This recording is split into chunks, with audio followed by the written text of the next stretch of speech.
Good morning, we're on the record.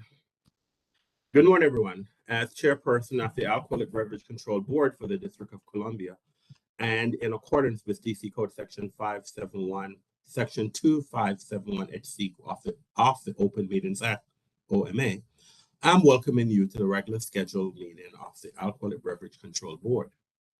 This meeting has been conducted pursuant to guidance made available by the District of Columbia's Office of Open Government regarding electronic meetings held by public bodies.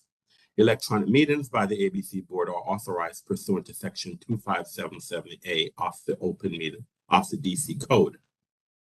Pursuant to the OMA requirements, notice of today's meeting was provided 48 hours in advance of the meeting on ABRA's website and on the District Central meeting calendar. The notice includes the time, date, agenda, and call-in or login information for public participation. This electronic meeting has been hosted by a WebEx account provided by the District of Columbia government. Please address any questions or complaints to the OOG at opengovoffice@dc.gov. My name is Donovan Anderson. I'm chairman of the board. I would like to introduce the other ABC board members who are also participating electronically. Please respond when I announce your name. Mr. James Short. James Short, present. Ms. Rafi Crockett. Rafi Crockett, present. Ms. Jenny Henson. Jenny Hansen, present. Mr. Edward Grandis. Edward Grandis, present. The board has 5 members in attendance for the conduct of business, and that constitutes a quorum. Before we get underway with today's hearing calendar, I need to make a few instructions very clear so that the conduct of these hearings is understood by everyone. There are 10 cases scheduled for this morning's calendar. Once your case, this morning's calendar, once your case is called, I will take a moment for IT specialists to elevate the rights for each party to enable their camera and microphone. Then and only then will you have the ability to enable your equipment. If your case has not been heard, you will remain mute and your camera will be disabled. At the conclusion of each case, the parties will have the option to leave. If the party chooses to stay, all cameras and microphones for the concluded case will be disabled. Should you have any questions or require technical assistance during the hearing, please submit them using the question and answer feature. Our first order of business today, it's a protest hearing status. There are 2 cases. I'm going to call them consecutively. Case number 22 PRO 00044, Foxtrot, license number 120198, and case number 22 PRO 00043, Foxtrot, license number 120197. Good morning, Ms. Foshbun. Can you please elevate the rights of the participants in the 2 Foxtrot hearings? Please stand by. Michelle Yan, your rights have been elevated. I don't see Sidon Johannes.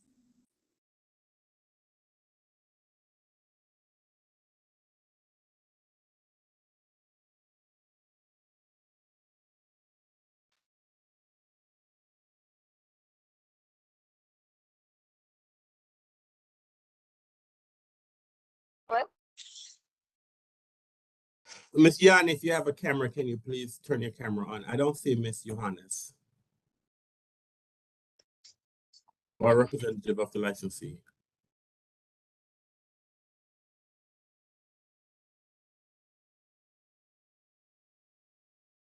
I briefly saw you, Miss Yan, and Oh, is it working now? yes, I can see you. Thanks. Yes. Great.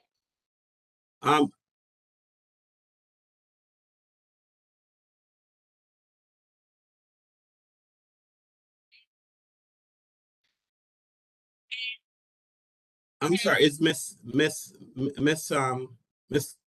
Foshbun, have you been able to locate the applicant? I have not seen Sidon Johannes logged in today.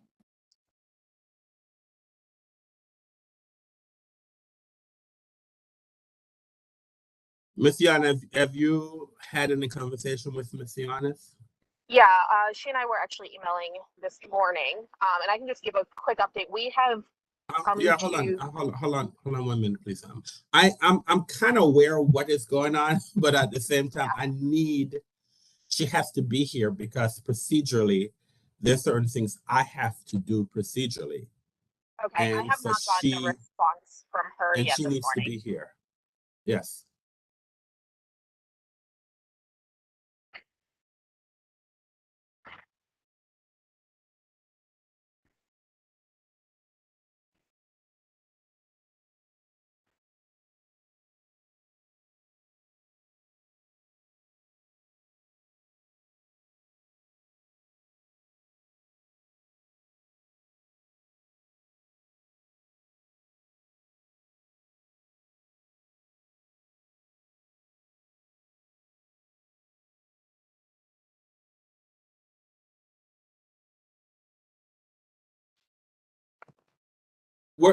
Did you say you're gonna try to reach her, or because I have to call these cases, and if she's not here, then there's certain. Yeah, another commissioner just texted her, but we haven't gotten a reply yet. So if you want to move on to the next case while we wait.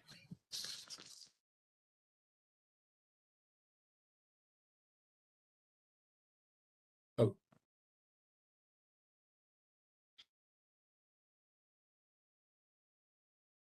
All right, I'm gonna move on to the next case, and then I will recall Foxtrot.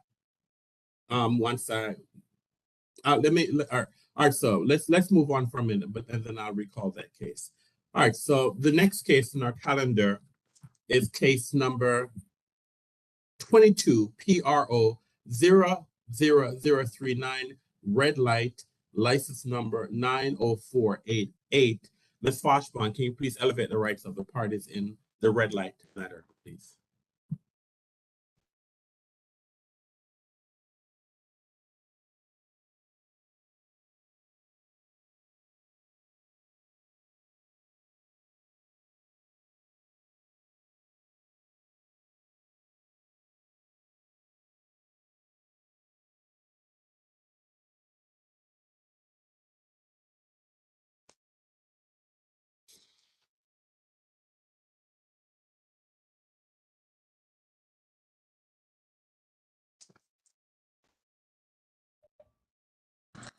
Sorry, I'm on mute. Stephen Fisher and Brian Romanowski have been elevated. I have a call-in user, and I don't know who you are. So I'm going to request 2 call-in users to be unmuted. If you can tell me who you are and what case you're for.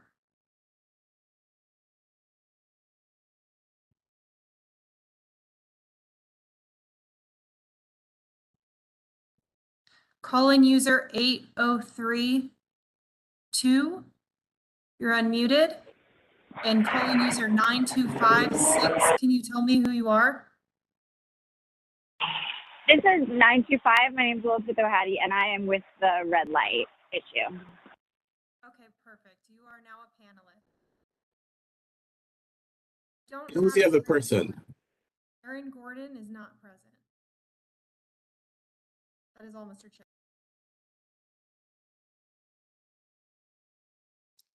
And while we're waiting, Mr.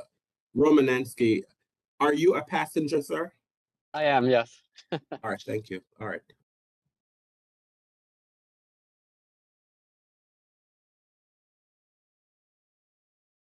I'm still waiting for the licensee. I don't see a licensee online or a representative for the licensee. I see the protestants,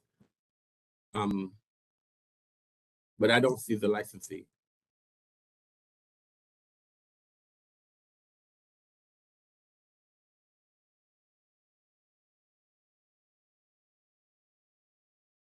Ms. Foshman, is Mr. Matthew Menora or another attorney or a licensee online for this case? I elevated Matthew Menora. All right, fine.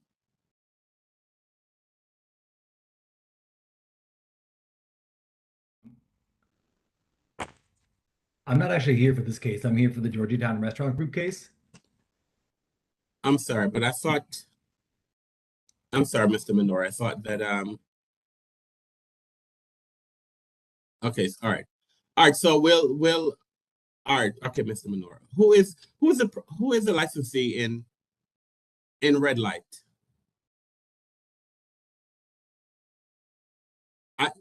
Can one of the ANC representatives tell me who's the licensee in red light? Is that Aaron Gordon?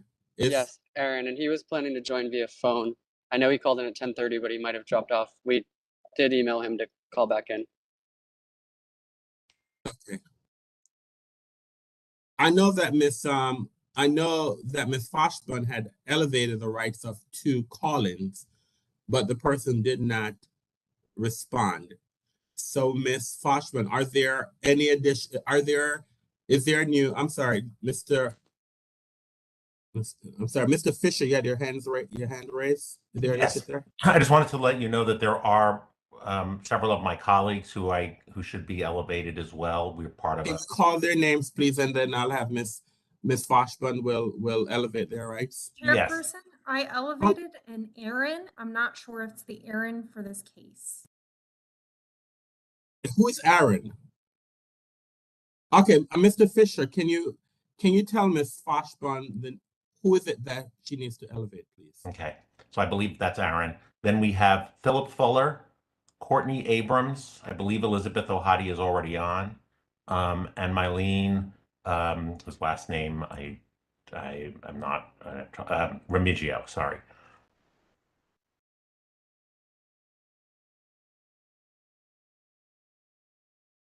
It looks like we have everyone. Thank you. Chairperson, this has been accomplished. I'm not sure who Aaron is, but they're elevated. Is Aaron is the owner. Okay, thank you, sir. All right. All right. Good morning, everyone.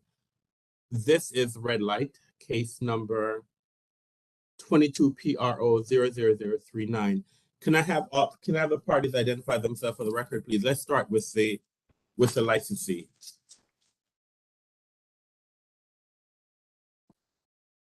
Mr. Gordon, can you please spell and state your name for the record and your relationship with this case? Mr. Gordon, can you unmute yourself, please, sir, and speak? Aaron Gordon, AARONGORDON.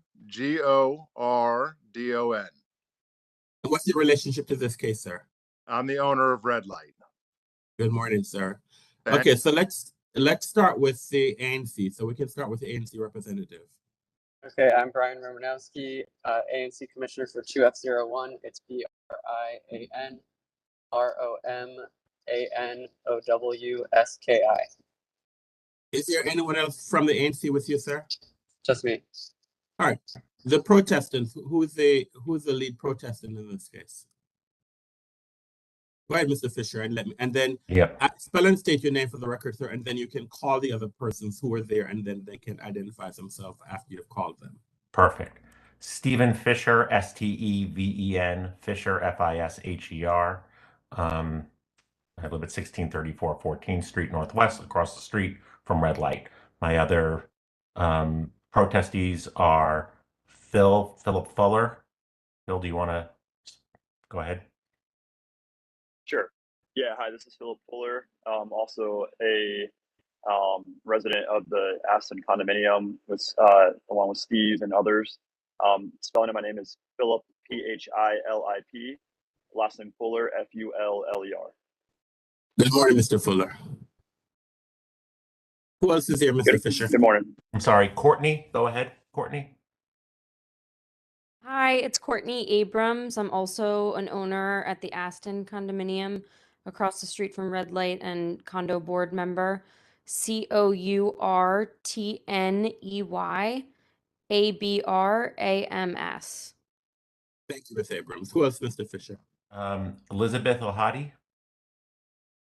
So Elizabeth, ELIZABETH, O'Hady, OHA, D as in dog, I. Good morning, Ms. O'Hady. Mr. Fisher? And then Mylene. Mylene Remigio, MYLENE, last name REMIGIO. Thank you, ma'am. Good morning, ma'am. Courtney, did you go? I'm sorry. Yes, she did. She did. Then I think that's all of us. So everyone is accounted for. Good morning, everyone. Are there any preliminary matters that needs to be brought to the attention of the board? Let's start with the licensee if he has any. I'm sorry, what was the question? Any preliminary matters, just any technical type of issues that you're having you need clarification from, sir? No, I don't think so. All right. The ANC, any preliminary matters that need to be? No, sir. And the protesters. I'm sorry. What's the protesters group? What this is the abutting property owner. Are you a group of 5 or more, or an abutting? We were counted as group of 5. All right. Thank you. Any preliminary matters that needs to be brought to the attention of the board? No. All right. This matter then is, if this matter is not settled, this matter is scheduled for a protest hearing on August 31st, 2022 at 1:30 p.m. And let me read the protest instruction, the protest instruction sheet. All right, now that this matter has been scheduled for a protest matter, there are a few things that I would like to instruct you about because the board's practices have been changed. As you know, all our hearings are now virtual. Following this hearing, you will receive an email from ABRA legal assistant, Ms. Imani Moreland, that will include a copy of a protest information form PIP and a copy of an exhibit form, as well as specific instructions for the hearing. You are required to complete and submit the PIP and exhibit forms at least 7 days before the date of the hearing. If we do not receive a copy of your form 7 days before the hearing, your application or your protest may be subject to dismissal. These documents need to be submitted to ABRA Legal and to the opposing parties. Please know that these documents greatly assist the board in narrowing the protest issues, facilitating the process, and keeping the parties on point during the hearing. Each side is limited to no more than 5 witnesses, and you will only have 60 minutes to present your case. This includes all direct and cross-examination.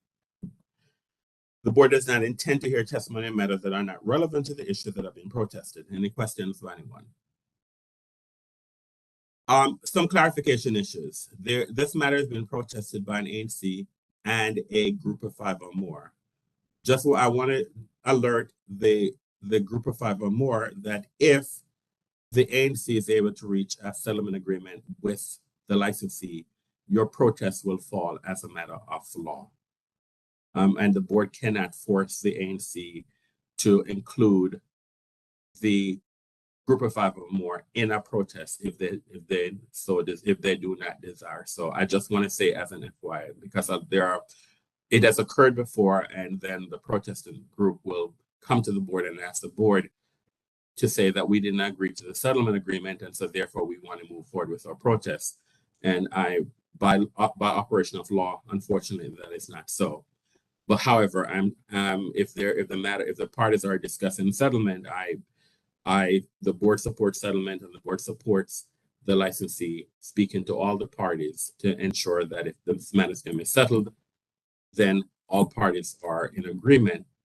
I also want to inform both the ANC and the protestants that I'm requesting that you designate who is going to present. If we go to a hearing, what party is going to move forward with the hearing? We're not going to have the ANC present its case and call 5 witnesses, and then we're not going to have the protestants present its case and call its 5 witnesses. So I'm asking you that you coordinate who's going to present the case. Now, I will allow, say for example, if the parties say for example the ANC decides that the protestant will move forward with the case, I would allow the ANC an opportunity to make an opening statement or a closing statement if they so desire. Any questions by anyone? All right. Again, the board supports settlement. If this matter can be settled, we support settlement. But if not, we will see you at a protest hearing on August 31st, 2022 at 1:30 p.m. If you have any questions leading up to this matter, leading up to the date, you're welcome. Each side is welcome to contact Ms. Imani Moreland at 202-442-6942. Okay? Thank you very much. and have a great day. Thank you. Thank you. Thank you.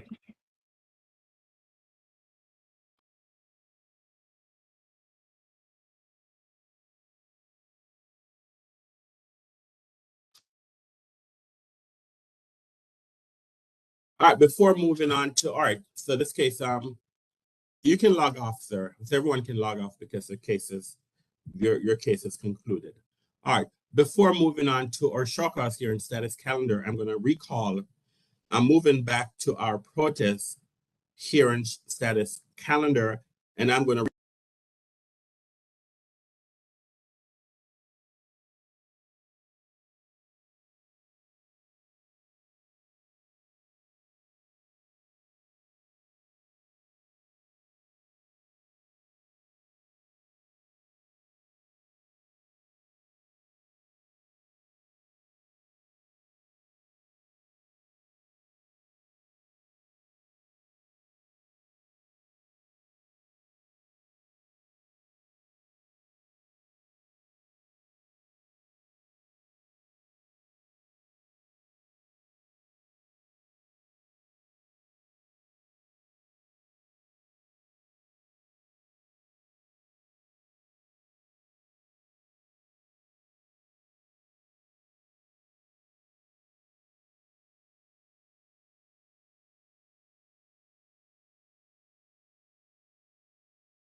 I'm sorry, everyone. I did not realize that I don't know how I got myself. I don't know how I got myself muted and my video was not there. I'm here having a conversation, calling cases, and clearly no one was hearing me, so I apologize for that. Let me move on to our before recall. So let me do one other case on our show cause here, protest here in status calendar. I'm going to call case number 22 PRO 00045. It's Georgetown Restaurant Group, trade name to be determined. So Ms. Foshbon, can you please elevate the rights of the parties in Georgetown Restaurant Group, please? Please stand by. Lisa Thank you. Palmer, your rights have been elevated, and Matt Minori, your rights have been elevated. Thank you, Chairperson.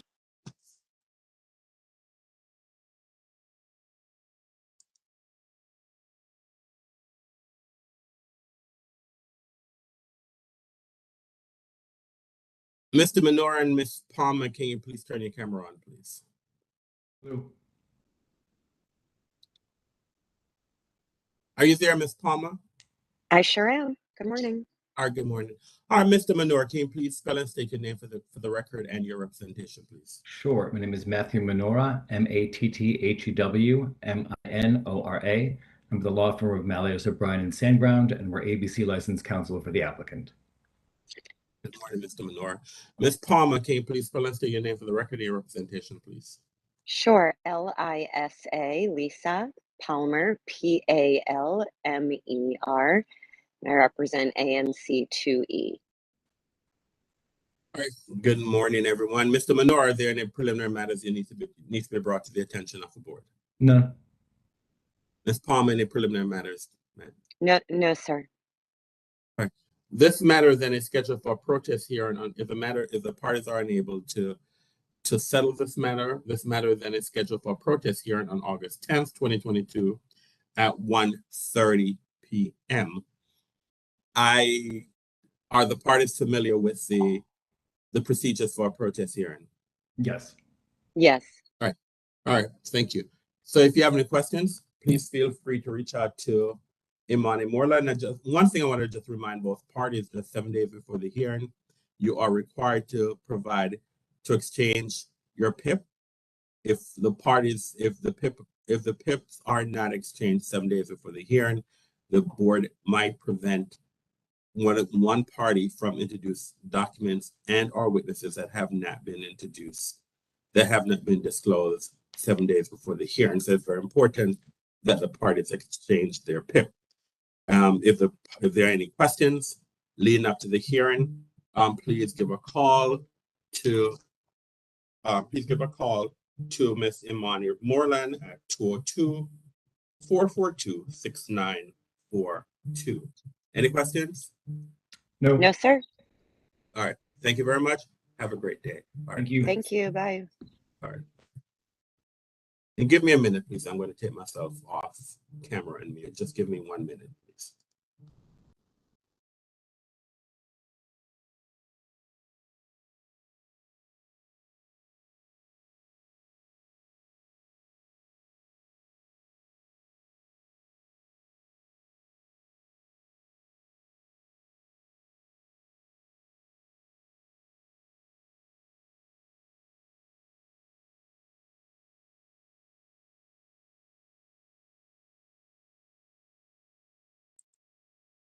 All right.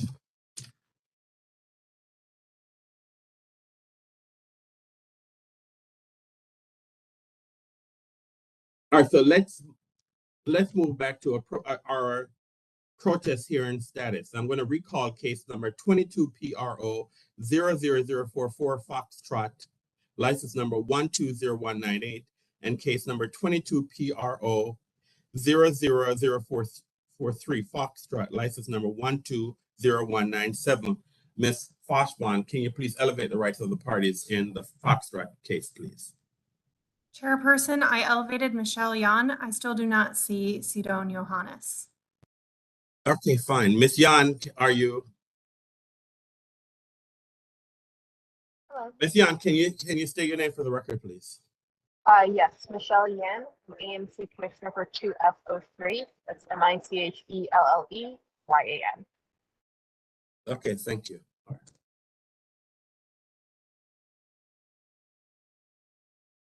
All right. This matter was scheduled for a protest hearing. These two matters were scheduled for a protest hearing at 10:30. They were on our schedule for 10:30.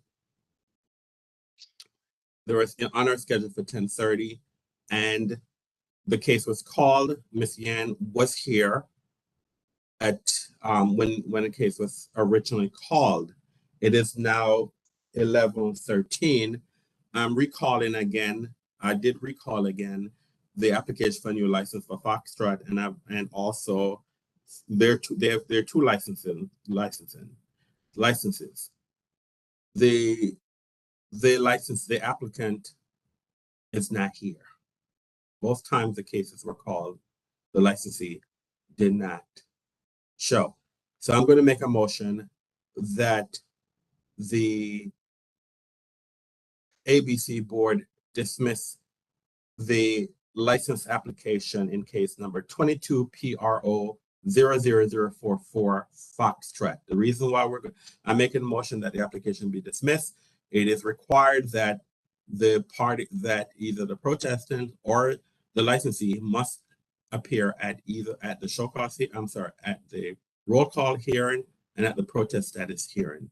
The applicant has failed to appear at the protest status hearing, and so therefore I'm making a motion that the license application for case number 22 PRO 00044 Foxtrot be dismissed. Is there a second? Short, I second. Mr. Short, I second. The motion will now have a roll call vote. Mr. Short. Mr. Short, I agree. Ms. Crockett. Rafi Crockett, I agree. Ms. Henson. Jenny Hansen, I agree. Mr. Grandis. Grandis, I agree. And Mr. Anderson, I agree. The matter passes 5-0-0. What this means is that we're dismissing the application. The licensee, however, once the decision is issued, will have 10 days to provide the board with notice. Why is it that they fail to appear today? The next case is case number 22 PRO 00043 Foxtrot, license number 120197.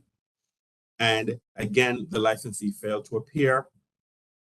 I'm making a motion that this protest, that the license application be dismissed. Is there a second?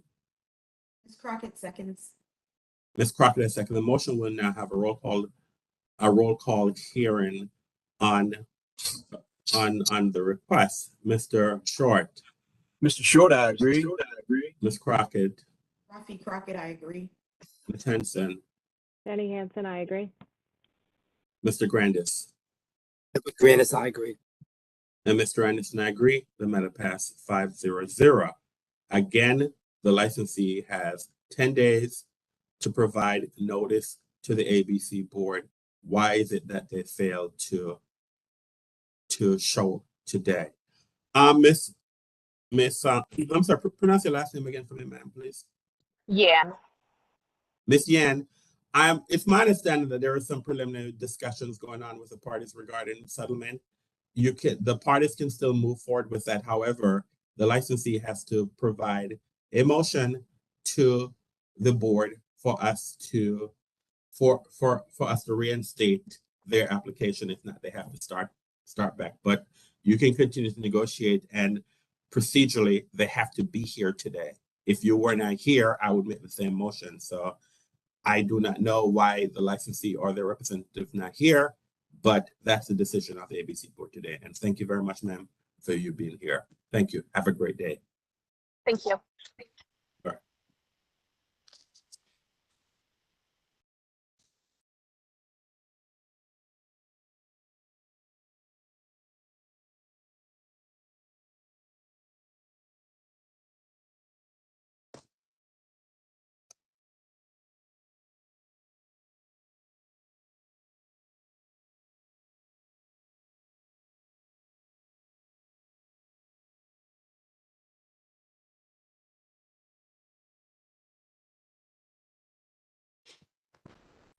All right, let's move to our show cause hearing status calendar. The first case on our show cause hearing status calendar is case number 22 CC 00003. Big D Liquors, license number 98255. Ms. Foshburn, can you please elevate the rights of the licensee and the government in this case, please? Please stand by. Shafi Begzad, your rights have been elevated. And Anthony Sello, your rights have been elevated. That is all, Mr. Chair. Thank you.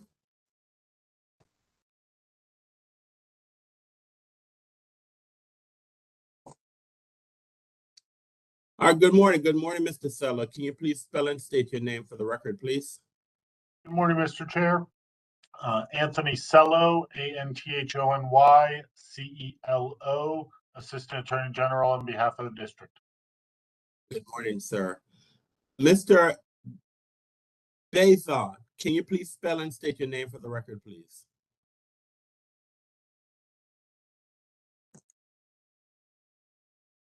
Mr. Bezon, can you unmute your line?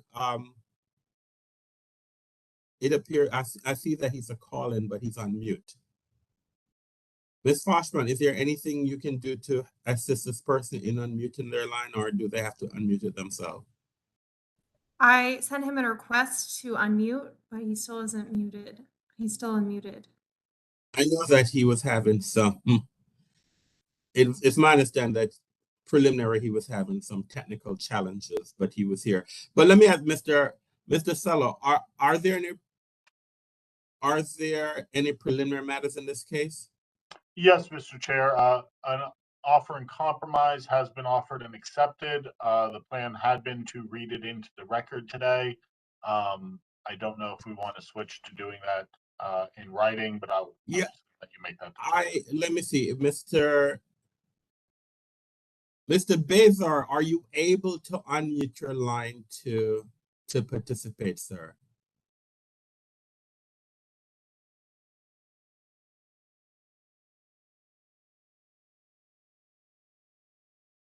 Mr. Bezard, can you hear me, sir? Can you please give some indication that you can hear?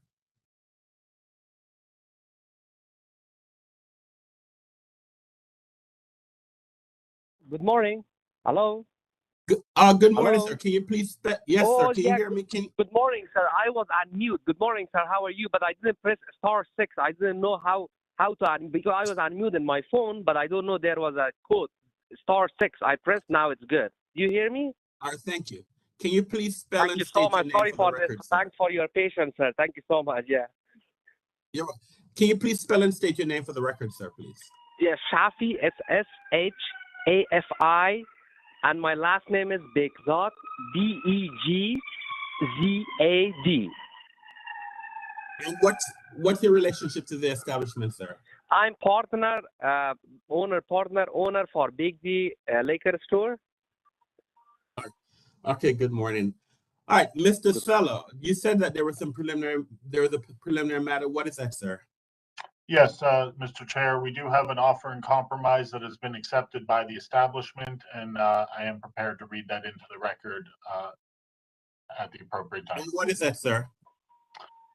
The parties have agreed that there are two charges at issue in case 22CC00003 Big D Liquors. Charge 1 is a violation of DC Code 25-781. The first primary tier offense is a warning.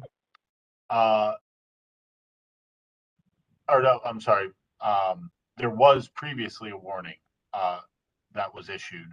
This will be the first primary tier offense. The offer and compromise agreed upon is a $2,000 fine paid within 60 days, so the license shall be suspended indefinitely until this fine is paid. The license shall be suspended for 5 days, with all 5 days stayed for 1 year, and all employees who serve alcoholic beverages in the licensed establishment shall complete an alcohol training program within 3 months from the date of the OIC. In charge 2, failed to take reasonable steps, a violation of DC Code 25-783. That is first primary tier violation, and that charge will be dismissed.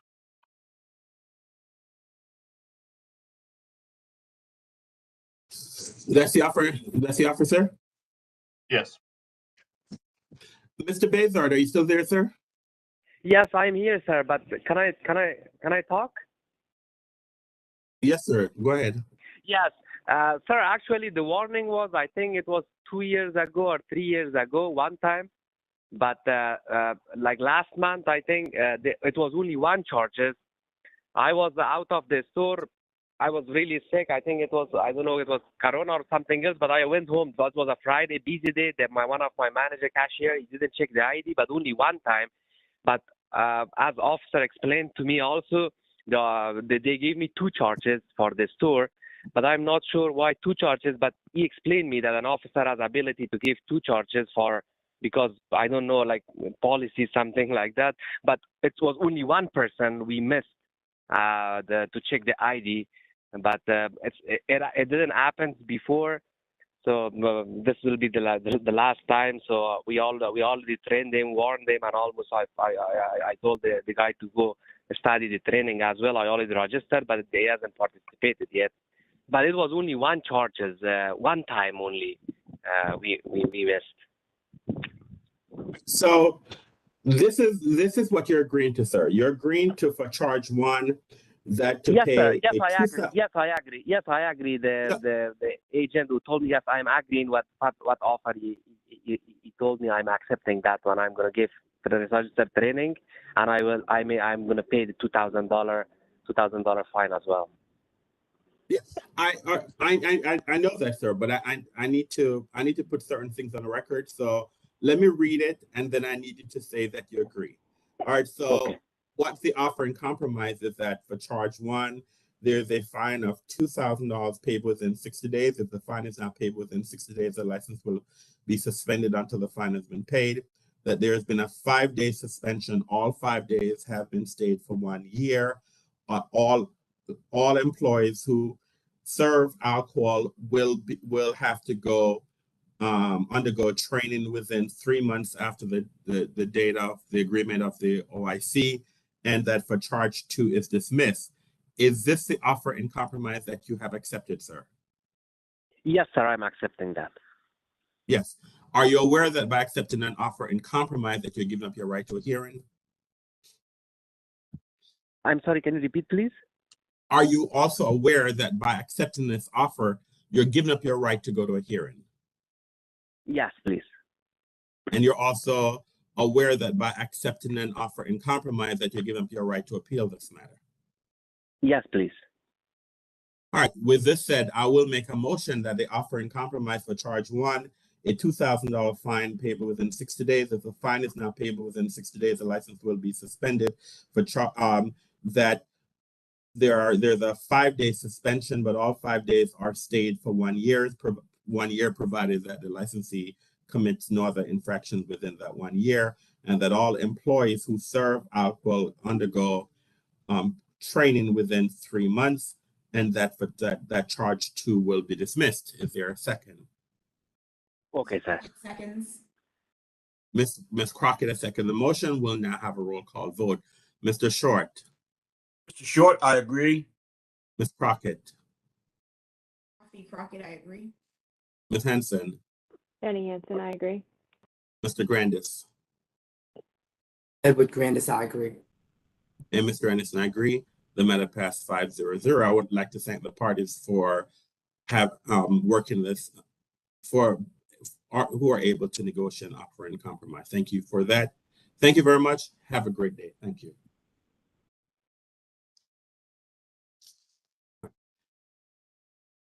Hello? Yes, you can hang up, Mr. Bezod. The case is over. That's great. Okay, thank you much. so much for your time. Thank you. Have a nice day. Bye. All right. Yeah, have a nice day, sir.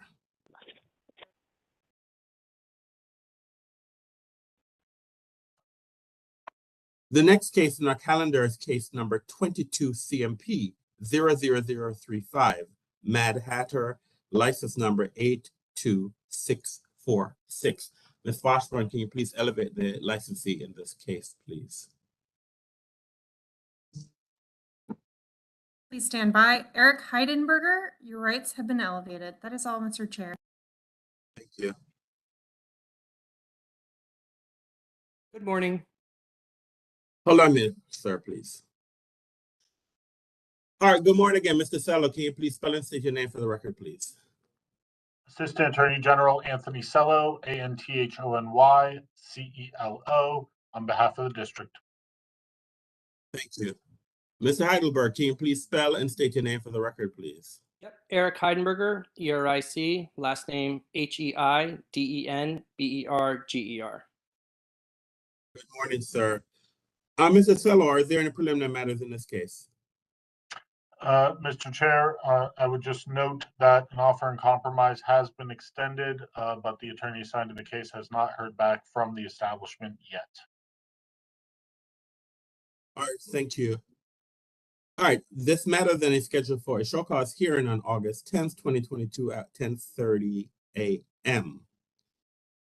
I want to alert the parties that 7 days prior to the hearing, you are required to exchange documents and witnesses. What that means, sir, is that 7 days before the hearing, you are supposed to provide the office. If you're going to go to a hearing, you have to provide the assigned attorney with the documents and witnesses that you're going to rely on at the hearing, and you should also provide a copy to Abra Legal. Do you have any questions, sir? No. Thank you. All right, thank you. And the parties are, if this matter can be settled, the parties are welcome to settle this matter and let the board know. But if not, we will see you on August 10th, 2022 at 10:30 a.m. And Mr. Cello, did you send that to, do you have the address where you sent that offer and compromise? I'm sorry, who is the attorney who's assigned to this case, Mr. Silla? This case is assigned to attorney Kevin Lutz. All right, so Mr. I can provide his email. All right, so why don't you just provide your email and we'll make sure that the attorney of record will contact you directly, sir. Okay. All right, so I guess Mr. Silla, you can either give him what's the email address, sir? If you The have email address you can reach attorney Lutz at is Kevin, Kevin. Oh, let me know when you're ready. Yep. Kevin, Kevin, Lutz, dot Lutz, Lutz at dc.gov. Kevin.lutz at dc.gov. Yes, sir. Okay, thank you. Mr. Silla, I would also ask you just at the same time, could you have Mr. Lutz reach out to Mr. Heidelberger? Just so both sides will contact each other if this matter can be settled. Okay? The address that we did use was M as in Mary, H, T as in Thomas, C, J, T as in Thomas at AOL.com. Yeah, that's one of my business partners. I'll follow up with him, and I'll send Mr. Lutz an email myself. Okay. All right. Thank you. If this matter then is not settled, we'll see you then on August 10th, 2022 at 10:30 a.m. Thank you very much. Thank you. Have a great day.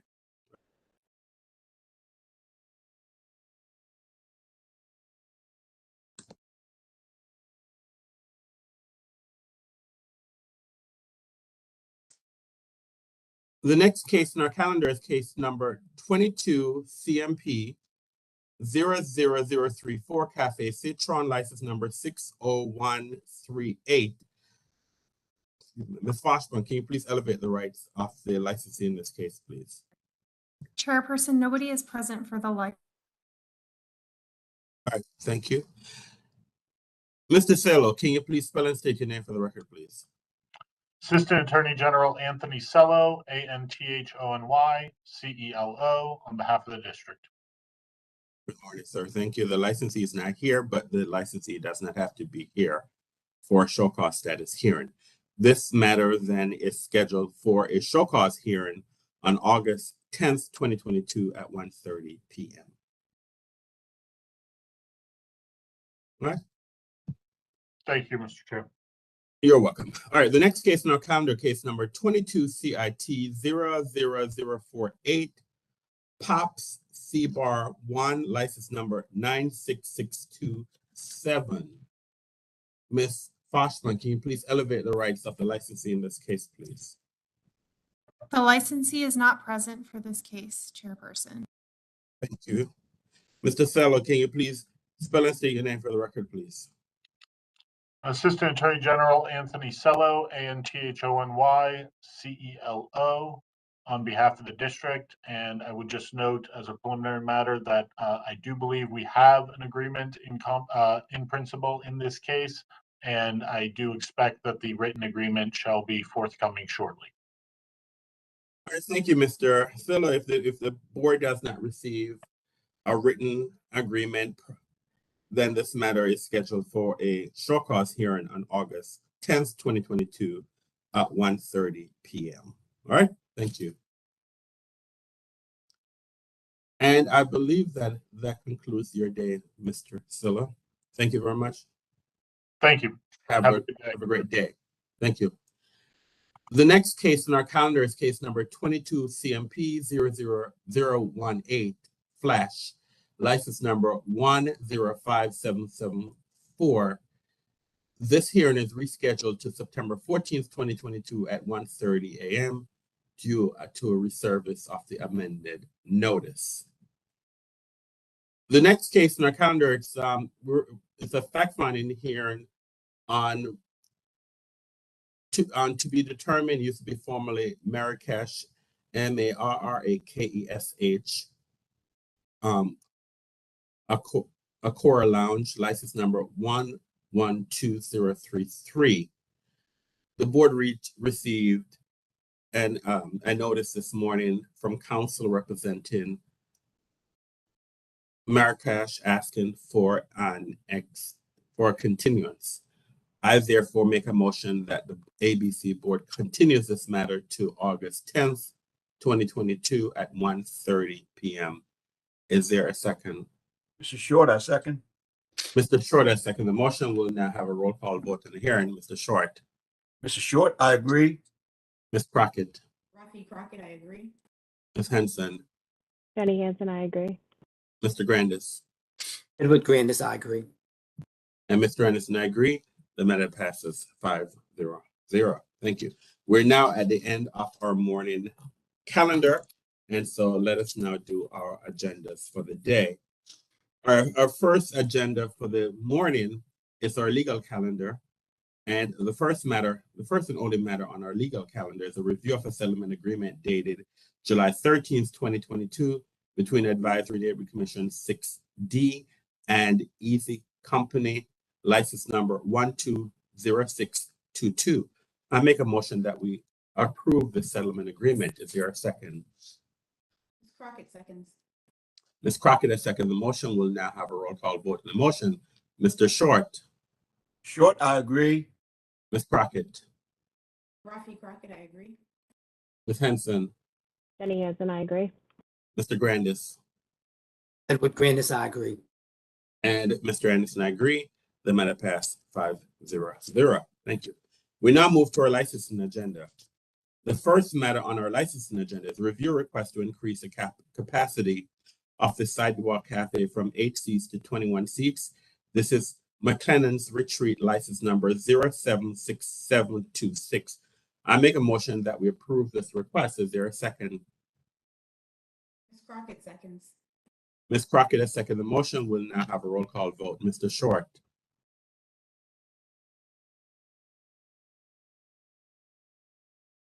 Mr. Short, I agree. Miss Crockett. Rafi Crockett, I agree. Ms. Henson. Jenny Hansen, I agree. Mr. Grandis. Edward Grandis, I agree. And Mr. Anderson, I agree. The matter passed 5-0. Number 2, review application of change of hours of operation only. This is for Boulevard Lounge, license number 115385. I make a motion that we placard this matter. Is there a second? Short, I second. Mr. Short, I second the motion. We'll now have a roll call vote. Mr. Short. Short, I agree. Ms. Crockett. Rafi Crockett, I agree. Ms. Henson. Jenny Hansen, I agree. Mr. Grandis. Edward Grandis, I agree. And Mr. Anderson, I agree. The matter passed 5-0. Number 3 on our licensing agenda, review application for the carryout and delivery endorsement. This is for Death Punch Dash Shabu Plus and Shibuya Eatery. And it's spelled SHABU and Shibuya SHIBUYA. I make a motion to approve this request. Is there a second? Ed Grandis will second. Mr. Grandis has seconded the motion. We'll now have a roll call vote in the motion. Mr. Short. I agree. Ms. Crockett. Rafi Crockett, I agree. Ms. Henson. Jenny Hansen, I agree.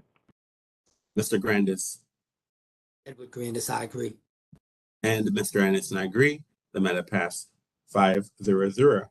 Number 4, review of letter from Andrew J. Klein, Esquire, requesting that the board waive the requirement of a further bill of sale / settlement statement document to be submitted in order for the license to be issued. This is for Ambar, license number 090240. I make a motion that we approve this request. Is there a second? Crockett seconds. Ms. Crockett has seconded the motion. We'll now have a roll call vote on the motion. Mr. Short. Mr. Short, I agree. Ms. Crockett, Rafi Crockett, I agree. Ms. Henson, Jenny Hansen, I agree. Mr. Grandis, Edward Grandis, I agree.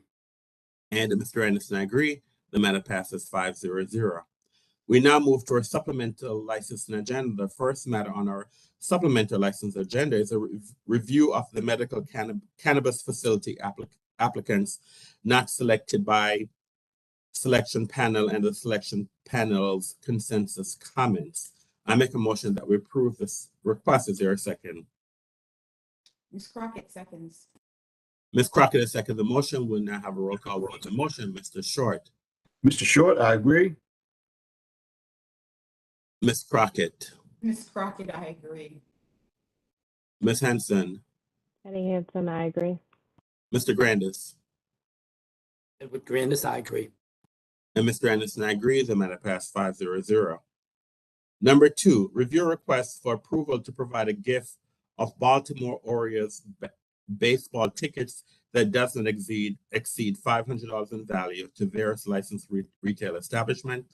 The request has been made from Breakthrough Beverage, license number 060518. I make a motion that we approve this request. Is there a second? Edward Grandis, second. Mr. Short and Mr. Grandis has seconded the motion. We'll now have a roll call vote on the motion. Mr. Short, Short, I agree.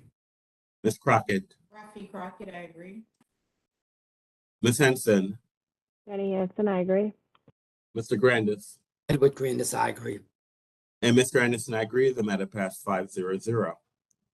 We now move to our second supplemental licensing agenda. The first matter on our second supplemental license agenda is review the application for safekeeping of license. This is for your district space, license number 087727.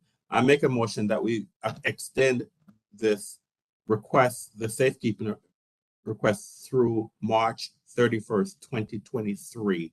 Is there a second? Edward Grandis will second. Mr. Grandis has seconded the motion. We'll now have a roll call vote on the motion. Mr. Short, Short, I agree. Ms. Crockett, Rafi Crockett, I agree. Ms. Henson, Jenny Hansen, I agree. Mr. Grandis, Edward Grandis, I agree. and Mr. Anderson, I agree. The matter passes 5-0-0. Number 2, review of request to use a commercial kitchen located at 2718 Georgia Avenue Northwest. This request is made from District Space, license number. Basically, this is for their CT and caterers license. So the license numbers are 087727 and license number 112204. I make a motion that we return this matter to licensing. Is there a second? Short, I second. Mr. Short has seconded the motion. We'll now have a roll call vote on the motion. Mr. Short, Short, I agree. Ms. Crockett, Rafi Crockett, I agree. Ms. Henson, Jenny Hansen, I agree. Mr. Grandis, Edward Grandis, I agree. and Mr. Anderson, I agree. The matter passed 5-0-0.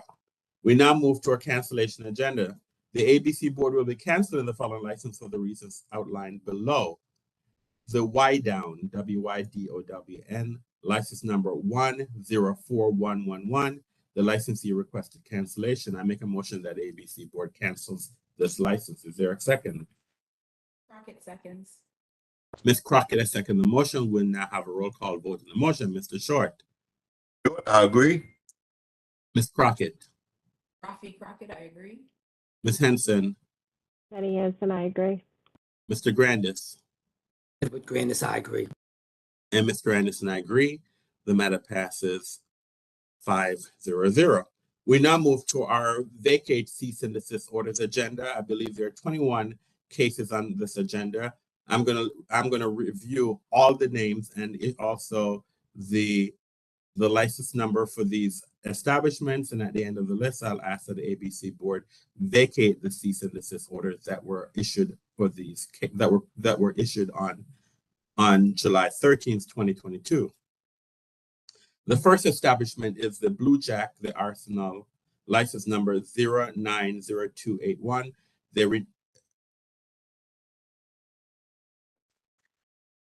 The license was renewed on July 13th, 2022. The next case is Blue Jacket, license number 103546.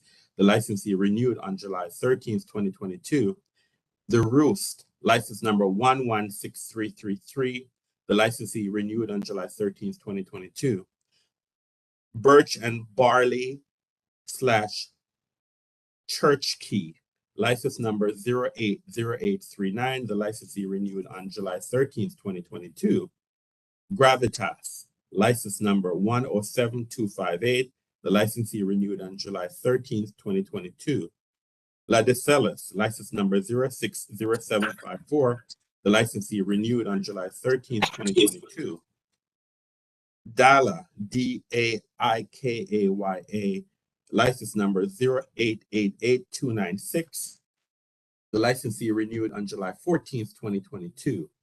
Cafe Vino, license number 118904. The licensee renewed on July 14th, 2022.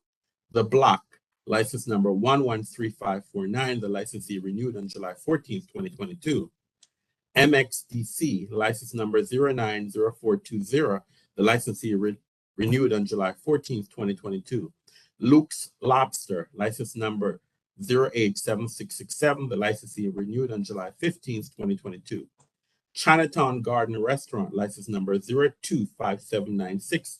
The licensee renewed on July 15th, 2022. Kalwa, KALIWAA, license number 106681. The licensee renewed on July 15th, 2022. Provision number 14th, license number 096425. The licensee renewed on July 18th, 2022. El Rinconcito Cafe, license number 024338. The licensee renewed on July 18th, 2022. Post Pub, license number 000705. The licensee renewed on July 18th, 2022.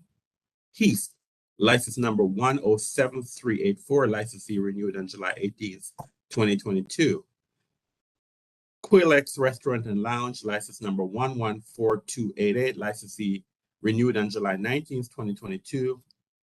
Tortino Restaurant, license number 087730. Licensee renewed on July 19th, 2022. Hill Country, license number 083696. Licensee renewed on July 19th, 2022. And Ahola CR3W Entertainment and Catering, license number 108399. Licensee renewed on July 19th, 2022. I therefore make a motion that ABC Board vacate the cease and desist orders that were issued for the named establishment on July 13th, 2022. Is there a second? Short, I second. Mr. Short, I second the motion. We'll now have a roll call vote on the matter. Mr. Short. Short, I agree. Ms. Crockett. Crockett, I agree. Ms. Henson. Jenny Hansen, I agree. Mr. Grandis. Edward Grandis, I agree. And Mr. Anderson, I agree. The matter passes 5-0-0. We now move to the board's temporary license and one-day substantial change docket. The first matter on this docket is a request from Brandon Hauk, HAUK, for a one-day license class F. This is a wedding on July 28th, 2022. The license number is 122064, 35 attendees, 1 security guards.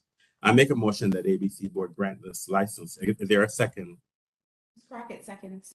Ms. Crockett has seconded the motion. We'll now have a roll call vote. Mr. Short. Mr. Short, I agree. Ms. Crockett. Crockett, I agree. Ms. Henson. Jenny Hansen, I agree. Mr. Grandis. Mr. Grandis. Edward Grandis, I agree. And Mr. Anderson, I agree. The matter passed 5-0-0. Number 2, a request from Alexandra Baez, BAEZ, a one-day license class G. This is for Sake Lemonade. The event date is August 23rd, 2022. The license number is 122058, 60 attendees, 2 security guards. I make a motion that we approve this request. Is there a second? Ms. Crockett seconds. Ms. Crockett has seconded the motion. We'll now have a roll call vote. Mr. Short. Short, I agree. Mr. Cato. I'm sorry, Ms. Crockett. Rafi Crockett, I agree. Ms. Henson. Jenny Hansen, I agree. Mr. Grandis. I agree. And Mr. Anderson, I agree. The matter passed 5-0-0. Number 3, a request from Heurich House Museum, Heurich House Foundation, and it's spelled HEURICH. It's a one-day substantial change. This is for pop-up pregame event. Nature of the substantial change to use license off premises directly outside Parcel B, adjacent to main entry gates as a pop-up vendor at Beer and Brats event at Audi Field. This is on July 20th, 2022. The license number is 100673, and the substantial change license number is 22 SC 00863. I make a motion that the board approve this request. Is there a second? Ms. Crockett seconds. I'm sorry? Who seconded the motion? Ms. Crockett did. I can hardly hear you, Ms. Crockett, so that's why. Okay. So you need to turn your volume up a little bit, please. So Mr. Crockett has seconded the motion. Mr. Short. Short, I agree. Ms. Crockett. Rafi Crockett, I agree. Ms. Henson. Jenny Hansen, I agree. Mr. Grandis. Edward Grandis, I agree. And Mr. Anderson, I agree. The matter passed 5-0-0. Number 4, a request from DC Broad Brewing Company, LLC, one-day substantial change. This is a private event, nature of substantial change, seeking to extend indoor hours for a private event with ticket admission. This is on July 30th, 2022. The license number is 085083. The substantial change license number is 22 SC 00867. I make a motion that we approve this request. Is there a second? Ms. Crockett seconds. Ms. Crockett has seconded the motion. We'll now have a roll call vote on the motion. Mr. Short. Short, I agree. Ms. Crockett. Rafi Crockett, I agree. Ms. Henson. Jenny Hansen, I agree. Mr. Grandis. Edward Grandis, I agree. And Mr. Anderson, I agree. The matter passed 5-0-0. Number 5, a request from Lindy Promotions for a pub crawl. It's a substantial change for the pub crawl. It's Lindy Promotions LLC. The event is September 17th, 2022. The license number is 110455. The substantial change request license number is 22 SC 00521. This is for pub crawl within the DuPont Circle area. I make a motion that we approve this request for 1,000 participants. Is there a second? Ms. Crockett seconds. Ms. Crockett has seconded the motion. We'll now have a roll call vote. Mr. Short. Short, I agree. Ms. Crockett. Rafi Crockett, I agree. Ms. Henson. Jenny Hansen, I agree. Mr. Grandis. Edward Grandis, I agree. And Mr. Anderson, I agree. The matter passed 5-0-0. Number 6 is a request from Lindy Promotions, Nightmare on M Street Halloween. Nightmare on M Street Halloween pub crawl, one-day substantial change. This is for October 29th, 2022. The license number is 110455. Substantial change number is 22 SC 00864. DuPont Circle era. I make a motion that we have a fact-finding hearing on this matter. Is there a second? Short, I second. Mr. Short has seconded the motion. We'll have a roll call vote. The motion, Mr. Short. Short, I agree. Ms. Crockett. Rafi Crockett, I agree. Ms. Henson. Jenny Hansen, I agree. Mr. Grandis. Edward Grandis, I agree. And Mr. Anderson, I agree. The matter passed 5-0-0. Number 7, another request from Lindy Promotions is for the St. Patrick's Irish Stroll, a pub crawl substantial change. This is the St. Patrick's Irish Stroll. This is on March the 11th, 2023. I make a motion, this is the license number is 110455, substantial change number is 22SC 00865. I make a motion that ABC Board approves this request for 1,000 participants. Is there a second? Ms. Crockett seconds. Ms. Crockett, a second. The motion will now have a roll call vote. Mr. Short. Short, I agree. Ms. Crockett. Rafi Crockett, I agree. Ms. Henson. Jenny Hansen, I agree. Mr. Grandis. Edward Grandis, I agree. And Mr. Anderson, I agree. The matter passed 5-0. Number 8. Project DC events. DC 90s crawl, pub crawl, one day substantial change. This is a pub crawl, the DC 90s crawl on August 13th, 2022. The license number is 105182. The substantial change number is 22SC 00866. I make a motion that we approve this request for 1,000 participants. I'm sorry, for 2,000 participants. Is there a second? Ms. Crockett seconds.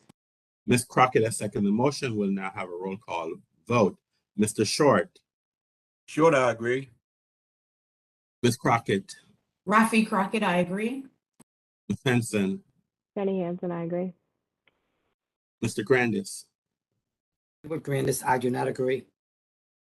And Mr. Anderson, I agree. The matter passes 4-1. We now move to our licensed administrative docket. On the licensed administrative docket, there are 14 applicants. I'm going to read all the names of the 14 applicants, and at the end of the list, I'll make a motion that the ABC Board grants these requests. The first request is a request from the Georgetown Club at Suter Tavern, license number 000779. They are retailer CX Club, change of officer application to add Thomas Joseph Roche as manager. Number 2, Tap 99, license number 116883, retailer C Tavern, change of hours application. Number 3, Your District Space, license number 087727, retailer C Tavern, change of officer application to add Damaz, D-MAZ, Lubakanda, Lumukanda. Number 4, District Space, license number 112204, caterer's license, change of officer application to add Damaz, Lubakanda. Number 5, National Democratic Club, license number 000783, retailer CX Restaurant, change of officer application.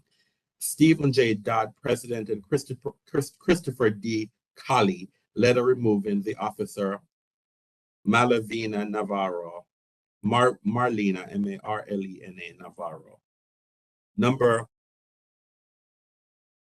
Number 6, National Wine and Spirits, license number 119114. Their retailer A liquor store, trade name change application. The new name is House Bar.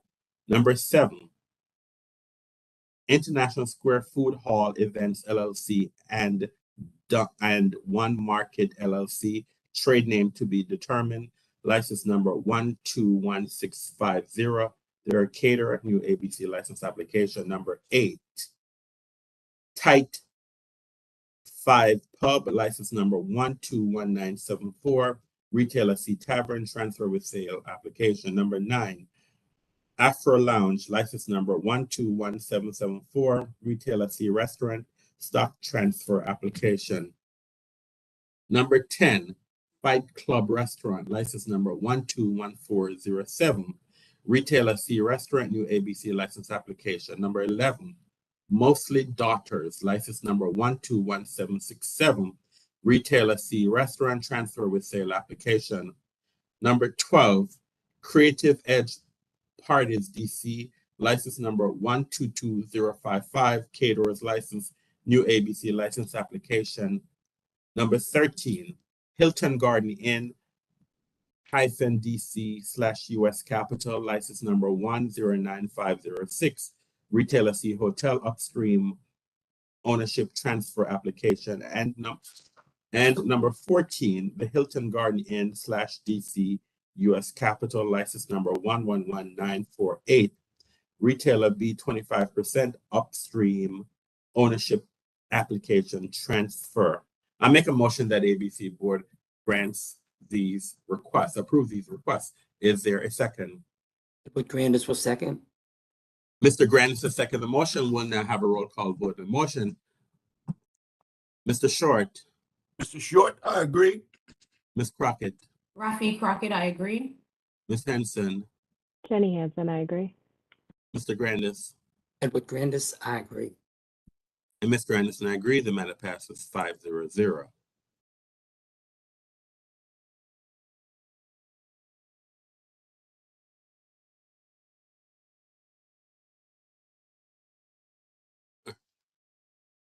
All right, we're then at the end of our morning agenda, and the board will reconvene at 1:30 this afternoon. I want to thank all the parties who participated in our hearings this morning. Thank you for your participation. Thank you for the board for its participation.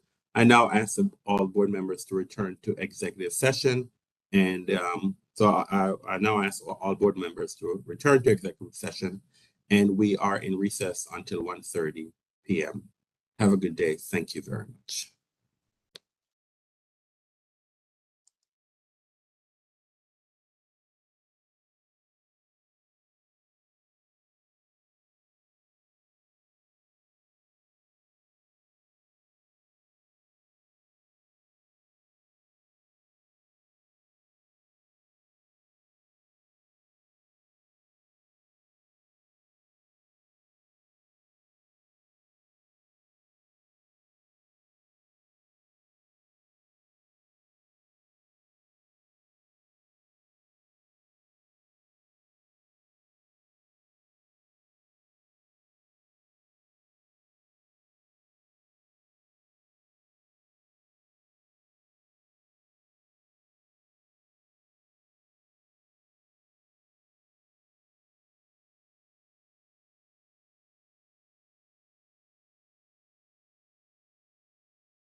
Good afternoon, everyone. We're on the record. Good afternoon, everyone, and welcome to the afternoon session of the ABC Board. My name is Donovan Anderson, Chairman of the Board. 4 other members are joining us this afternoon. The 4 other members who are joining us are Mr. James Short, Ms. Rafi Crockett, Ms. Jenny Henson, Mr. Ed Grandis. The board has 5 members who are participating this afternoon, and so we do have a quorum to operate. Before we get on the way with this afternoon's hearing calendar, I need to make a few instructions very clear so the content of these hearings is understood by everyone. We have on our calendar, there are actually 2 hearings scheduled. Once the case is called, I will take a moment for IT specialists to elevate the rights for each party to enable their camera and equipment. Then and only then will you have the ability to enable your equipment. If your case is not being heard, you remain mute and your camera will be disabled. At the conclusion of each case, the parties will have the option to leave. If the party chooses to stay, all cameras and microphones for the concluded case will be disabled. Should you have any questions or require technical assistance during the hearing, please submit them using the question and answer feature. All right, our first case this afternoon, it's a protest hearing, case number 22 PRO 00027, Easy Company, license number 120622. This hearing is canceled due to submission of a settlement agreement for the board's review and approval. Our next case is case number 22 PRO 00026, Empire Lounge, license number 110702. Ms. Foshbon, can you please elevate the rights of the parties in this case, please? Please stand by. This might take a moment. Richard Bianco, your rights have been elevated. Desalin Negesi, your rights have been elevated. I do not see the other licensee. I do not see Commissioner Alex Padro. I don't see this person either.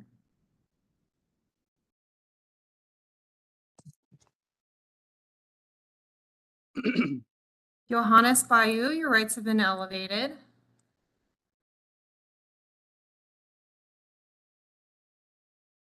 Dan Orlasky, your rights have been elevated.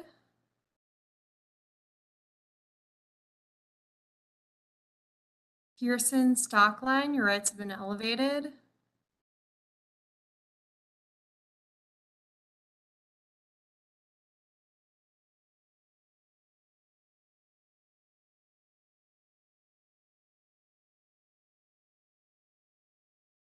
Rhoda Glasgow, your rights have been elevated.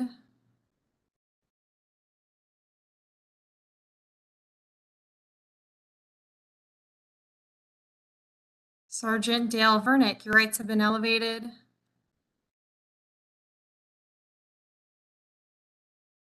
Captain Han Kim, your rights have been elevated. Chairperson, I see, Alex Padro, your rights have been elevated. I see one more individual in the room. Would you like me to elevate them? Their name is Kayon Kasem. Is Kayon Kasem, is that a witness for either side? Not for the applicant. I'm sorry?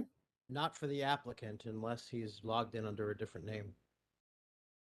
Who's Kayon Kasem? Who's that? Elevate the rights. I'll find out who that person is. Mr. Orlansky, do you know Kaon Kessin? Yes, yes. I do not. I'm sorry. This is Who's speaking? This is Mr. Niguse. Who's that person, sir? Is that one of your witnesses? That's just a friend. It's not a witness. So you don't need to elevate. They're not testifying, so they can be there. There's no need to elevate their rights, Miss Foshman. So they can listen to the hearing since they're not participating today. So as far as I'm sorry. Who is protesting this? Who's protesting this matter, Mr. Bianco? The WNA as well as the ANC. Who's representing WNA?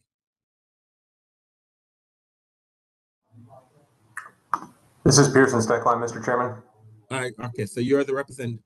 All right, so I know that the case is much later on, but all right, let me do some introductions and then I can preliminary let's move on. Sorry. So let's do some introductions. So what I'm going to do is that Mr. Bianco, can you please? We'll start with the applicant doing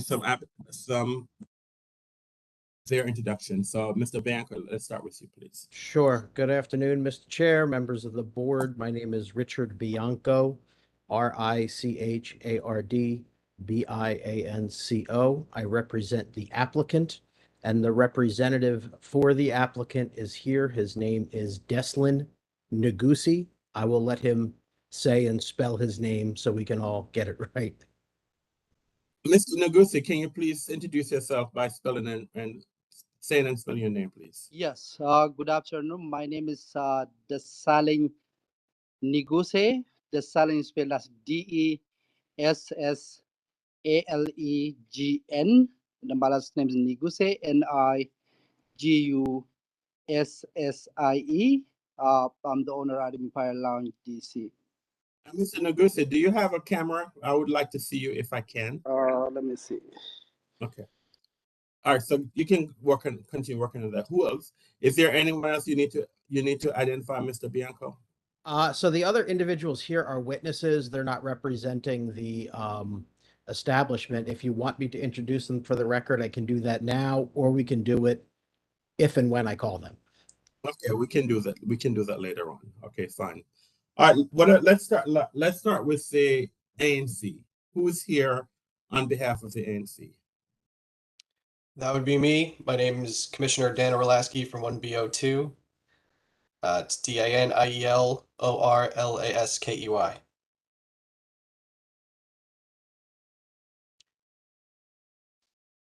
All right. So, are you the only one from the ANC, sir? Yes. All right. Mr. Stockholm, can you please spell and state your name for the rest? Yes, Steckline. Please spell and state your name for the record and your affiliation. Yes, Pearson Steckline. First name PIERSON. Last name STOECKLEIN. And I represent the Westminster Neighborhood Association.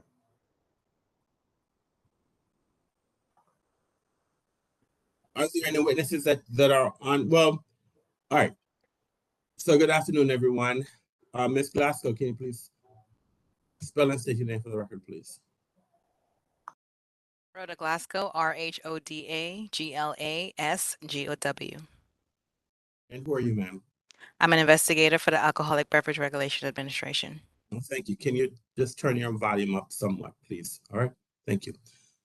All right, everyone. This is a protest hearing. This is a substantial change application for the Empire Lounge.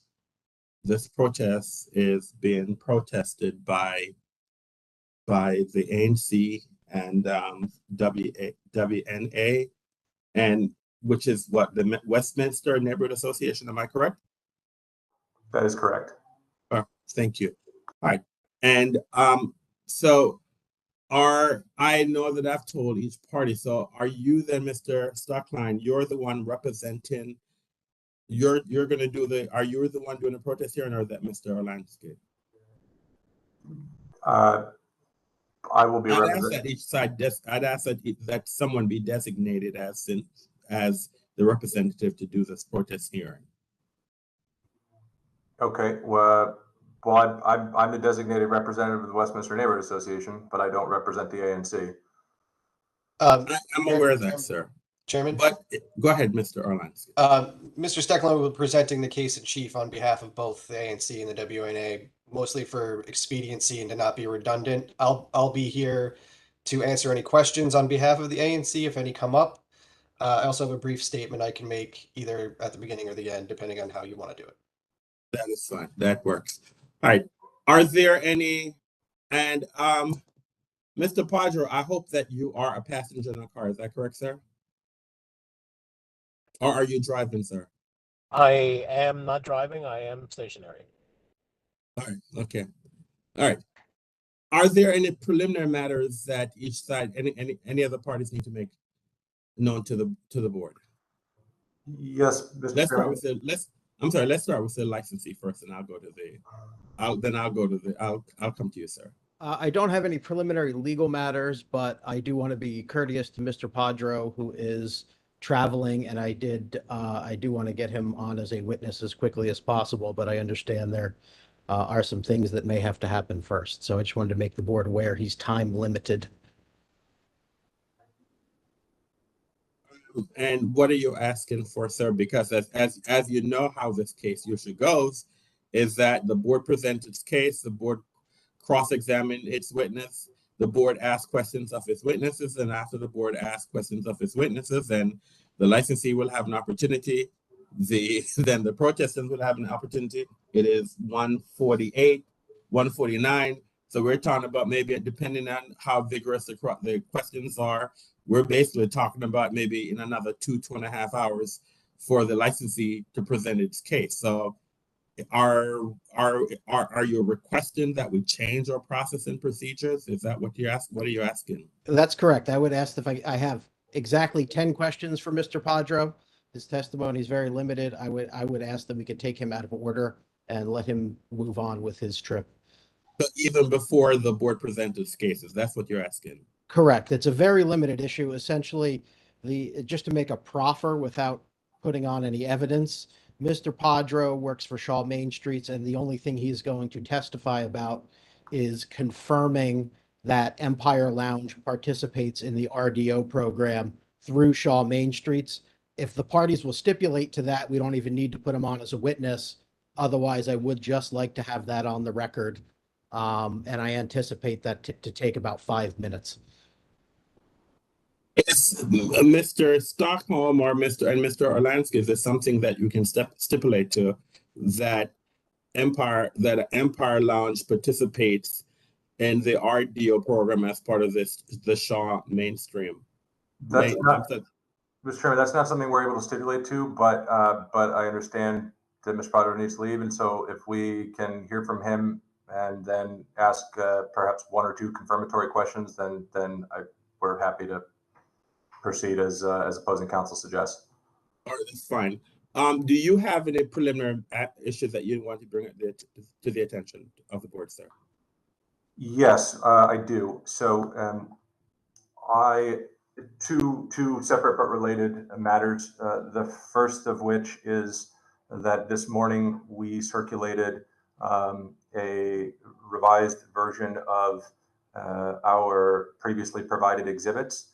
They're identical in all material respects, but we identified some labeling omissions, and so we just added labels. My impression from communication with opposing counsel this morning is that they consent to that to the amended introduction of our exhibits. So Mr. Bianco could certainly speak for himself here. So that's my first request, is that we be allowed to proceed with a amended exhibit set. I have no objection. So move. Any other preliminary issue? Yes, one other matter. We also requested, or would request the opportunity to substitute a witness. We have a previously identified witness who was to testify to her experience in the neighborhood and the impact of Vampire Lounge. She's unable to participate today, and so we have a substitute witness who would testify to the same substance, and because of that, we don't believe that there is any prejudice to the applicant, and so we would ask that this resident be allowed to share and speak to her direct experience. It is essential to our case. Mr. Bianco. We object to any witness being called who wasn't previously disclosed. It was disclosed this morning. I don't know who this person is and have not prepared and could not prepare in the period of time I had for cross-examination of this particular witness. I think it'd be inappropriate and they should not be allowed to put the witness on. Who's the witness that's been, what's the name of the witness who can't testify today? Sorry, Mr. Chair, I'm pulling that up right now.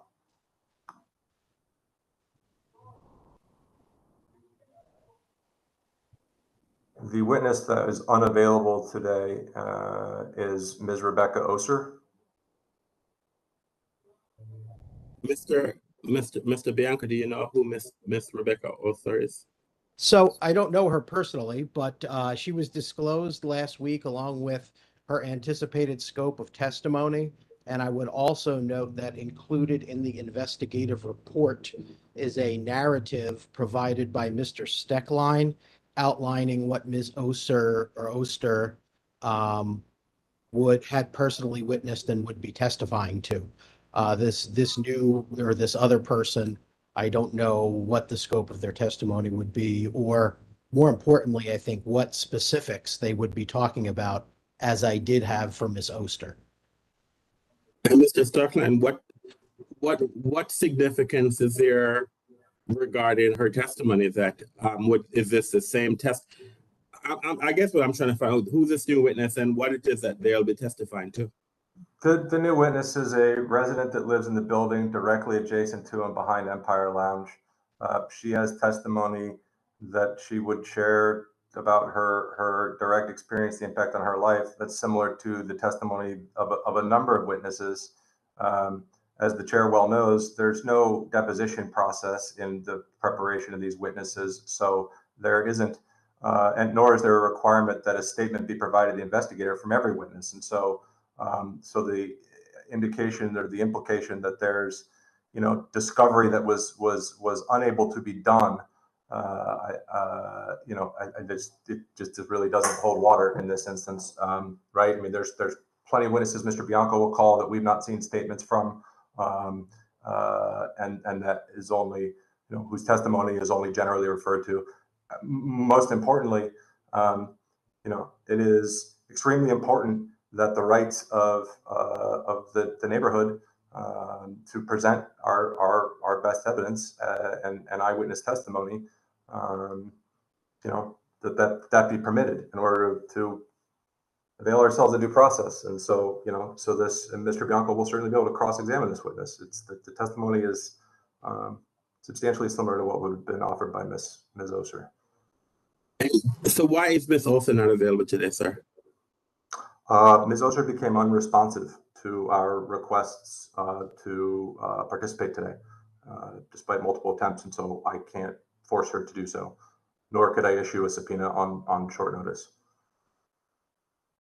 So because she's unresponsive that you're asking us to substitute her, not because she's ill, not because she's ill, but because she's been unresponsive to you. Maybe it's because she doesn't want to testify anymore. Is that? No, I can't speak to what may be causing that, because she was in touch very recently, and then suddenly was not. And so, but irrespective of Ms. Oser, I think that the request to present the testimony from this witness is no less important, valid, and I struggle to see how there is prejudice to, given the way that this process works, the pretrial process. I struggle to see how any resident with direct knowledge and experience with the applicant shouldn't be heard here when there'll be an opportunity to cross. It's the same opportunity that we'll have for Mr. Bianco's witnesses. The mere fact that Mr. Bianco didn't know a name doesn't disadvantage him or his client at all. Mr. Bianco. Sure. The board has very specific rules. If witnesses aren't disclosed, they may not testify. It's the routine ruling of this board on issues such as this. The other thing I would note is in this case, again, Mr. Steckline provided not only a narrative for Ms. Oser, but a narrative for two other purported witnesses testifying or supposedly testifying about their personal experience. They were named on the PIF form. They are not present either without explanation. So they apparently can't find any witnesses that are going to support their case that will actually show up and testify at a hearing. And the other thing I would note, which I think is extremely important, and I think is getting very much lost in the case that WNA intends to put on, is that this is a very limited inquiry here. This is not a renewal. It's not a referendum on this particular establishment's operating history going back to the beginning of time. This is a substantial change application, adding additional space without adding additional occupancy. I think it's very straightforward, and the parade of horribles that WNA is attempting and evidently failing at putting on. Mr. Chairman, I would object. Mr. Bianco is making his case right now. Stockline, please. Hold on, Mr. Stockline. You stated your position. Mr. Bianco did not object, and so I'm asking you, please, to let him complete his statement, and then I'll go back to you and ask you on a procedural matter. But please do not interrupt, sir. Go ahead, Mr. Go ahead, Mr. Bianco. That's all. It's a limited inquiry, and it doesn't need to go as far as WNA is taking it, and that's my position on the issue. Do you have any final comment, Mr. Stockline? Yes, Mr. Chairman. Apologize for the interruption, but it seemed to me that Mr. Bianco was beginning his opening statement, so which I think we would all love to get onto. So there is no requirement that a statement be provided from all witnesses that are identified. The rules that Mr. Bianco always cited, part of the rule. The rules indicate very clearly that it is subject to discretion of the board whether a witness may or may not testify if that witness appears in a subsequent amendment. It is totally up to your discretion, and I would say that Mr. Bianco himself, my last point here, Mr. Bianco, although it is not true that we don't have witnesses who are available to testify, if it were true, that's all the more reason, if due process is really what is of interest here, that's all the more reason to allow the witness who is available, willing to be cross-examined, to state her experience for everyone to hear. Mr. Stockline, I'm going to make a motion to the board to deny your motion. And the main reason why I'm denying your motion, specifically at the protest status hearing, I specifically told each party that, and our rules require that 7 days before the hearing, you are supposed to provide documented witnesses. And if documents and witnesses are not identified, that the board, if the board would deny the introduction of these documents and witnesses unless you can prove that the other side has not been harmed. This is, you have stated to the board that the reason why you're asking to substitute a witness, not because your witness was ill today, or not because something happened to your witness in a sense that they're unavailable. I believe that if you had stated, I specifically asked you, why is it that this witness is not available? Now, if you had told me that she's ill, or she had to leave town, or something like that, or she had a work assignment that she couldn't work, and that you're asking for leave to substitute with another witness who could testify generally to the same area, I would think about that differently. But your response to us is that the reason why you're asking to substitute this witness is because you are no longer able to contact this witness. And that's one of the reasons I'm saying maybe she decided at this moment she no longer wants to testify. And so you have had since it's a witness that is no longer communicating with you, you have had an opportunity. You could have substituted the witness that you're trying to call today. You could have identified that person 7 days ago, and that person would have been able to testify today. So my motion to the board today is that we deny the substitution because I do not believe the rationale for the rationale for this witness substitution is not something that I can support. It is not because an emergency occurred because this witness cannot occur. It's just that you're unable to communicate with her, and so therefore you're asking to substitute her name for another, and that is not. And counsel is correct that since the witness you're trying to substitute today has not been identified to him 7 days prior, that he will be harmed by this witness. And so that is the recommendation that I'm making to the board, that the board deny the motion. Is there a second? I will second. Mr. Grandis has seconded the motion. We'll have a roll call vote. Mr. Short. Mr. Short, I vote that the witness should be allowed.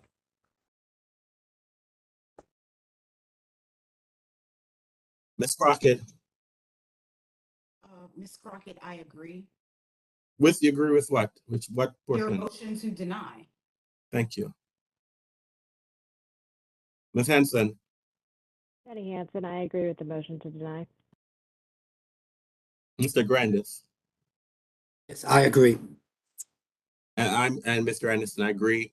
So the motion to deny the motion to deny the substitution has been passed 4-1. Thank you. All right.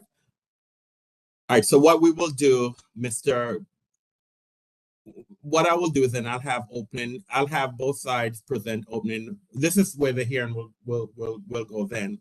We'll have the opening by the applicant, the opening by the protestant, and then we will have the licensee can call its first witness, Mr. Padro. I see that there are, and this is just a motion that I will ask the parties to consider.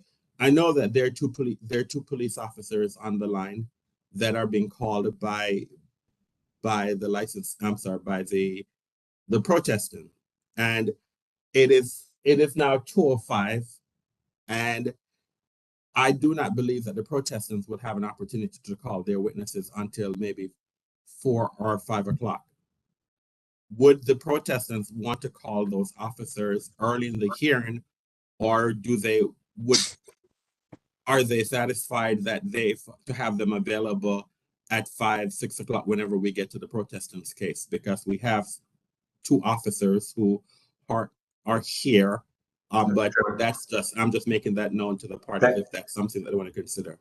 Thank you for that. And in fact, the officers have expressed to me their request that because duty calls, that in the same way that we're going to try to expedite testimony of Mr. Padro, that that they be allowed to testify as well. I'm fine with that, Mr. Anderson. All right. So what I will do then, thank you. What I'll do, I'll have Mr. Bianco present his witnesses, and then Mr. Stockline. Then you can then call the officers so they can go back to their duties,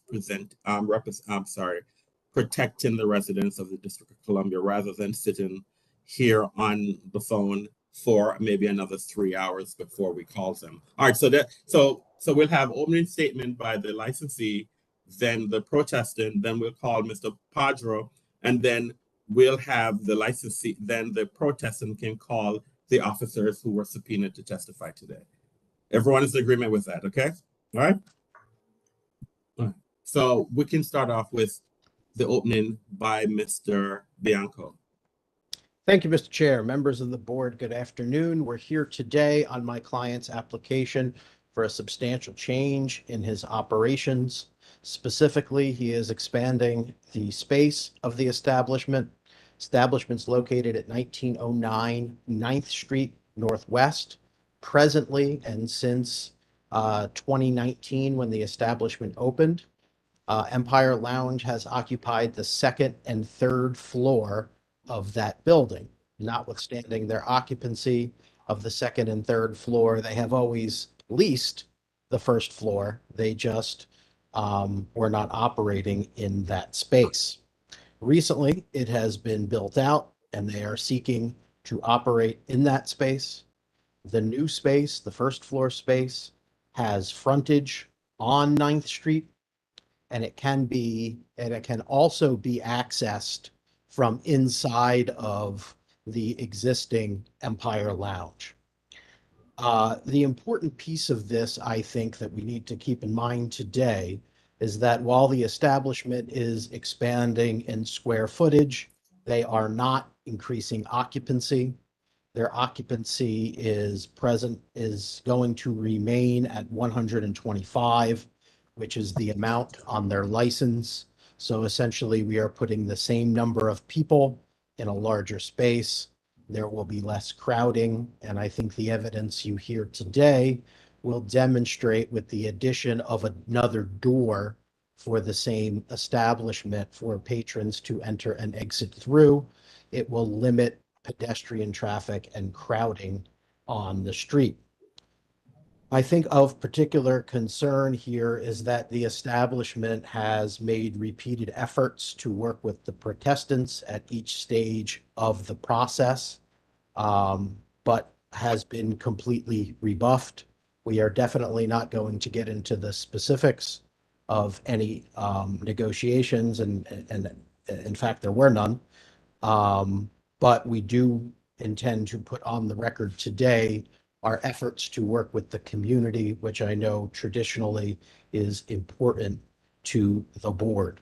I think some of the other testimony that you will hear today about the protestants' behavior towards the establishment is particularly disturbing, and I think demonstrates the true agenda that WNA has against this establishment.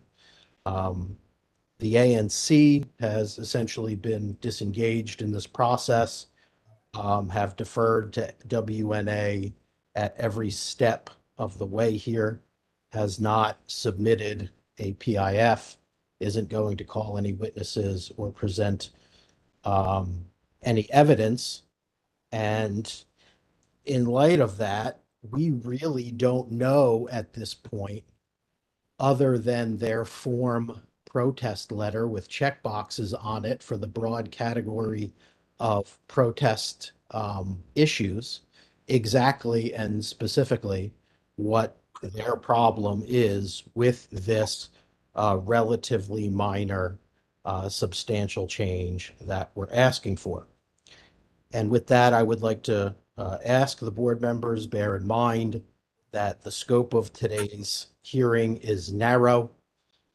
It's not about everything that has happened between this establishment and the neighbors since it opened in 2019.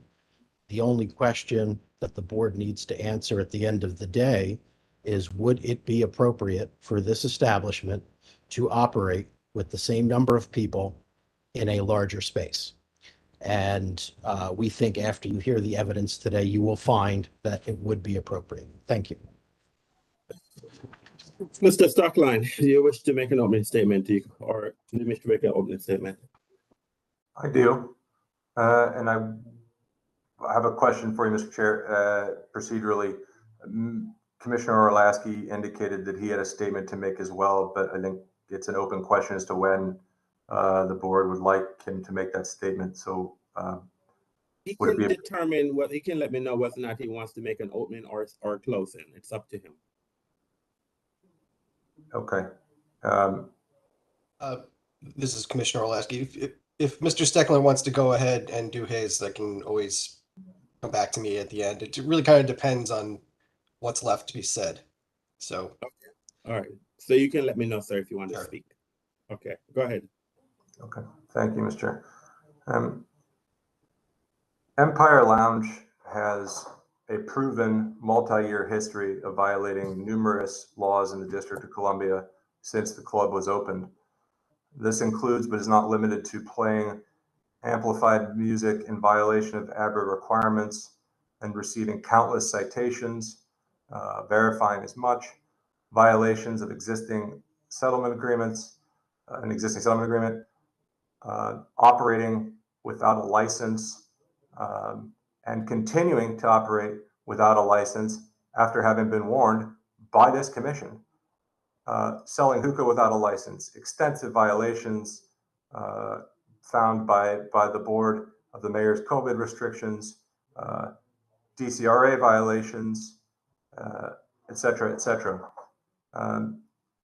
This demonstrates without question that if there is a law in DC that the applicant has not broken, I'm not really aware of it.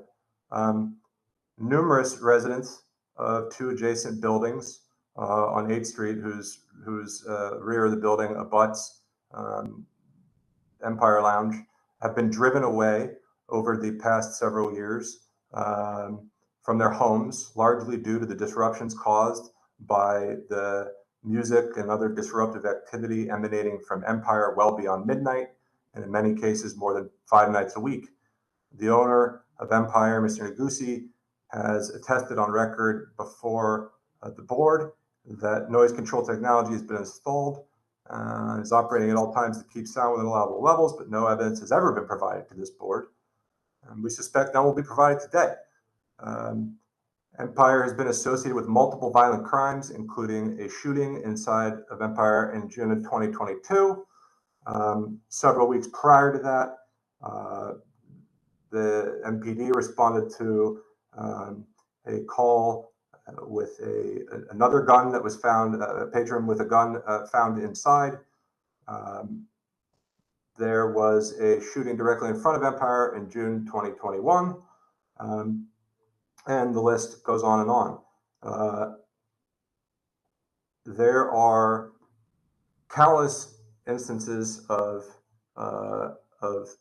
Empire's direct adverse impact on the community, and we will bring testimony and evidence to support that today. The summary that I just provided represents, however, only a sample of the many, many violent and nonviolent crimes that the neighborhood has experienced over the past several years within a 2-block radius of the 1900 block of 9th Street. Nobody can begin to count the hundreds, literally, of car windows that are smashed along Westminster, ST, 9th, and 10th, all immediately adjacent to the block in question. The countless times parents and children have been woken up at 3 a.m. to fights breaking out or shots being fired within 100 feet of the doorsteps, nor can the residents living immediately adjacent to 1900 block clubs, in Empire in particular, count the hours and hours of sleep that they have lost between the hours of 12 a.m. and 4 a.m. multiple nights a week because the club continues to rage. And there are, unfortunately, no ABRA inspectors available. Nor does this account for all of the empty bottles of liquor that are strewn about the neighborhood by those going to and from the clubs and inevitably driving drunk throughout the city on several recent occasions, smashing into parked vehicles along Westminster Street before fleeing. You will hear today further evidence about all of this. The question that is before the board today ultimately is irrelevant in our opinion whether the number of whether the applicant is requesting an expansion in the occupancy number, because the proposed substantial change is an expansion of the facility, an expansion of operation, an expansion of amplified music, and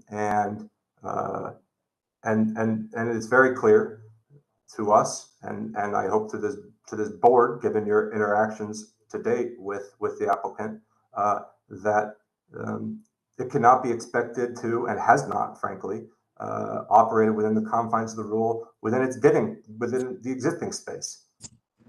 So how can it possibly be given authorization to expand further? Applicant continues to flout the authority of this board and every other enforcement authority in the district, and we ask that you reject the request. Mr. Stockland, I just want to get some clarification, because when I looked at the placard notice, and I just want to make sure that you are clear, the only thing that the board has been asked to do is to allow them to operate on the first floor. The board has not been asked, and the board will not agree to change their occupancy. I agree. Or their hours of operation. I just want to make sure that you know that the That only is issue. I'm sorry? Yes, Mr. Chairman, that's abundantly clear.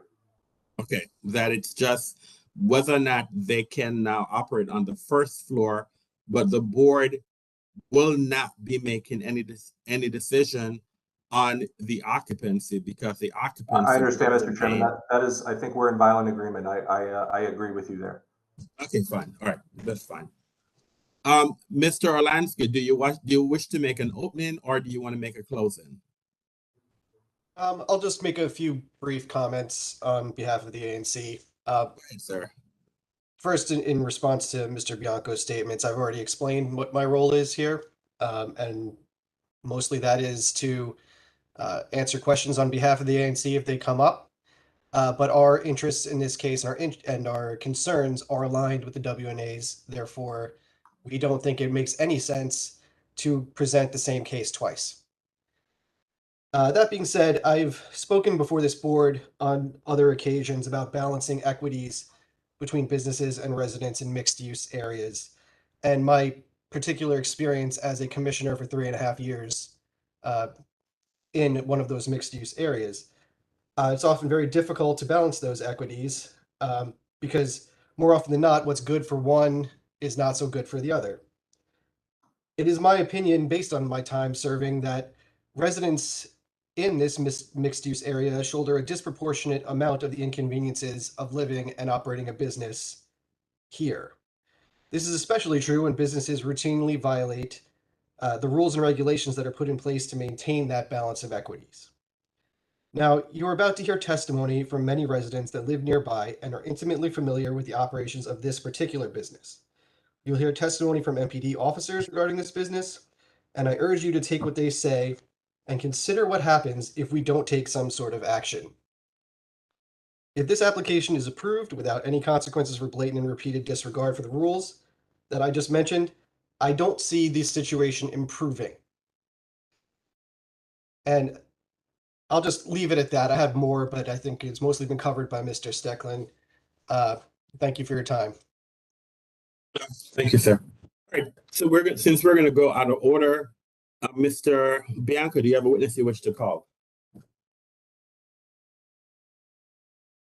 Yes, sir. I am going to call Alex Padro of Shaw Main Streets.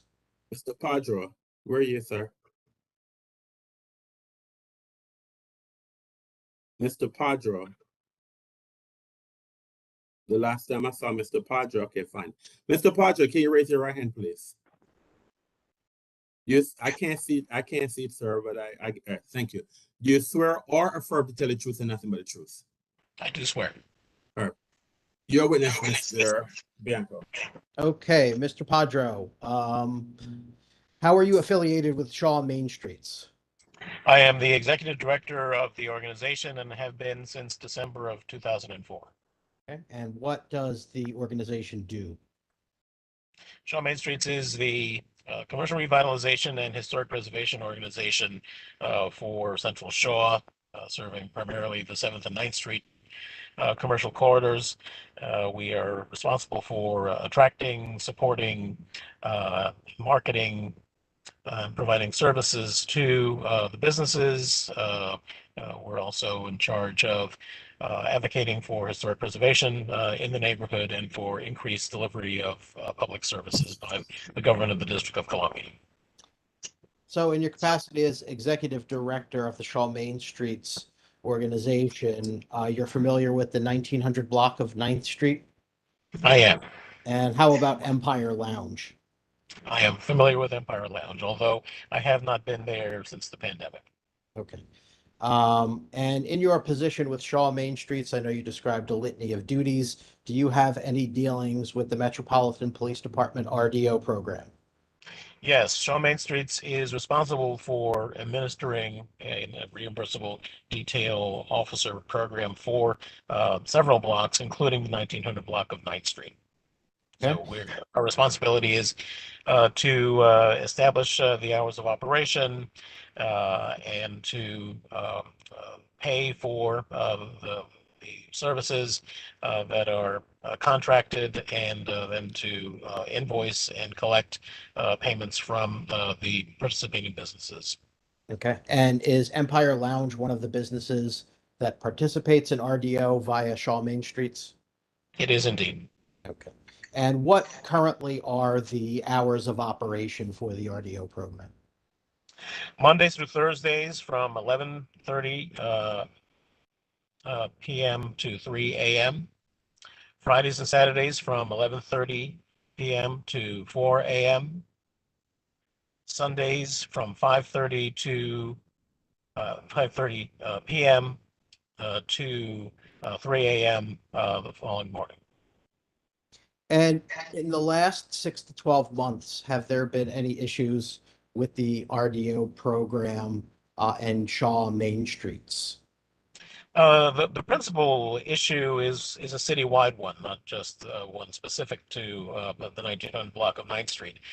Because MPD is understaffed, there are apparently from 300 to 400 officers short, and have not been able to hire sufficient officers to get back to their full strength, and a number of different initiatives on the part of MPD.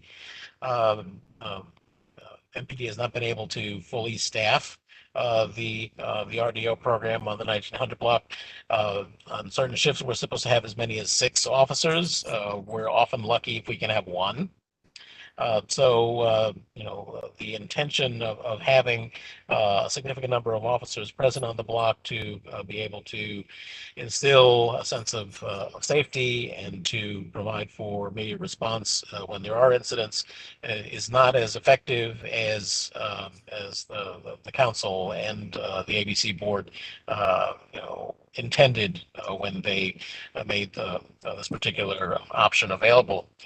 We are grateful that the ABC board did extend to Main Street organizations the ability to coordinate the RDO.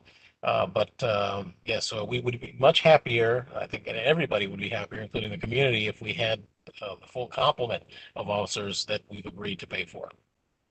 And have you noticed a difference in the environment when MPD is not able to provide a full complement of RDO officers? That's a question that I guess I'm not very clear on how to respond to it. Visually, certainly I have observed on weekend nights that when the area is most crowded, that there is more order and more civil behavior on the part of the public that is on the block when there are multiple MPD officers visible than when there are fewer officers that are seen on the block. So I can say that there is from my observation, a definite correlation between an increased police presence on this and other blocks and increased public safety. Great. I don't have anything further of this witness. Thank you, Mr. Stockline.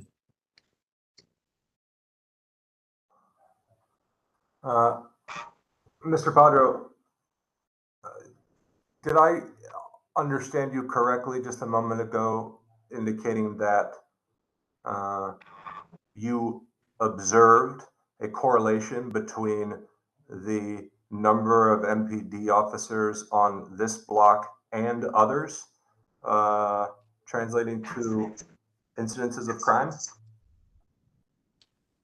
No, what I said was that I observed that the behavior of the public that is present on the block and adjacent blocks is more civil, less disruptive, when there are significant numbers of MPD officers present.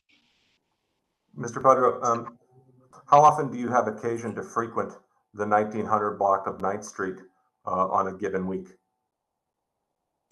I try to get there in the evenings between 7 and 10 times a month.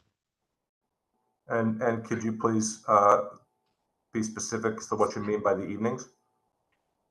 After 6 p.m. Until roughly what time?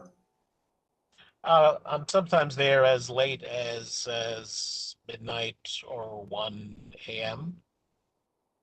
So are you, am I understanding correctly, it's your testimony that 7 to 10 times a month you stay on the 1900 block of 9th Street from roughly 6 p.m.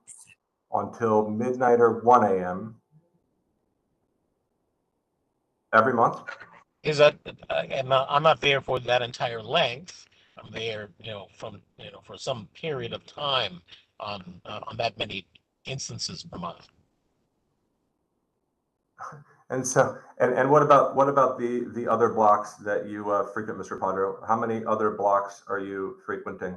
And can you identify what blocks you're observing there as well?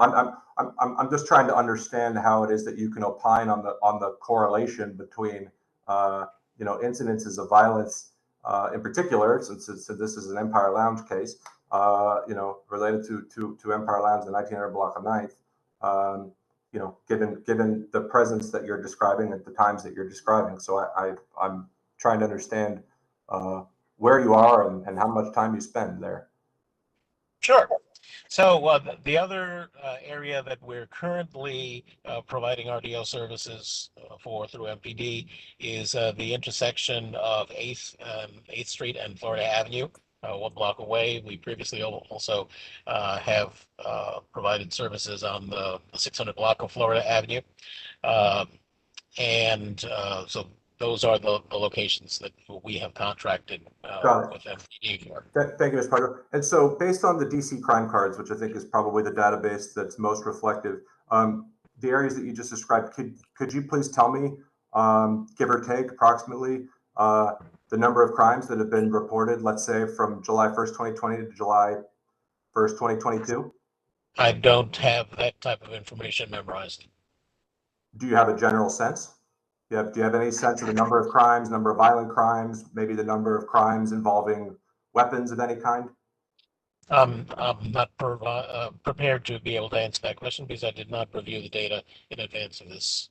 Yeah, so then, Mr. Padro, I'm having a really hard time understanding how it is that you can credibly opine on the correlation between the presence of MPD officers, and in particular the number of MPD officers, and the number of crimes observed, if you have no idea the number of crimes actually committed or reported. So my testimony was not about the number of crimes. I'll repeat the testimony so that we're on the same page. My observations are that individuals that are present on the blocks in question demonstrate more civil behavior, less disruptive behavior, and I'm going to object to Mr. Padro. Mr. Padro is speculating at this point. Mr. Chairman, he's testifying to things that he's clearly not observed. Mr. Stockton, Mr. Stockton, you've asked a question, and I believe the question that was asked from Mr. Bianco, he was generally given his observation by saying that generally, I believe when police are there, people are more compliant. I think that's what he's given a general. He's not saying that. So I'm going to allow him to answer the question. I take it that he's given his perspective from a layperson. He's not been, you're asking certain questions, and you have subpoenaed the police, which I have signed off on those subpoenas. So I believe that the questions you're asking, they're better off asking from your witnesses. But I believe Mr. Padro under cross-examination was just giving you his perspective from a layperson. I didn't take that he was given any generalized expert testimony on crime reduction. So do you have Then another I would question? then I would ask that his testimony specifically speaking to a frequency of crimes relative to the proportion of NBT officers be stricken from the record. Mr. Stockline, Mr. Padra was not presented as an expert. He gave I generalized. agree, Mr. Chairman. That's precisely why the testimony that he's giving is completely inappropriate and is objectionable, because he is not an expert. He has not reviewed the data very clearly. He is not sitting up above all these blocks, observing it at all hours of the day, or even a fraction thereof, or even anything close. And so his generalized observations have no place in this proceeding. Mr. Stockline, you're cross-examining the witness, and you're asking the witness certain questions. I'm asking you to instruct the witness, Mr. Chairman, to respond to specifically respond to the questions I'm asking, not to provide generalized opinions about things that can't be supported in fact. So unless Mr. Padro has facts to which he can speak, then I would ask that the chair instruct the witness to answer only the questions that I've asked. Mr. Stockline, this is cross-examination. I believe if under direct, if Mr. Bianco had asked, you did not object to any questions been asked by Mr. Bianco. And so you're now on cross-examination, and now you're asking me on cross-examination to strike testimony that is being given by a witness. And I believe that Mr. Padra stated that I did not, I think you misconstrued his testimony. And he also clarified to you, sir, that that's not what my testimony was.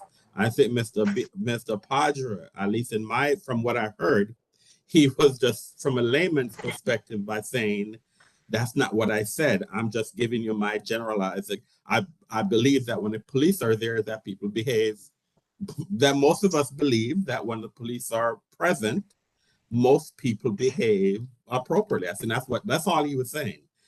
I did not take it as him saying that the crime statistics, you had asked him specifically for crime information. And he said, That's I don't fine, have Mr. Chairman. I don't mean to interrupt you, but I appreciate that you have that perspective, and also I'll withdraw my objection so that we can continue to. You have another question you want to ask, sir? I don't. Thank you. Any questions by any board members of Mr. Padra? Yes, Mr. Chairman. Yes, Mr. Grandis. Mr. Padro, it's a pleasure to have you before us today. Thank you. Same here.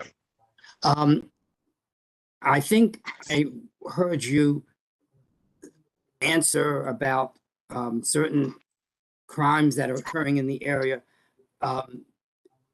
We've been told that there was in one of the openings that there's been a series of car window break-ins and other types of crime in that block. Are you familiar with any of those incidents of car windows being broken and things of that type of crime? Yes, in my personal observance of the broken glass, it mostly has been on adjacent blocks rather than on the 1900 block itself. Because the 1900 block is so heavily trafficked, it's less likely that individuals that are trying to break into cars will take the chance of being observed. There are also a lot of cameras associated with the businesses that would be able to observe that activity. So the 1800 block of 9th Street, the 800 and 900 blocks of T Street are some of the blocks, and even further down Westminster Street, R Street, are where I predominantly see the broken glass. And yes, that is a significant problem, but again, not only in this neighborhood, but in most nightlife areas around the city, to my observation.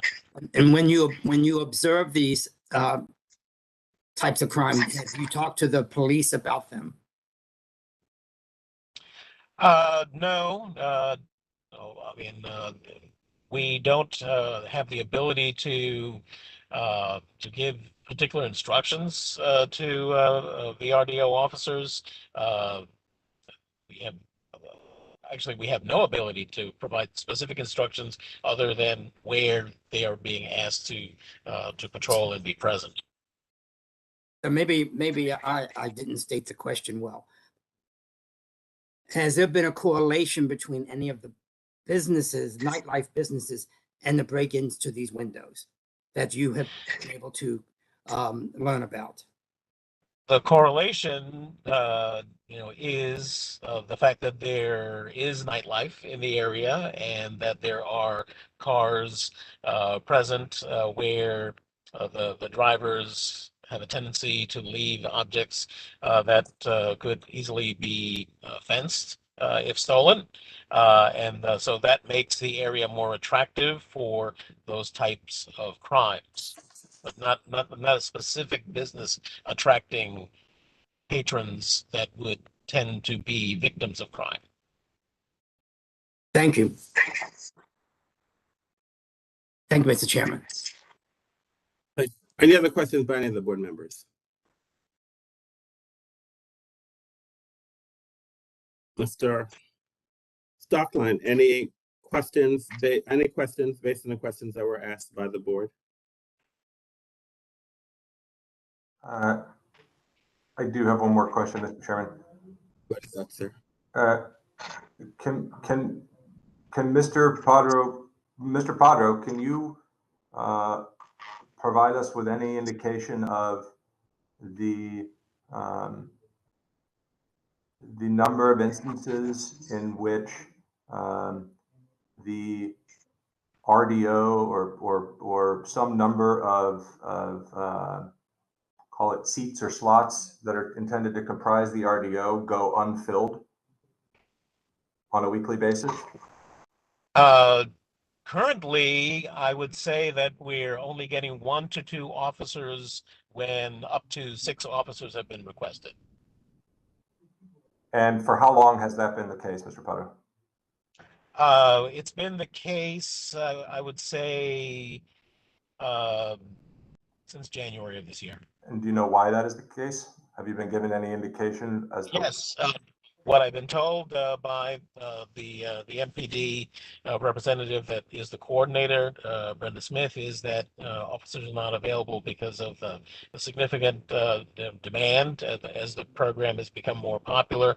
More and more nightlife areas and businesses are taking advantage of the program, and then coupled with the reduction in force that currently is placed as a result of the fact that the MPD has not been able to get to full strength, and the number of initiatives that MPD has been engaged in to address public safety citywide. They just don't have as many officers available to cover the RDO slots that have been requested. Thank you, Mr. Padro. I don't have any further questions. Thank you, sir. Mr. Bianca, any redirect? No, sir. Thank you. Mr. Padro, thank you very much for your testimony. Thank you. Have a great day. Mr. Stockline, do you wish to call a witness, sir? Yes, Mr. Chairman. I would like to call Sergeant Dale Vernick. Sergeant Vernick.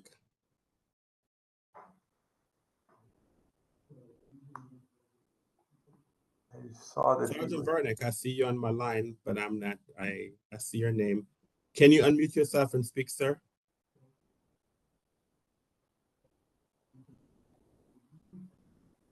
Sergeant Vernick, I see that you're in a car, sir, and I'm asking, can you and Miss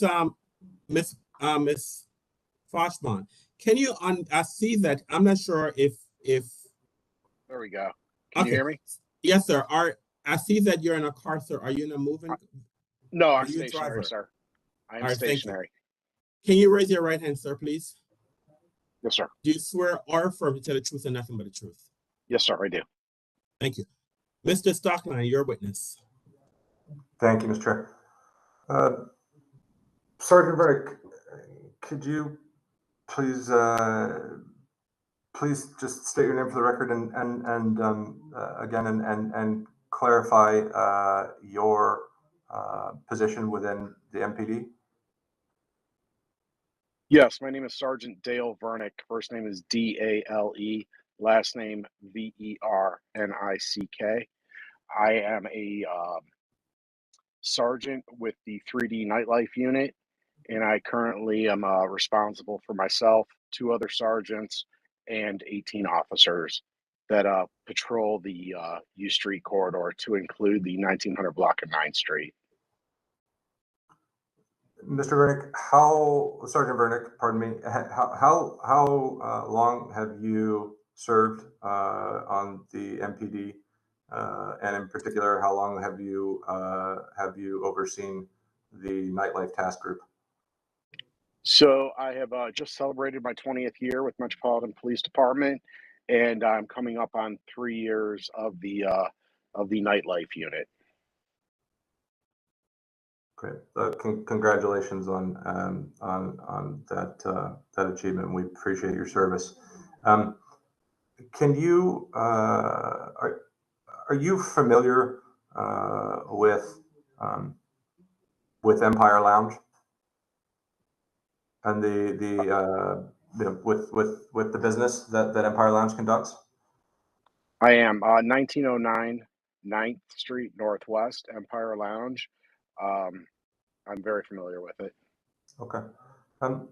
Can you, before we dive into specific instances, can you please describe for the board what you and the officers that you oversee have observed on the 1900 block of 9th Street in the way of crime and activity, and just could you please just give us an appreciation for the the climate and what your officers encounter regularly? Yes, sir. So the 1900 block of 9th Street is predominantly run by hookah type bars that generally draw a younger crowd, some of which the patrons are unruly at best. We deal with a lot of fighting in the streets, stabbing, shootings, robberies, and just chaos. More so on the weekends than the weekdays, but violence does erupt Monday mornings, at the club. So we're there and we staff that club zone unit 7 days a week. Okay. And are you in a position to, based on your knowledge of this block, to compare on a relative basis to other blocks within the 3rd district or perhaps within the district, how the the general level of violence in this area compares to others? Yes. So my previous 17 years on Metropolitan Police Department, I worked in Anacostia, which is a fairly violent area of the nation's capital. And I specifically or predominantly sit when I'm not engaged in other activities in the 1900 block of 9th Street, just because of my patrol area. It is the most violent. So it takes the majority of my time. Okay. Have you had occasion to interact with or develop relationships with with patrons that frequent the area on a regular basis? Yes. What I find is a lot of the patrons come back 7 days a week, and being one of the guys out there dealing with the chaos, is I'll get a "Hey Sarge" from across the street, and people come up and talk to me and tell me all kinds of information. They talk to me about what's going on in the community, about other scenes, and so I've actually spent a lot of time dealing with the business owners, the bouncers, as well as the patrons and the community members that come up and have complaints about some of the goings on from the club area. So Sergeant, I think I heard you say, and please correct me if I'm wrong, I think I heard you say earlier that it's your observation, your opinion that this is one of the most violent areas that in the district that you have patrolled. Is that correct? So that 1900 block of 9th Street is an extremely violent area in relation to other blocks in the U Street corridor. So it does get a lot of my attention. And go ahead. What kind of violence? Can you elaborate? I mean, what kinds of violence are we talking about here? Are these? I'm gonna object. This has now been asked and answered 3 times.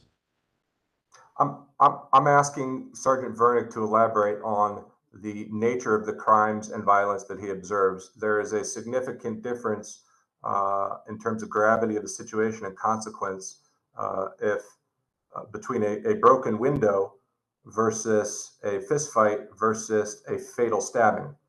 And so I'm asking Sergeant Vernick to provide for the board more specificity on what he's observed so that the board could get a full appreciation for the nature of the violence. He's testified about it 3 times. Mr. Stockholm, remember, this is a protest hearing on the substantial change application for Empire Lounge.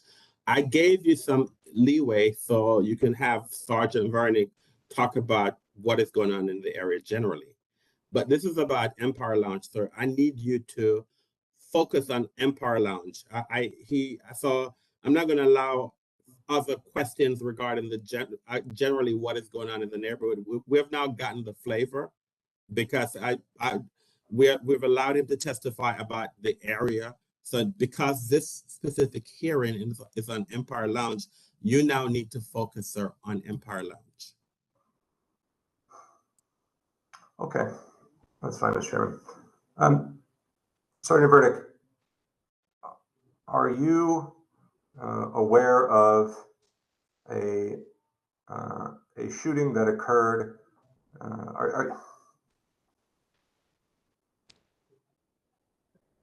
Are you aware of any shootings that have occurred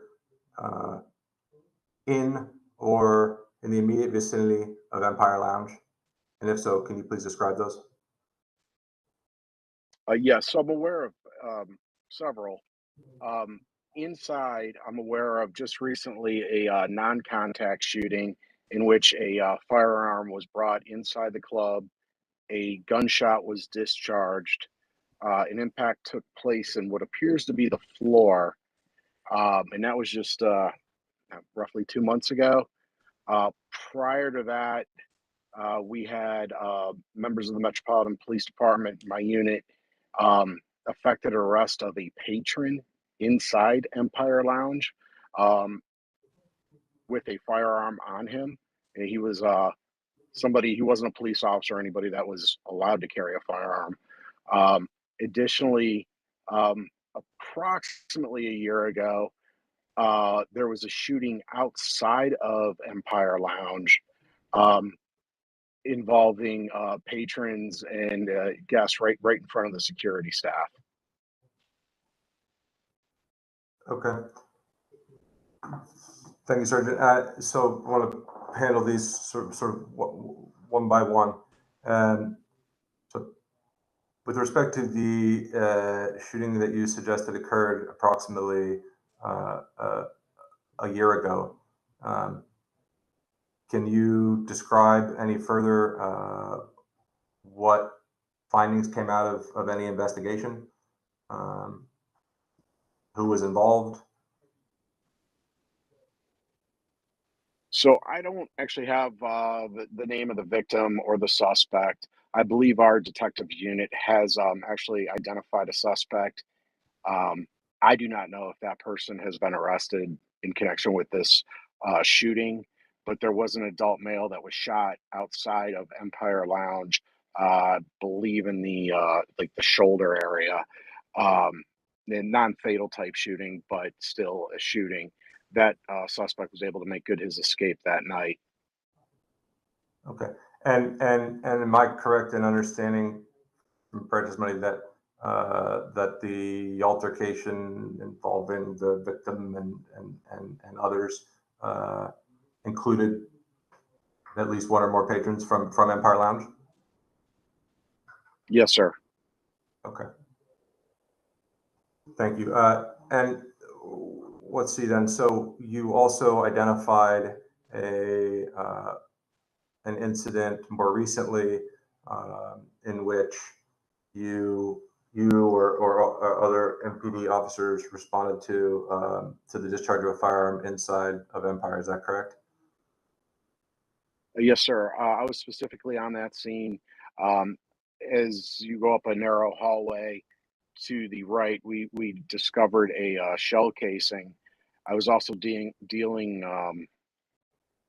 Sorry, Verdi, I'm just going to interrupt you real quickly just because I want to clarify. So would it sound right to you that that on or about May 6th, 2022 is the incident in question? I'm going to object to Mr. Steckline leading witnesses and essentially testifying for him. If the witness doesn't have personal knowledge or doesn't remember, he can't testify to the fact. Sergeant Vernick, do you know approximately the month and day on which this incident about which we're speaking occurred?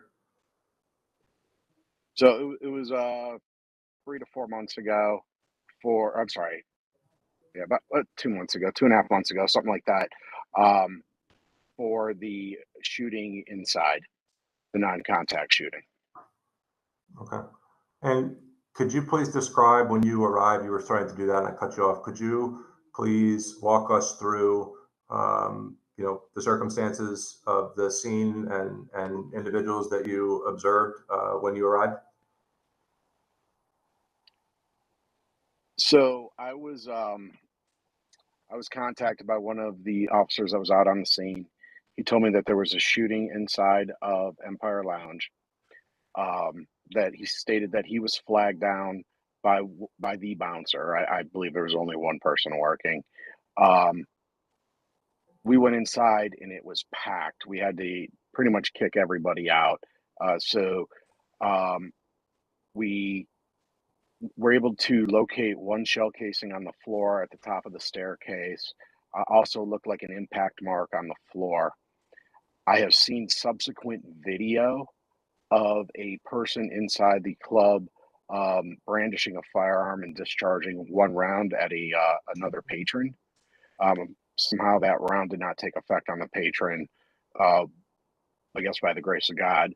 But there was definitely a firearm that was discharged inside that establishment, which I think is the key. Additionally, we tried to gain footage of that, and the Aber manager that was on duty was unable to provide us with footage. Because my main concern was, is there a person with a gunshot wound walking around the streets that could succumb to their injuries? I was trying to figure out if I had a shooting victim. The Aber manager was able to get in contact with one of the owners. The owner basically stated he had childcare issues and was not responding in.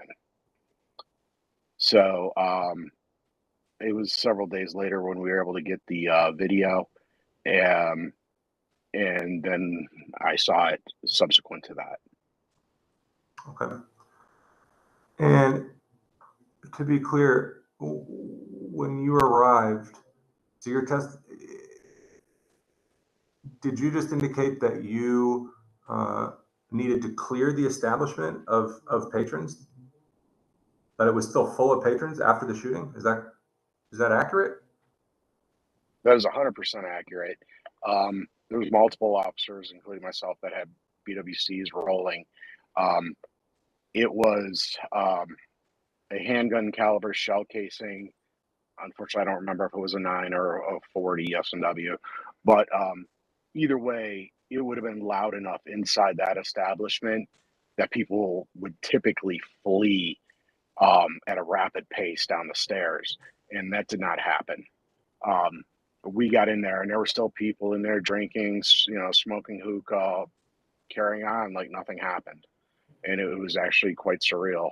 And the fact that the manager that was on duty stated he didn't hear a gunshot, yet he was standing at the bars, what he told us, which was 20 to 30 feet away. And coming from a guy that has shot guns for 30, 35 years, there's no way he could have not known that a gunshot was discharged inside a crowded establishment surrounded by walls in a ceiling where the sound would have just echoed. So, thank you for that, Sergeant Vernick. So,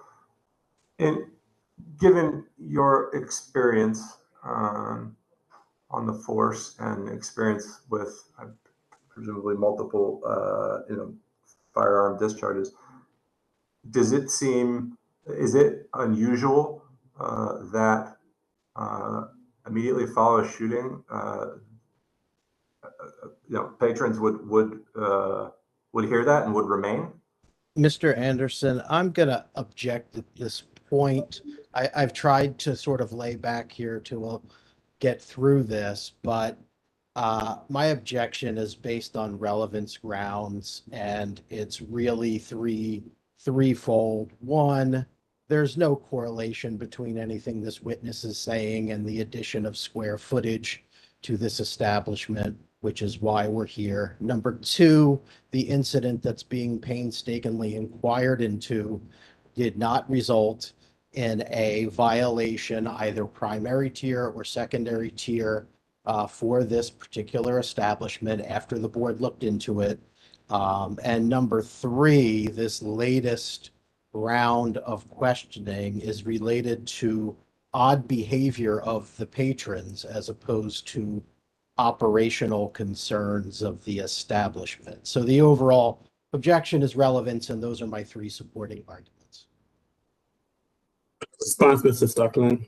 Mr. Chairman, I'm trying to understand, and I would hope that the board would understand how it is that that after a gun was discharged, that patrons wouldn't have left if they had heard it, and that's the key, if they had heard it.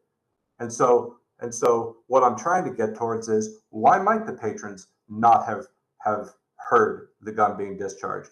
And that is highly relevant because, notwithstanding, the technical fact, as Mr. Bianco has suggested many times, and we've all agreed on, that this case is not about a requested occupancy increase. The fact remains that it is a significant increase in the size of the establishment, and therefore a significant increase in the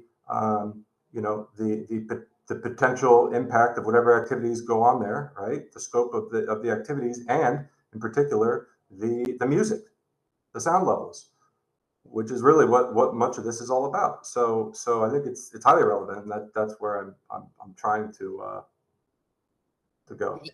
Mr. Anderson, I'm sorry. If he's presenting evidence about noise, why isn't he asking about noise? I was about to say, Mr. Bianco. Well, I was Mr. just about to Stockland, get there when you objected, Mr. Bianco. Mr. Stockland, I'm giving you some leeway. However, remember, this is about what the board has been asked to do in this particular case is whether or not we should approve the substantial change to allow them to operate on the first floor. So I need you to hold in on that. That's the purpose of this hearing, sir. So again, let's focus on why we're here. Go ahead, sir. I'm going to overrule the objection, but I need you to remember why we're here, sir. I will do that, and I will try to be more focused. Sergeant Vernick, when you arrived at the club, can you describe the volume level of the music that was playing? Yeah, to the best Yeah, to the best of my recollection, it had been turned down because I believe the DJ was shutting it down, or we went up and told the DJ to shut it down. So shortly after our arrival, it was dissipated. Prior, I don't really have a good basis. I'm sorry. Okay, that's fine. And did you inquire with the security staff why they didn't clear the establishment after the firearm was discharged? Same objection, Mr. Anderson. I'm gonna. Mr. Chairman, the security staff's sole purpose is to maintain order and the safety of the public, both outside and inside the establishment. So if a firearm is discharged and the security staff isn't clearing the premises, I'm trying to understand why. I'm going to overrule the objection. If the witness can answer the question, he can. Let's move. Just one more time with the question, please, Mr. Stockley. Sure. So, Roberta, did you have the opportunity to speak with security personnel at Empire to understand why, after the firearm was discharged, the premises wasn't cleared? That specific question was not asked by me. Okay. Okay. Sergeant Bernick, so I'd like to ask. Hold on. Hold on. Let's hold on 1 minute, please. Okay. Hold on 1 minute, please. We're off the record. Give me 1 minute, please. Okay.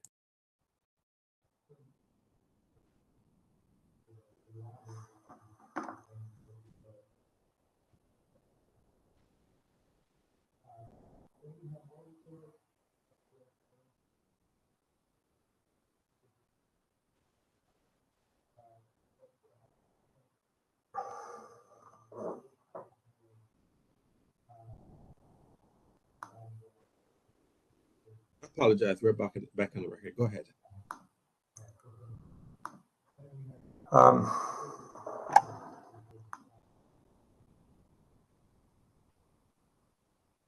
So, Sergeant Bernick, are you aware of any other recent shootings that have occurred within Empire or next to Empire? So I believe I've touched on the shooting out front, which was a contact, the non-contact shooting inside about 2.5 months ago, and then not necessarily shooting related, but the gun recovery from inside Empire that was about 3 weeks prior to the last shots fired inside the establishment. Okay.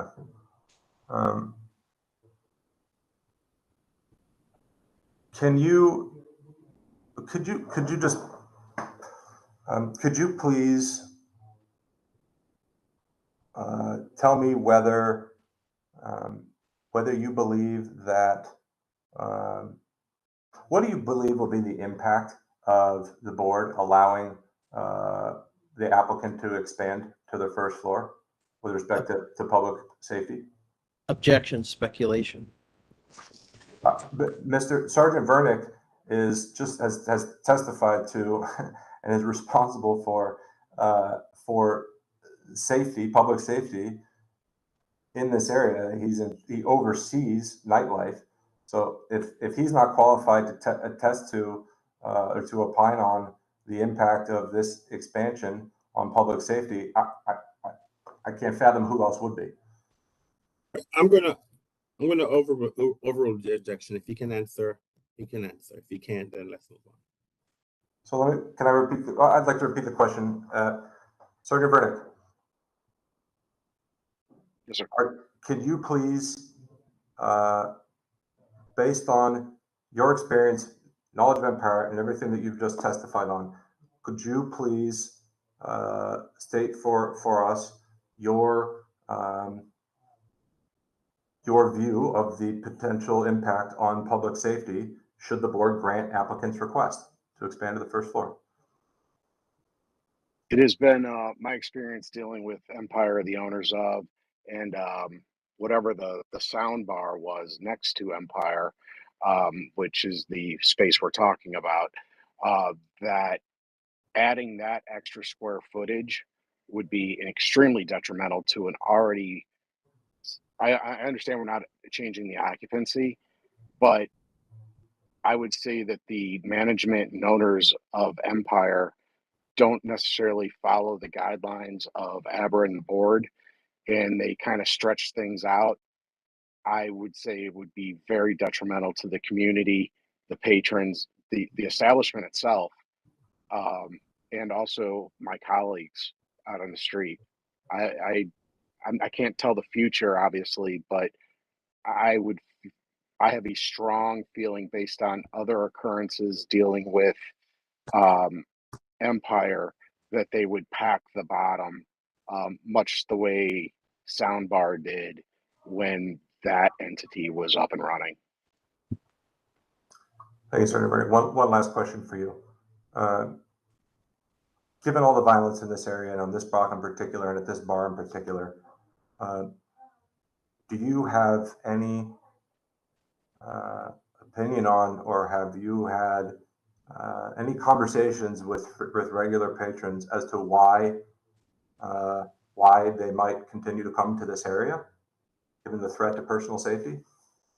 I'm going to object to the extent that the question calls for hearsay. This is beyond the scope of Sergeant Vernick's duties. Sustain the objection. Let's move on. Sergeant Vernick, have you ever had? Okay, no further questions at this time. Go ahead, Mr. Bianco. Okay. Sergeant Vernick, I am going to try to keep it as short as possible and get you out of here. I'm only going to have a few questions for you.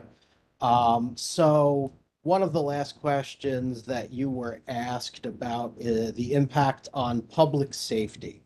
And if I am correct, the concern you cited was twofold. One, they don't follow the guidelines, and you were concerned that the establishment would exceed their occupancy. Is that correct? My apologies. That is correct, sir. Okay. Based on history of dealing with management there. Okay. Let's assume for the sake of argument that they did not exceed their occupancy. Would you have similar concerns?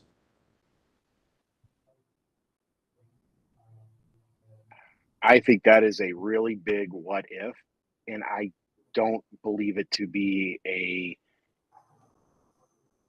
an action that they would take. They have proven to me that they are in it for the money and not in it to serve the community, to be good neighbors, to just offer a healthy, vibrant atmosphere for the patrons. I have zero belief that they would not pack that first floor beyond occupancy, in addition to what is upstairs. I understand, and I understand your concern. And based on that testimony, would it be fair to say that if they kept their occupancy for the building to the legal amount, you would not have the concerns that you are expressing in your testimony?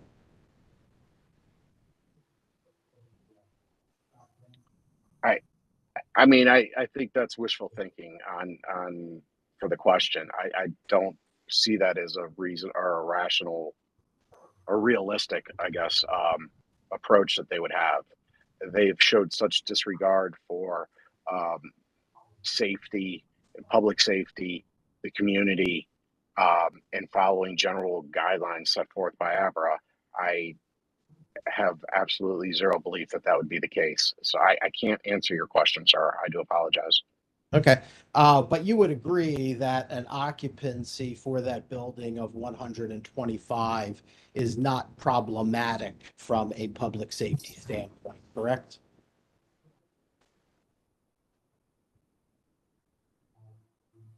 I honestly feel that theoretically 125 is not a problematic occupancy level for the entire building.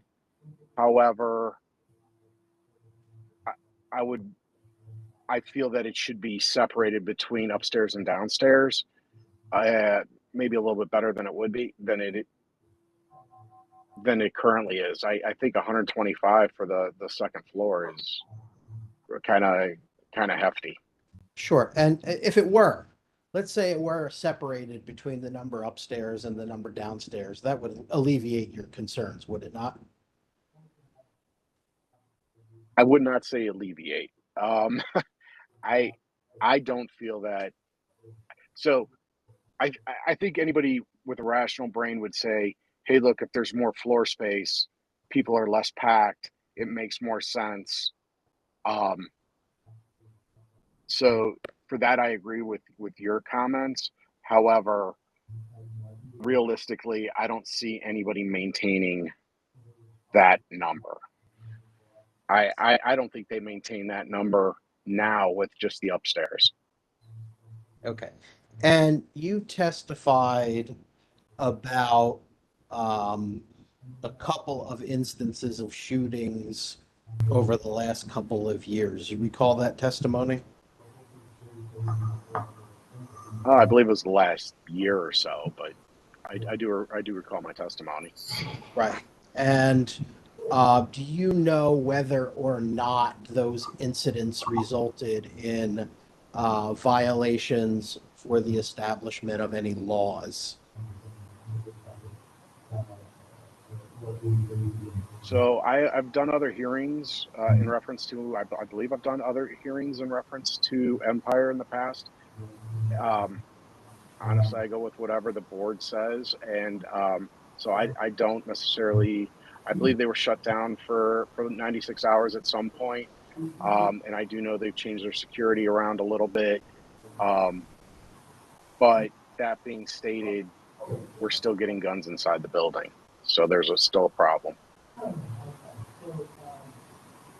And you are in charge of the detail that patrols that particular area for nightlife purposes, correct? I wouldn't call it a detail. That'd be more the RDO. But I have a unit of 18 officers that are dedicated to the U Street corridor, which also encompasses the 1900 block of 9. Okay.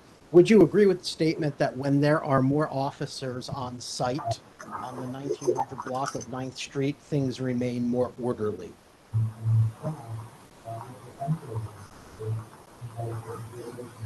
You know, theoretically, maybe. It honestly has to do with the night, what the vibe is in the air. If people are just going to be people and be violent, or rob, or I don't know if there is an absolute correlation between the amount of law enforcement officers in a block. I do know that I go heavier at that block than I do any other block from 9th Street to 14th Street on you. So I generally put my strongest, most capable people in that area for that reason, because it is prone to the most violence. Okay. And you're obviously very familiar with the area. So is it fair to say that the 1900 block of 9th Street is more densely populated with bars and restaurants than the other areas you're talking about? So I honestly feel that it is. And I also feel that it's the same kind of clubs as opposed to the diversity that's up and down the U Street corridor and maybe some of the other club areas throughout the city.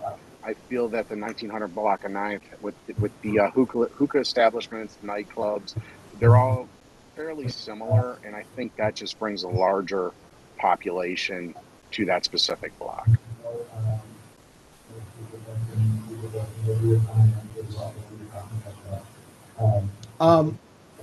In your patrols or in your monitoring of the 1900 block of 9th Street, could you talk about, I'm sorry, have you noticed an issue with crowds of people on the sidewalks? That I have. That seems to be a citywide problem. It is a problem at Empire as well as other clubs. I have been working with uh, other bar owners to get that situation under control. It is definitely something that needs to happen. And now that there's a nightlife task force, it actually frees me up to do some of that kind of community building where I can have conversations with bar owners about controlling that. And would I be correct in assuming that the congregation of people is for lines entering the establishment, or is it something else? So there's a multitude of things. Um, Definitely lines coming in, definitely people coming outside waiting. Also, a lot of bars don't allow people to smoke marijuana cigarettes inside their club, rightfully so. So they make them go outside, which people go outside, smoke their marijuana, then go back in.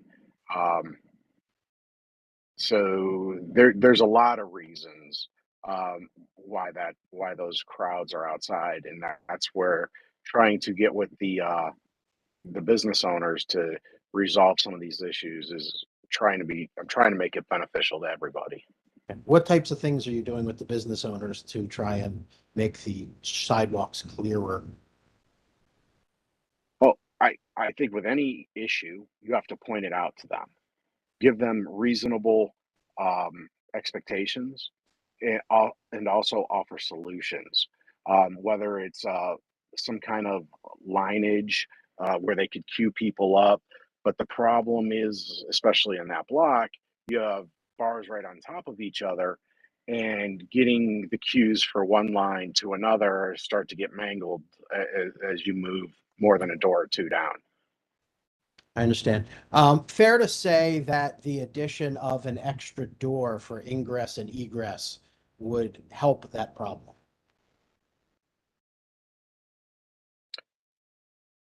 Of course, I think anytime you have more than one entry and exit, you're making things safer. I think anybody that says you wouldn't would be straight lying to you. Um, so yes, to answer your question. Thank you, Sergeant. I appreciate your testimony. I don't have any further questions at this time. The board may have some. Thank you, Mr. Bianca. Any questions by any board members? Mr. Short has a question. Go ahead, Mr. Short. Thank you, Mr. Chairman. Good afternoon, Sergeant Vernick. Thank you for your service for 20 years and 3 years on the unit that you patrol 9th Street. My first question for you is, how familiar are you with the physical layout of 1909 9th Street Northwest as it is today? How familiar are you with the interior physical layout? Good afternoon, Mr. Short. So I was in there a month and a half ago. Unless the layouts changed dramatically in that month and a half, I could say I'm pretty familiar with it. Although I understand that there's a rooftop that I have never been to. That being said, I do know when you go into the door for Empire that there is a galleyway, and you can walk through a door and get into what used to be Soundbar, or you can go up a thin narrow hallway to what is essentially Empire. Okay, knowing that you're not a building code enforcement or a fire marshal, on the top floor, the 3rd floor, how many ways do you have to get in and get out if you're on the 3rd floor and you're trying to exit the building in case of an emergency? Mr. Chair, before he answers, I'm going to object. What we're talking about here is the 1st floor. This hearing today has nothing to do with the 3rd floor layout.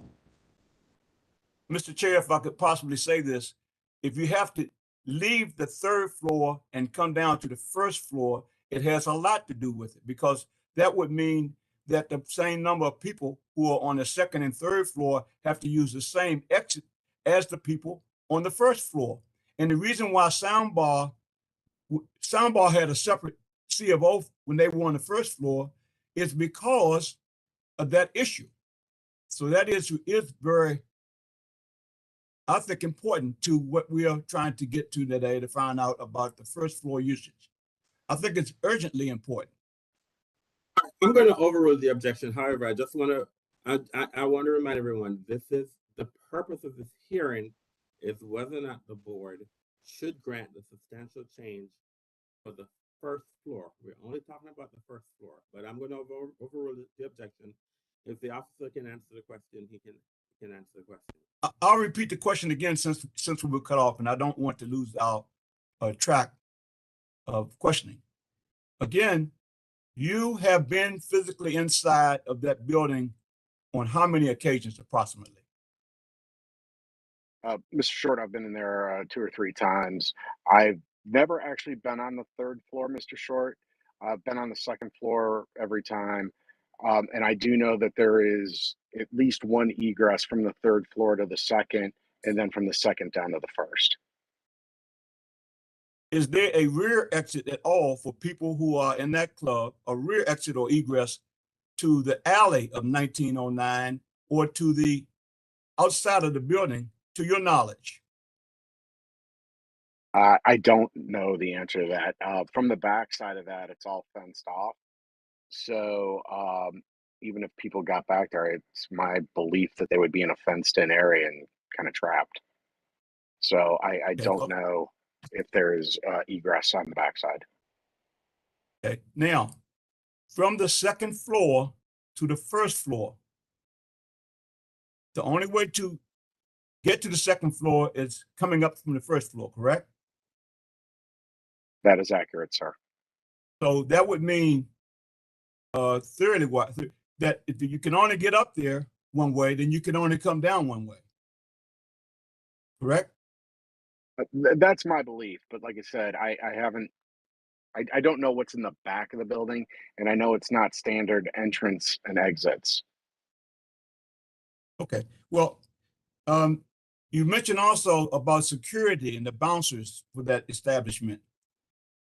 In your opinion, as a public safety official and a police officer, how well trained are their security at this location, 1909 9th Street Northwest? Objection, Foundation.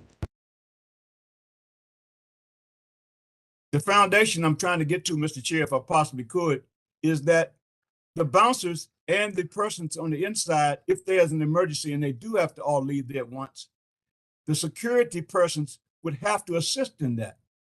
So the level of the security officers and their ability to be security officers, I think it's very pertinent to adding more space to the 1st floor or any other part of that building. If you can answer the question, answer the question. If not, let's move on. The question again, just to remind you, Sergeant, and thank you very much for your patience. The security and the security level that's currently at 1909 9th Street Northwest, in your experiences of all of the guns and everything else, how well do you think that security could get people out in case of a real emergency, of fire or an explosion or whatever? Mr. Short, to answer your question. Sorry, I'm getting a lot of feedback. I have very little faith in the competency of the security staff there. I know they've changed hands a couple times, and I'm not sure about the current security agency that is employed there. So I would say the previous were definitely not capable, and I don't really have much experience with the current security company there. So I don't know if that's a fair evaluation. Okay, well, thank you for that. And my very last question for you, Sergeant, and again, thank you for your 20 years of service to our city. How many times have you seen or experienced overcrowding in the space that they currently have a CFO for? So I've only been in there a couple times, and every time I come in there, I have to notify Abra. It's way overpopulated, as are most of the clubs. So that's one of the objectives of this nightlife task force that has been pushed through the mayor's office. Is we now have fire marshals that go out and visit these establishments several times during the tenure of the nightlife task force. We also have ABRA that is a little more heavily staffed. We have other governmental agencies that are doing some of the things that we normally do with traffic control that are helping us out, so allowing us to do things. So it seems like that there hasn't been the crowds that normally come down there. So since the task force has been enacted, which has actually made for a much safer environment for all. Thank you very much for your testimony today, and you be safe out there. Thank you. That's all I have, Mr. Chair. You too, Mr. Short. Thank you. Thank you, Mr. Short. Any other questions by any board members? This is Ms. Crockett. I have 2 quick questions. Question, Ms. Crockett? I do. Go ahead. Good afternoon, Sergeant Vernick. Thank you for spending some time with us today. My first question is regarding your statement that you don't have any faith that they would not, that Empire Lounge would not exceed the capacity limits and would result in overcrowding. Do you have any evidence that they, in the past or at present, have exceeded their occupancy limits and resulting in overcrowding in the facility? So I don't know if any of the ABRA incidents specify overcrowding for Empire specifically, at least in the last year or so. However, based on their security not doing its job, their management not doing its job, the owners not assisting with any of the investigations in a timely fashion, it seems to me that pretty much everything they have done is through lawyers instead of just doing the right thing. And that's where I have very little faith in their ability to not exceed the occupancy of the establishment. So my question was, do you have any direct evidence that they have exceeded capacity limits, resulting in overcrowding in the past? And it appears that you do not have direct evidence of that. Mr. Short, can you please mute? Excuse me? Can you please mute? There's feedback. Oh, not a problem. Ms. Crockett, if we could defer to ABRA in reference to that, we generate ABRA incident reports for things like overcrowding. I am not at work right now, and I don't have access to that. Hopefully somebody from ABRA would be able to pull that up and answer that question a little bit better for you. I have no problems deferring to ABRA. My second question was regarding, you made a comment about marijuana cigarettes. Smoking indoors of any kind is not allowed in the city, correct? That is correct. So people would go outside to smoke menthol cigarettes, nicotine, anything, correct? That is correct, ma'am. So I'm unclear as to why you specifically called out smoking marijuana cigarettes as a reason for crowding on the sidewalk when people have to step outside to smoke anything in this city. It's generally what I see in that area is people stepping out to smoke marijuana. Of course, there's people that are smoking nicotine-based cigarettes in vapes and everything else. But when it comes to the overcrowding on the sidewalk, it appears to me, based on my experience of being on the street from 8, 9 o'clock at night to 4 or 5 in the morning, that is the main cause, is people going outside. Since most of the establishments allow hookah on the inside, people go outside to smoke other products. Thank you. I have no further questions. Any other questions by the board members? All right, I have a question I want to ask Sergeant Varnum. This is the question that the board has been asked to do. The ABC board has been asked to approve a substantial change to allow them to use the first floor. The ABC board has not been asked to expand their occupancy. So from a layman's perspective, wouldn't allowing 125 people into 3 spaces, wouldn't that more so alleviate the overcrowded than having 125 people in 2 spaces? I can't follow. That's what I'm trying to find out, because that's the decision. And from it's like, to me, it looks like it's obvious. 125 people in 2. Now they want 125 people in 3 spaces. So the place should be less overcrowded. It should help the police investigation. So explain to me why you believe this is not going to alleviate the problem. Mr. Anderson, when we were young guys, when we used to go to the nightclubs, we always went to the club that was the busiest, the most packed, right? That's where all the entertainment is. That's where the fun's at. I don't see them abiding by the laws set forth of maintaining the occupancy of 125 on 3 levels. It would be so scarcely populated on the inside that their business would actually suffer. So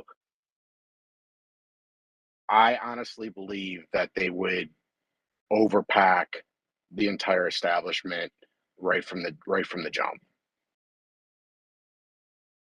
So your response is because since you believe that they're not going to abide by their occupancy for 125. That's correct.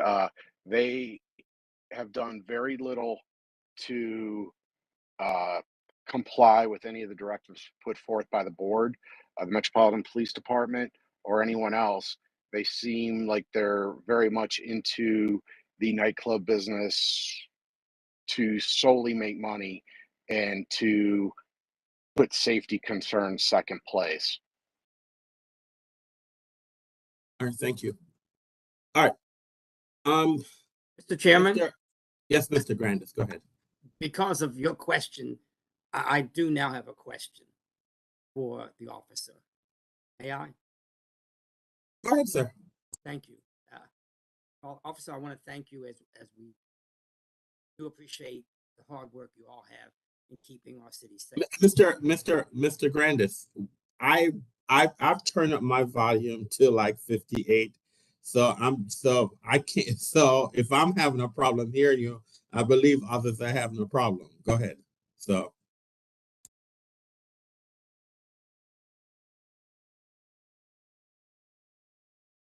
Is that better? No. How about this? That's much better. Thank you. Thank you. We talked about offline about our laptops. Officer, you've testified several times that you just don't trust this licensee in the context of the overcrowding. I think we've had those issues before. But you do believe our investigators, if they went out there and found overcrowding, that they could cite them for a violation. Yeah, I'm sure they could. I'm sure they could and would. The problem is generally Abra has 3 or 4 investigators working on a weekend night, and there's hundreds of bars in the city, and to just focus on Empire is not realistic. So I mean, sure, we could write up reports, but I don't think that actually ensures the safety of the community.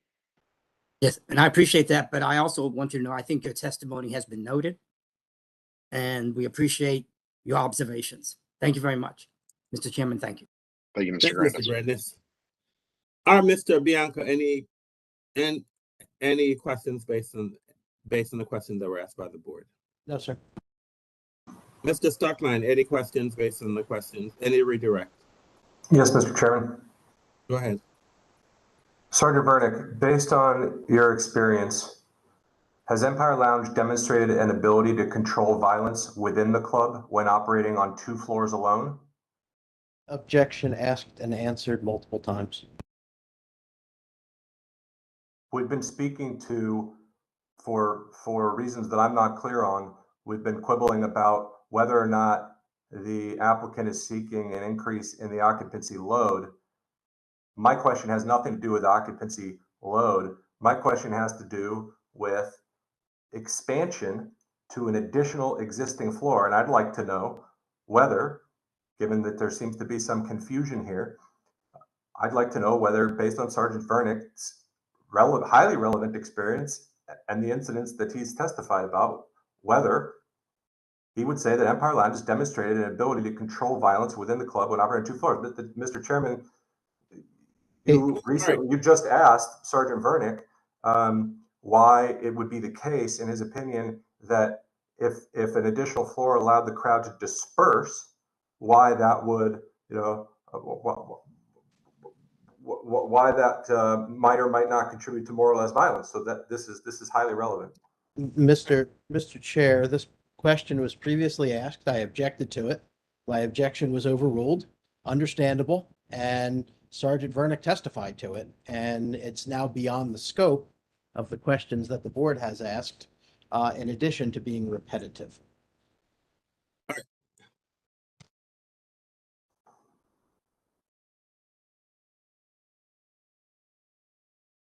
To maintain a clean record, and so all the facts are out.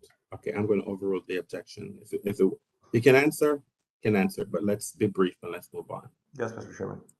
Sergeant, would you like me to repeat the question?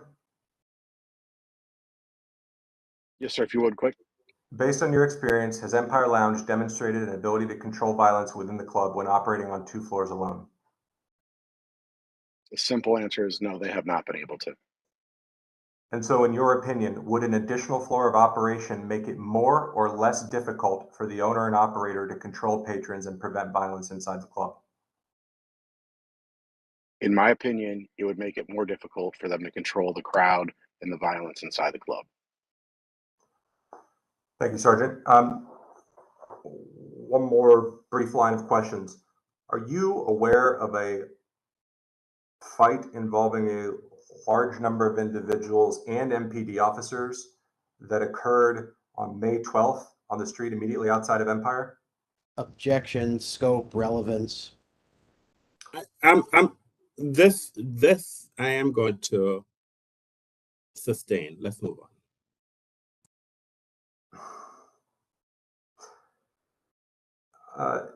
Sergeant Vernick, in your opinion, would the proposed expansion of Empire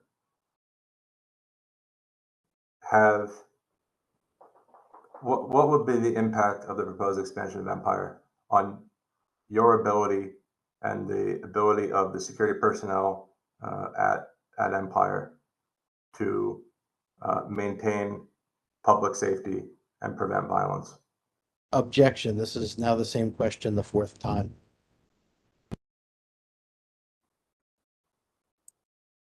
Mr. Stuckland, any response? That question stands, Mr. Chairman. I'm sorry? No, I don't have any response. You don't have any response. To my knowledge, I do not recall asking this question of Sergeant Vernick at any point in the past, however many minutes we've been speaking, but this is my last question. All right, that's it. Answer the question. Okay, I'll overrule the objection. If the witness can answer the question, he can go ahead. If you don't mind just repeating it one more time. Sure, Sergeant. In your opinion, would the expansion proposed by the applicant, what would be the impact of the expansion proposed by the applicant on MPD and Empire security staff's ability to maintain public safety and prevent violence? What would be the impact? Adding an extra floor to that situation would call for more security. I mean, 2, 3, possibly 4 more people. So not knowing how they would staff it, I don't know if I can really say what. I mean, it would definitely need more staffing than what they have now. I think what they have now is kind of a baseline for the 2 floors. So you're definitely going to need more security. And honestly, I would probably have to beef up my manpower a little bit. And I know we're not talking about adding a capacity load, but I'm adding real estate to an already densely populated area that's going to require some attention. Thank you, Sergeant Vernick. I have no further Sergeant questions. Vernick, Sergeant Vernick, thank you very much for your testimony today. You are free to go. All right. We have been at this hearing for over 2 hours. We're going to take a 10-minute break. It's 3:43. So we'll be off the record until 3:53. Okay? So we are off the record for 10 minutes. Thank you.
was my band.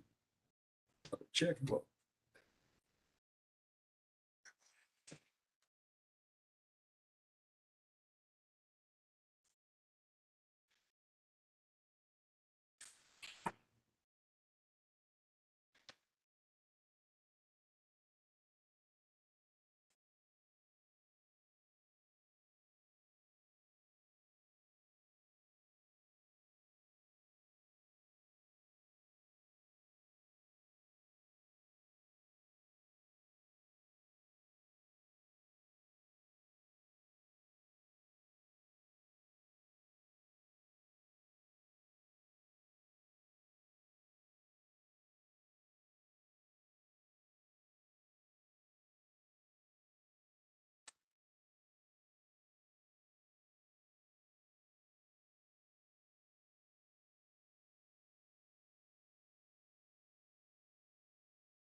All right, we're back in the record.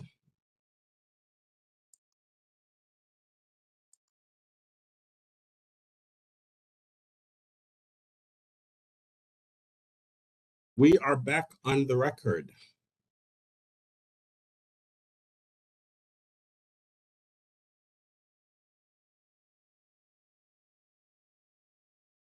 Mr. Bianco, Mr. Stockline. I am here, Mr. Anderson.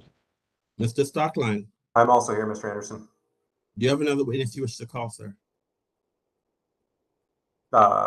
Yes, I do. I would like to call Captain Han Kim, the MPD. Captain Kim, are you there, sir?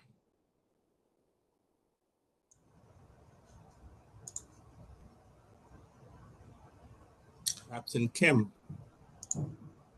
I see him Yes, on the I'm here. line, but.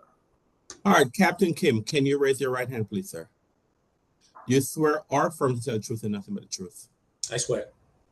Thank you. Your witness, Mr. Stockland. Mr. Anderson, before we get started. Yes, Mr. Bianco. With Captain Kim, I'm not objecting, but I very much would like to avoid any cumulative or repetitive evidence. So if there's some proffer as to what Mr. Kim is going to testify to and how it will differ from Sergeant Vernick's testimony, I think it might be instructive for everybody involved. That is fine. The board did state, I did inform the parties earlier that the board will prevent repetitive and redundant testimony. So, Mr. Stockland, can you give us a proffer of Captain Kim's testimony? Sure.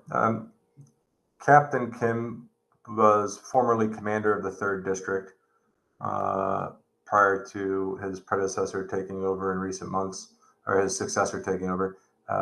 He can speak to, in a way that only a commander can, about the history in the area and the evolution that he saw over the multiple years that it was his responsibility to address public safety. And in particular, he can also speak to several additional shootings that occurred in the immediate vicinity of the block that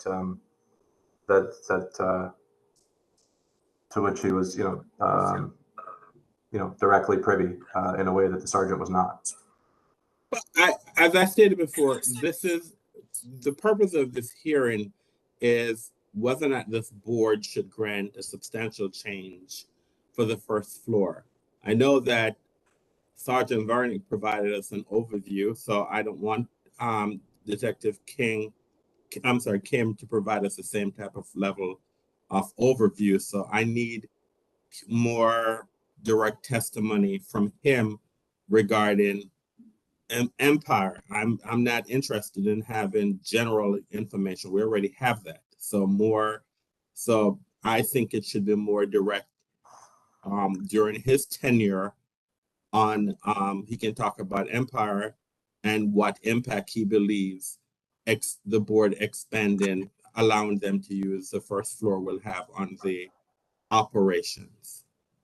Mr. Chairman, I understand that and I appreciate it, but I give you some I will give you some leeway. However, it's not going to be as extensive as the information that was just because, as you stated, he's a past commander. He's no longer commanding this area. So yes, he can give some historical and his direct ties to this establishment. But I don't think it's going to be helpful to us for him to give us about trends in the area, since he's no longer directly overseeing this area.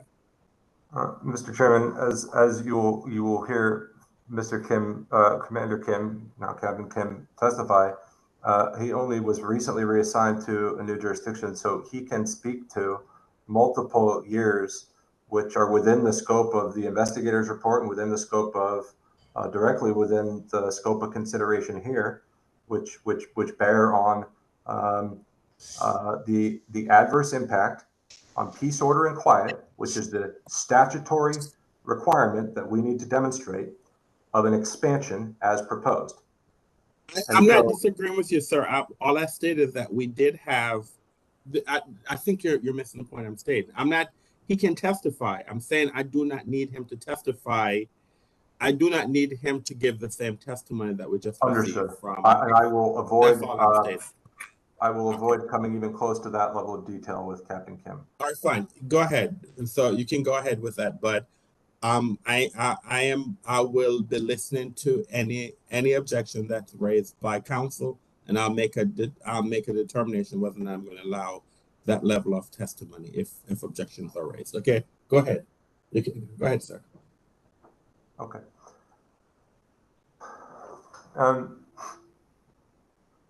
Captain Kim, could you please state your name and position for the record? My name is Captain Han Kim, Hankim. I'm currently working for the Patrol Services South Division of MPD. Thank you. And could you please indicate the period of time during which you were commander for the 3rd District? I became the commander of the 3rd District in May of 21, and then I resigned that position in this April of 2022. And I have several years of experience actually as a captain in the 3rd District as well, from 2018 till 2020. Okay. And are you familiar with the applicant and their operation? Empire Lounge, yes, sir. Okay.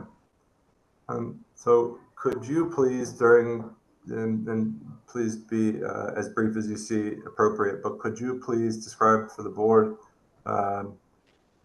during your tenure as commander of the 3rd District what you observed in terms of the frequency and severity of violence in the on the 1900 block of 9th Street and the immediately surrounding area? Yes, sir. And I don't want to just dwell on the violence part of it. I think that corridor is just fraught with volatility, everything from minor thefts all the way to shootings. And what it's affecting is not only the 1900 block of 9th Street. It really propagates into the neighborhoods. And the most concerns and complaints that I received were from the neighborhoods that are very close within proximity to the U Street corridor and also the 9th Street corridor. Okay. Thank you. I appreciate that. And so can you describe, say, from the beginning of your time, you indicated that you were a captain in the 3rd District before you became commander, but could you, just limited to the time that you were commander, yes, could you please speak to the incidents of, as you said, not just violent crime, but any crime that you observed Sure. In the area? As a commander, obviously, I had to be very in tune with our hot spots, as we call them, our areas that we need to concentrate heavy resources on. And one of those areas was the U Street corridor and the 9th Street corridor. Now, that area actually, as Sergeant Vernon talked about, so I won't go into it, actually started to kind of go more towards the 9th Street corridor. U Street has its issues, but in terms of volatility, the constant fights, the main problem is, if we're talking here, I'll be honest with you, was not within inside these clubs, although we did have issues. Most of the problems occur when the folks are hanging out in front of those specific clubs, not leaving, just hanging out, fights. We've had multiple folks just drinking outside, that sort. And those arguments turn into stabbings, shootings, major melees. So those are the main problems within that corridor. Okay. And are you aware of, again, in the immediate vicinity and during your time as commander, can you speak to, in particular, the just the incidences of shootings? Can you describe the shootings that you're aware of, the stabbings that you're aware of, and can you articulate just on the 1900 block on 9th Street, what you've directly observed, or that your officers reporting to you directly observed? Sure, and I'll be short here. I know we've all been sitting through, so I don't want to repeat things that have been said. But in terms of the shooting, I can clearly remember that actually involved Empire Lounge, 1909 7th Street. We did have a shooting there, and after the investigation, it was found that it occurred in the line that was formed while patrons were waiting to go inside of Empire Lounge. Some sort of argument occurred in that line, and one of the suspects or the people involved produced a handgun and shot the victim. What was concerning to me at that point was that it was very late or early in the morning. Most of the time, Empire Lounge closes at 03 or 3 a.m. That weekend that this particular shooting occurred, they got permission from, I suppose, ABRA to remain open. It was a Juneteenth holiday, so they had permission to stay open an extra hour. So they were allowed to be open till 4 a.m. Now, what was very concerning to me, and which I addressed, was that this shooting occurred at 3:40 a.m.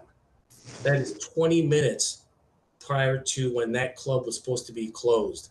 So I was very frustrated and concerned as to why the club, that lounge, would allow a line to form outside of it at 3:40 in the morning, when, in my opinion, they should have been preparing and gathering their security personnel to empty the premises. Instead, they were allowing lines to form again at 3:40 in the morning when that shooting occurred. There was some talk that when that fight occurred, that it was not reported to officers nearby. The shooting victim actually had to come up to one of the officers in that block and report that he was shot. So after that incident, I actually submitted a fact-finding hearing letter to ABRA, and I would defer to ABRA as to what, or if anything, they found during that fact-finding hearing.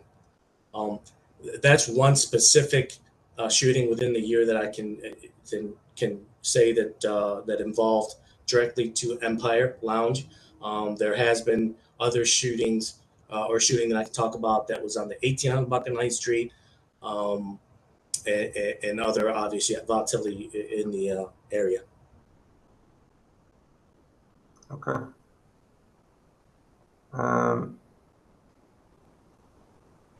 And in your experience with Empire, have you found them to be diligent enforcers of the rules by which a club must be operated under DC code, or are you aware of the history to the contrary? I wouldn't be able to answer that. I think Sergeant Vernick answered that. He was somebody, obviously I was managing the whole district, so I have my hands in everything. But in terms of a single a place not abiding by the rules in that way, I'm not aware of, other than some of the concerns about the security that Sergeant Verning mentioned. I've heard, and then the incident I just spoke about. But as far as I know, anytime we need a video of that sort from Empire, we've had no troubles getting videos and them cooperating with us. Okay. Thank you. Maybe one more question. Captain, are you aware of a fight involving MPD officers and a large number of individuals that occurred directly outside of Empire Lounge on March 12th? Mr. Chair, I'm going to object to that. I objected to that question, the same question with Sergeant Vernick, and the chair sustained my objection. So my objection would be the same here. Well, I'm going to overrule this objection, Mr. Bianca. You had raised the objection on different causes. Here it is as part of his direct. He's asking this question, so I'm going to allow this question if this witness has direct knowledge about this incident. I am aware of it. Okay. And are you aware of a video recording that captured this fight? I am aware of it, yes, sir. Okay. Mr. Chairman, I'm not exactly sure the best way to do this for everyone, but I'd like to introduce what is Protestants Exhibit 6. It is a short video. Mr. Chair, before we get to the playing of the video, as you know, we've exchanged exhibits in advance, so I'd like to deal with my evidentiary objection to Protestants Exhibit number 6 first. And my specific objection is based on my review of the video. It appears to be a social media video that was posted, taken by somebody who is not identified or known, and as such, the video cannot be authenticated and is not appropriate for consideration by the board. And I know it has been the board's practice to only allow such social media posts to be used when the author is identifiable and able to authenticate the video. Mr. Stockland, can you please? I have not seen the document, so can you provide us some background information regarding this video, sir? Sure. This is a video that was posted to Twitter by someone using on the evening of March 12th, 2022. And in the video, you can see, first of all, extreme violence, but there are multiple MPD officers attempting to break up the fight, which is directly outside of Empire. You can see that perspective when you look at the video. And in this instance, these are officers that reported directly to Commander Kim, and he's already indicated that he is both aware of the melee and he's aware of the video, and so I can't. And so I think it's critically important that the board see exactly what what occurred in the video. Who's the author of the video?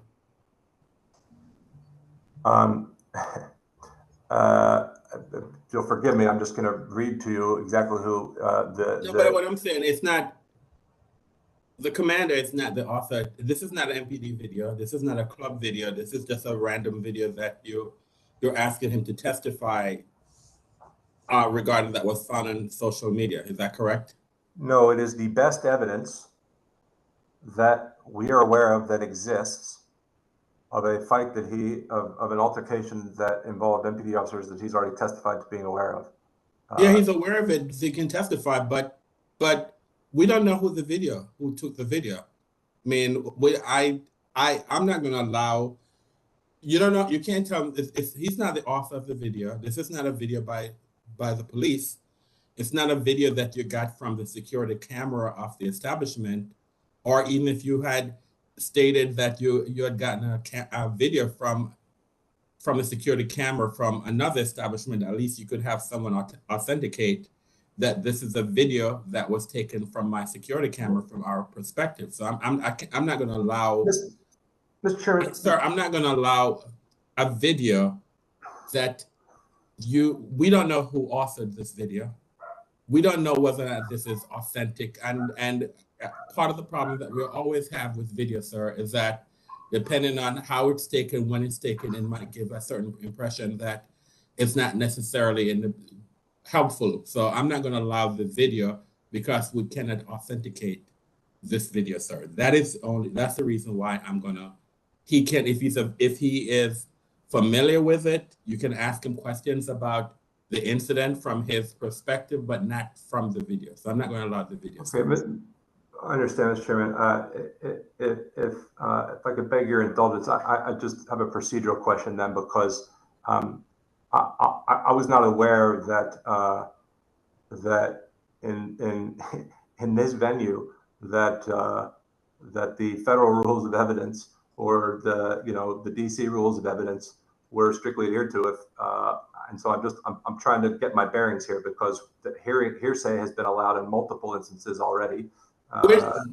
So I'm not really sure. And we can't subpoena a handle that says "fool ass goop," right? Which is the handle of this Twitter user. So I'm at a loss because we would have subpoenaed if we could, the person that created the video, but as you know, counsel requires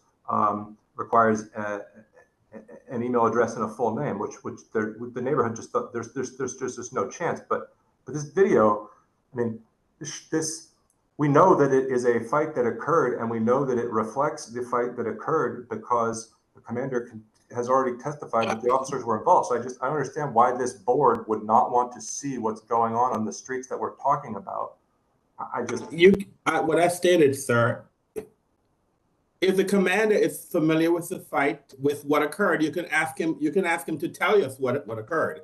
You're asking us. You're asking to show a video and have the commander testify about a video that he did not take, and no one can, and that no one can authenticate. Yes, we don't follow strictly in an administrative hearing. We don't follow strictly the rules of evidence, but hearsay has to be credible. So there's a credibility issue.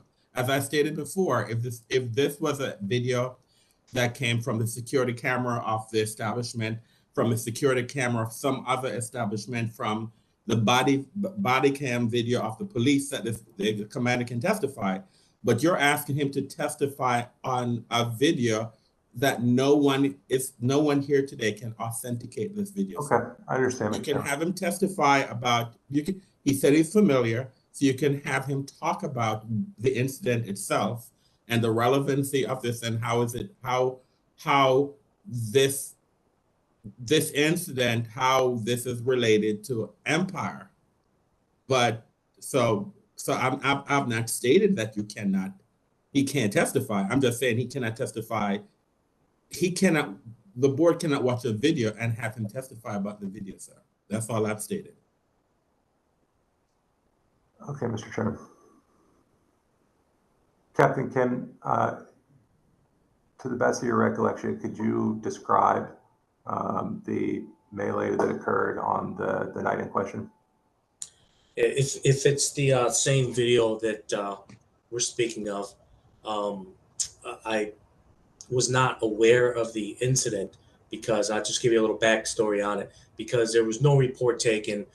Usually at the commander level, something is brought to me because someone was seriously injured, or we had some sort of a serious incident. This incident, when it occurred, was not brought to me because at the time no one reported being injured and no one filed a report. It actually came to my attention via citizen.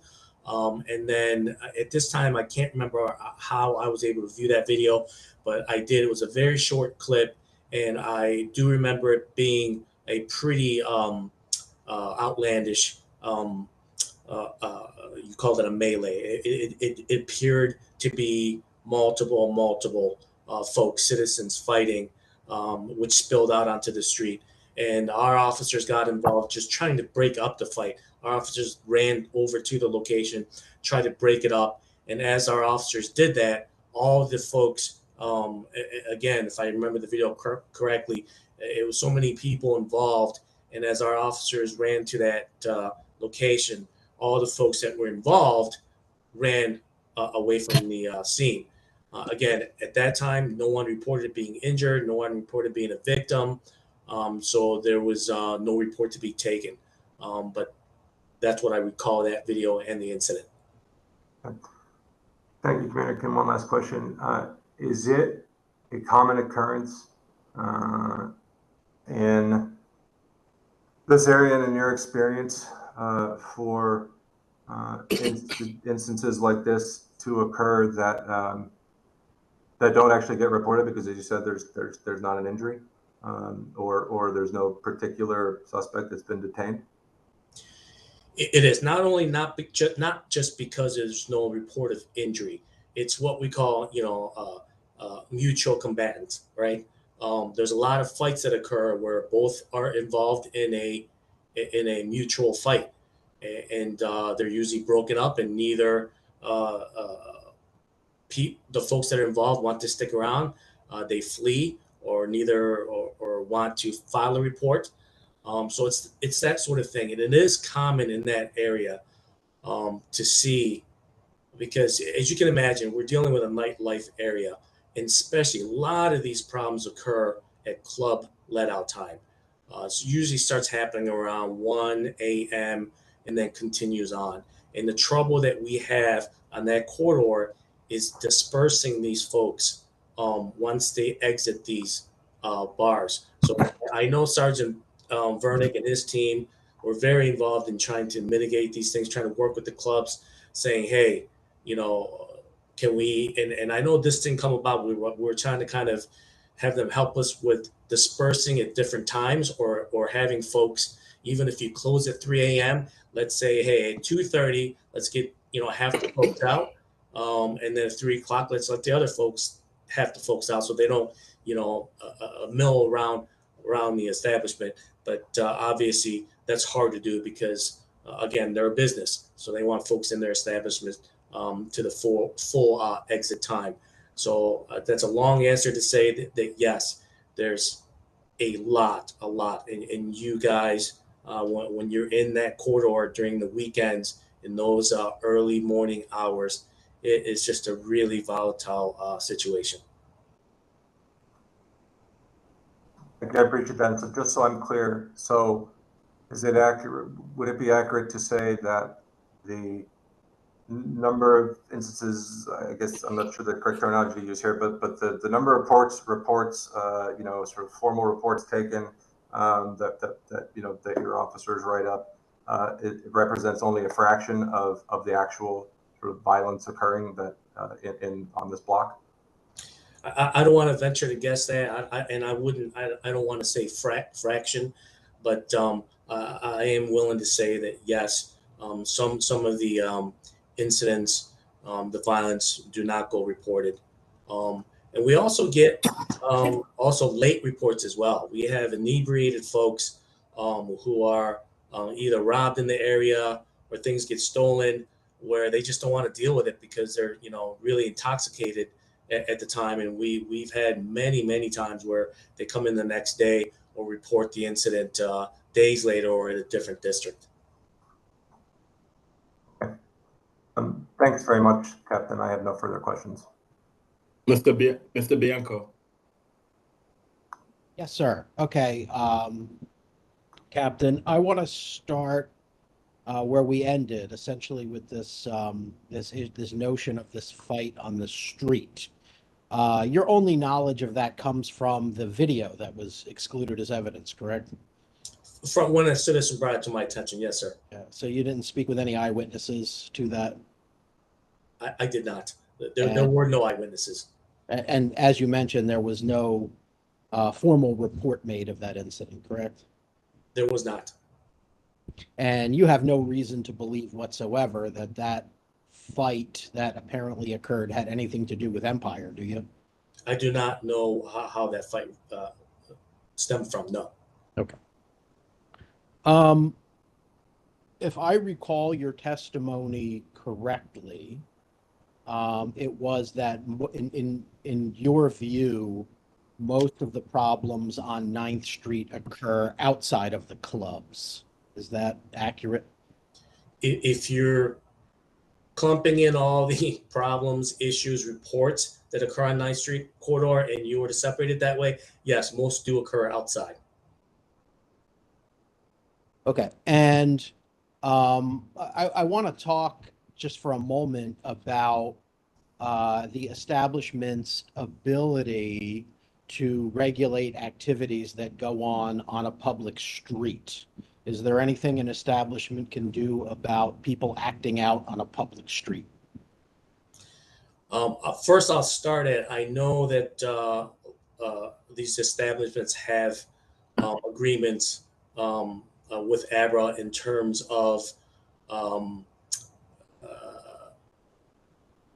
particularly lines. I know some establishments have parameters on where the lines can be, how many they can be, things of that sort. So they should be controlling that.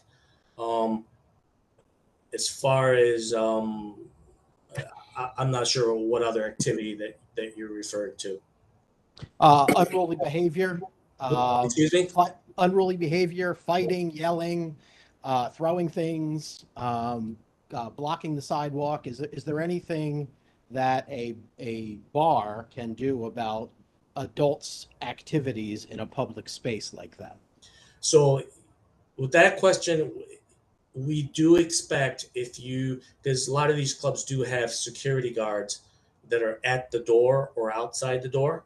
We do expect them to, within that particular space, if something happens, either intervene, and if they can't, then like we were talking about this whole meeting here, we have officers all up and down that block to at least report it. But other items outside of that space, then other than being a reporter or a good Samaritan, no. Okay. And you talked about an incident involving a shooting outside of Empire, correct? Yes, sir. And I think your testimony was that you referred that to the ABC board for a fact-finding hearing, correct? I did. And you don't know what, if any, action the ABC board took on that, right? I can't recall. Okay. And you also discussed a concern that there was a line outside of the establishment at that time in the morning. Do you have any knowledge that they were actually admitting patrons at that point? We have witnesses because one of the without getting too far into the case, we did have folks tell us that they were waiting in line to go into Empire when this incident occurred. No, that part I understand. I Yep. think you testified clearly that there was a line. Yes. But what I think I'm asking, and maybe what you don't know, is whether or not people were actually being let in. I do not know that.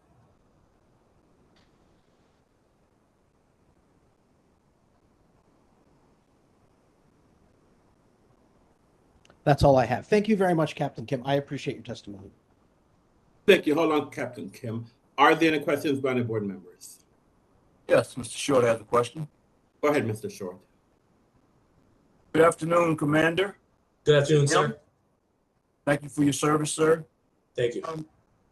My question to you is, when there are incidents in places such as the 1900 block of 9th Street Northwest, when you're a commander and now as a senior command supervisor for the Metropolitan Police Department. Resources. How does violence on the 1900 block of 9th Street affect MPD's, the Metropolitan Police Department's resources in that region or the city? I thank you for that question. That was one of my biggest frustrations when I was commander at the 3rd District, just because you're talking about a very short or small footprint of the 3rd District. And we did have to put a whole lot of resources there. And as you heard Sergeant Vernick say several times, I mean, he and 2 other sergeants and 18 other members. When I was there, I had up to 23 members. So it does take a lot of resources. And not only was it MPD resources, when I was there, I needed help from other government agencies. As you guys all know now, there's a nightlife task force that's been created. But it also took resources. I used to work with DPW. ABRA was very helpful, having agents out there with us. Again, DCRA, DPW. So it takes a lot to kind of oversee that small footprint of our city. Okay, thank you. But basically, the question I was trying to find out was MPD's, just MPD's resources. Is it any different? I'm sorry? The 1900 block of 9th Street. Yes, sir. How did it affect the resources of just MPD in that region and also citywide? I think you were kind of going in and out, but yes, I did have to have a lot of resources dedicated to just the 1900 block of 9th Street. Okay. Now, my second question is, as a senior command person with the Metropolitan Police Department, have you or any of the senior staff had any public safety training in your years of service? I'm not sure I understand the question. Myself, if I had? I'm just the senior staff of MPD and specifically yourself. Yes, sir. Training during your years about anything dealing with public safety, and just not for MPD, but public safety in general. Absolutely. I mean, yeah, we're training all the time. We're required to have training. So the short answer is yes. Okay. And so you mentioned also that a lot of the violence that happens in the 1900 block of 9th Street happens on the exterior and on 9th Street itself. Have you ever got, or does your command get complaints about internal or inside of the clubs? And if not, why? It's been my experience that as compared to the activities that go outside, no, the complaints have been mostly outside. I don't know why more of the volatility doesn't go on inside of the clubs. Maybe and that's, again, I'm just making assumptions here. Maybe folks are there to have a good time, and you know, the old adage, if you want to fight, you go outside, that sort of thing. But other than some of the if I recall correctly, a stabbing that occurred in a bar that is also on 9th Street, a few other things that occurred inside. Other than that, again, most of the activity happens outside.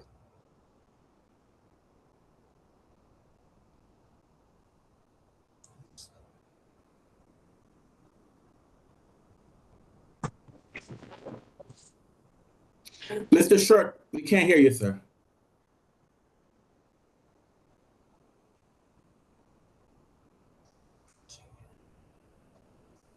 I can't hear you, Mr. Short.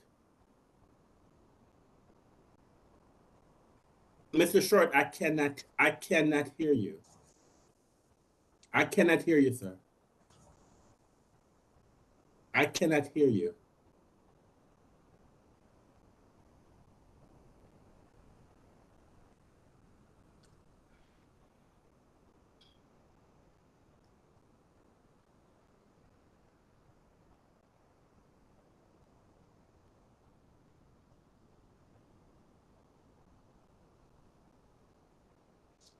Mr. Short.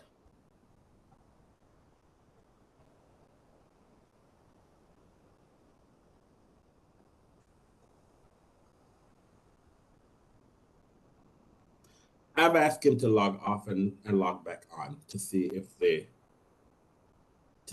hold on, let me see. I think he placed something in the chat. No, he did not. I was telling Mr. Short to log off and possibly log back on. I don't know what happened with his volume.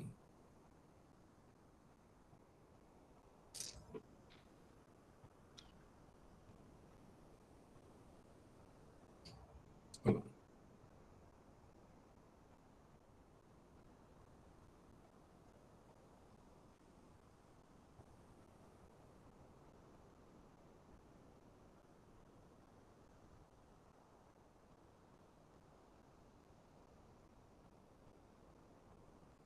Let me see.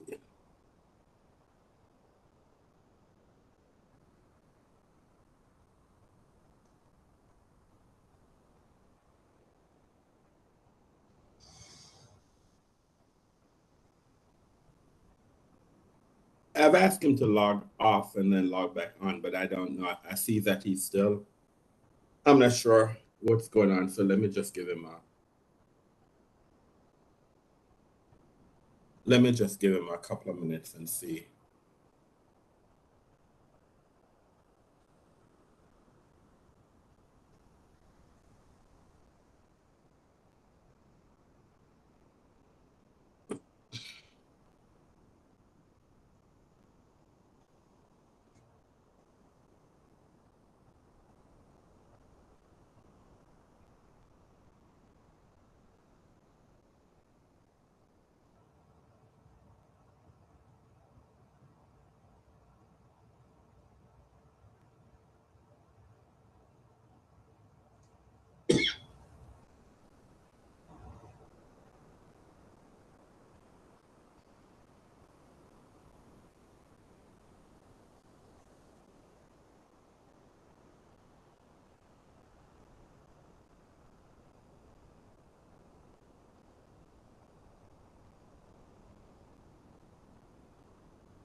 All right, Mr. Short is logging back on. I don't know what happened to his volume, so hopefully he'll rejoin us and then we'll see what happens.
I appreciate everyone's indulgence. I'm waiting for Mr. Short to log back on.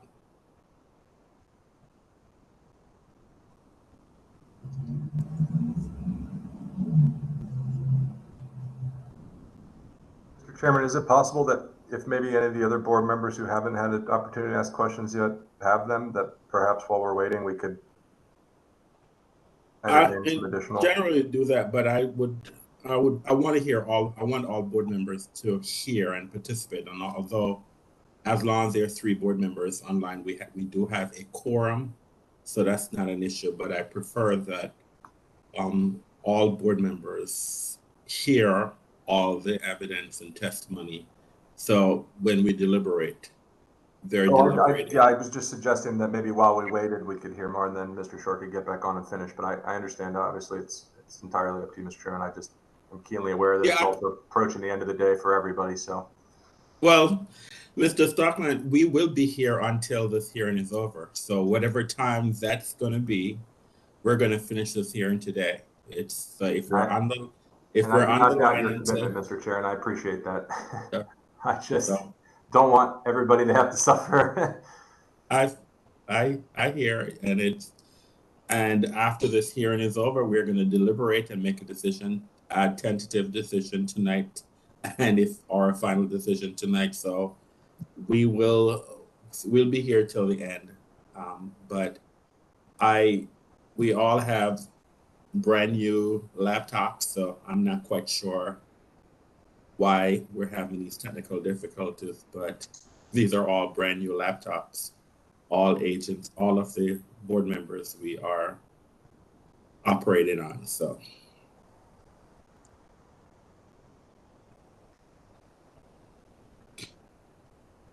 he has not had any of these problems early all day today, and it's not a Wi-Fi issue. So it's just the equipment. I don't know what happened in the middle. So.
I just texted him. I'm waiting for his response. So he's typing me. Is responding to my text. I'm waiting for the response.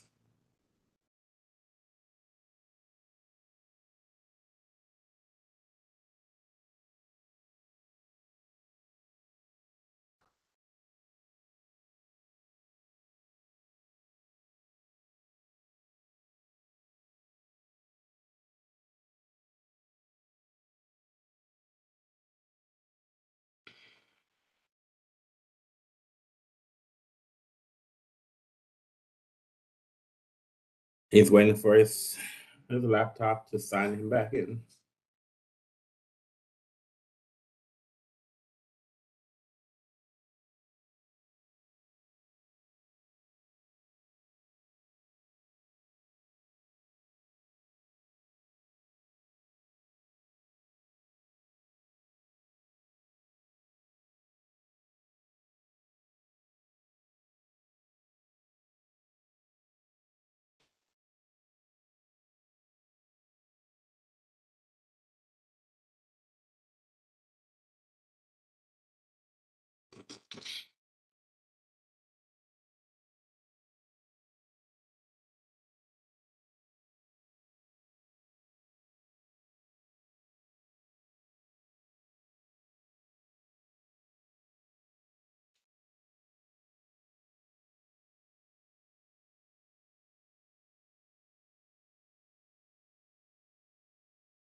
All right, Mr. Short has rejoined us. Mr. Short, did you have any other questions that you want to ask? Can you hear me now? I can hear you, sir. Do you have any other questions that you want to ask? Well, if I could continue, and thank you for being patient, everyone. Thank you for being very patient. The question I had asked was about security accountability, and just say nightlife security in general. But basically, since we're only talking about 1909 9th Street at this time, security accountability. Can you tell us, tell this board and the public, if there are any concerns, and if they are, what are they? Security accountability. That's for me, sir. Yes, sir. You talking about private security inside the club? Yes, sir. I'm not sure if I'm the one to answer accountability on their part. They're privately contracted, so whatever that they agreed upon when they hired them, and then they are accountable to their boss, which is initially Empire Lounge. Okay. Well, thank you for that. But my last question would be, we were unable to see a video today, but there have been videos produced and at hearings regarding 1909 9th Street previous to this hearing. And so what I would ask you is, in your professional word, what would happen if you're trying to get 125 people outside the interior to the exterior, and you have those large numbers of people on the sidewalk smoking or whatever else directly in front of the exit egress, the only one for the building? What you described there, obviously, is not ideal. When it's not even 125, when you have sometimes 3 to 5 folks out there, it can get volatile. Again, Sergeant Verning mentioned this earlier. It really depends on what's going on, who's out there, what happened inside the club. There's some sort of fight going on inside the club that spills outside. So, and again, it's been my experience of dealing with situations on 9th Street and U Street. The more folks that you have out there milling around, the bigger problems we get. So when I say, problems can, happen from 3 to 5, 30 people, when you put a number 125, again, not an ideal situation. Something that is very difficult to handle and deal with. I do thank you so very much, Commander, for your service. Thank you for your testimony today, and you also be safe out there. Thank you. Thank you, sir. You too. Thank you, Mr. Short. Any other questions by any of the board members?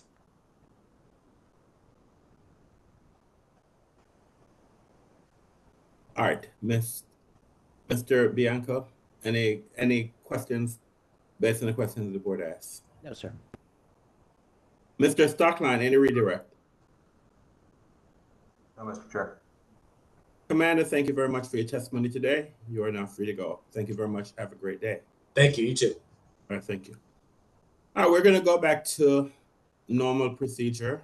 And the normal procedure, the way this case normally occurs, is that the board will present its testimony and then once the board will have the licensee. So we're going to go back to, so just let me ask, well, let the board, I'm going to have the board call its first, have the board call its first witness, and then I'm going to do a witness check by both the licensee and the protestant.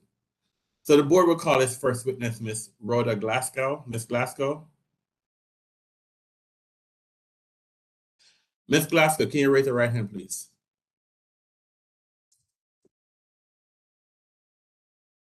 Ms. Glasgow? Yes, I'm raising my right hand. I'm not sure what's wrong with the video. Well, okay, because I can't see you raise your hand.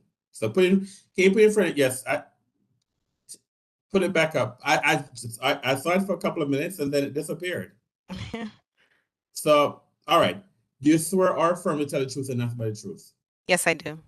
Okay, now Can you state your name for the record, please? Rhoda Glasgow, RHODA GLASGOW. Can you tell us where you're currently employed, please? The Alcoholic Beverage Regulation Administration, How long you've been employed by the agency? approximately 3.5 years. And can you please tell us what are your duty and responsibilities? I conduct inspections and investigations of licensed ABC establishment in the District of Columbia. Are you familiar with the Empire Lounge? Yes, I am. And how are you familiar with this facility? I was assigned the protest for the substantial change application. Now, can you tell us what is the application that the subject of this protest? It was for the expanded space that is named Sound Bar. All right, so who did you speak to in preparing for this? Let me back up. Did you write a report for based on your findings? Yes, I did. Are you able to share this report with the board? Yes. Ms. Foshbon, can you allow Ms. Glasgow to share her case report if that has not been done as yet, please? This has been accomplished. Thank you.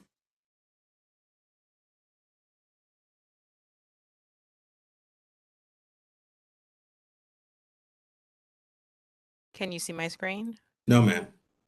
Can you see it now? Nope. Share. Yes, we can. Okay. Why don't you go back to the first page then, or the first page of your report? So, can you identify this document, please? Yes, this is my protest report, my investigative report for the substantial change of Empire Lounge application. Now, did you get a chance to speak to the protestants in this case? Yes, I did. And who did you speak to? I spoke with specifically Mr. Pearson Stokeland. And what information were you able to gather as a result of your conversation with him? Well, Mr. Stokeland's complaint is basically Empire Lounge has been violating DC laws and playing loud music at an amplified level. He expressed the establishment is operating Soundbar as a separate entity. He said that there were a lot of establishments already on the block, and because of him operating it as a separate entity, it seems that it's gonna add more ABC license to the block, which is not conducive to the neighborhood. He said that the establishment has been violating their SA for on a lot of occasions, and there are a lot of crimes outside of the establishment, and this is unacceptable for the neighborhood. Now, who else did you test? Who else did you identify? I'm sorry, who else did you interview as part of your report?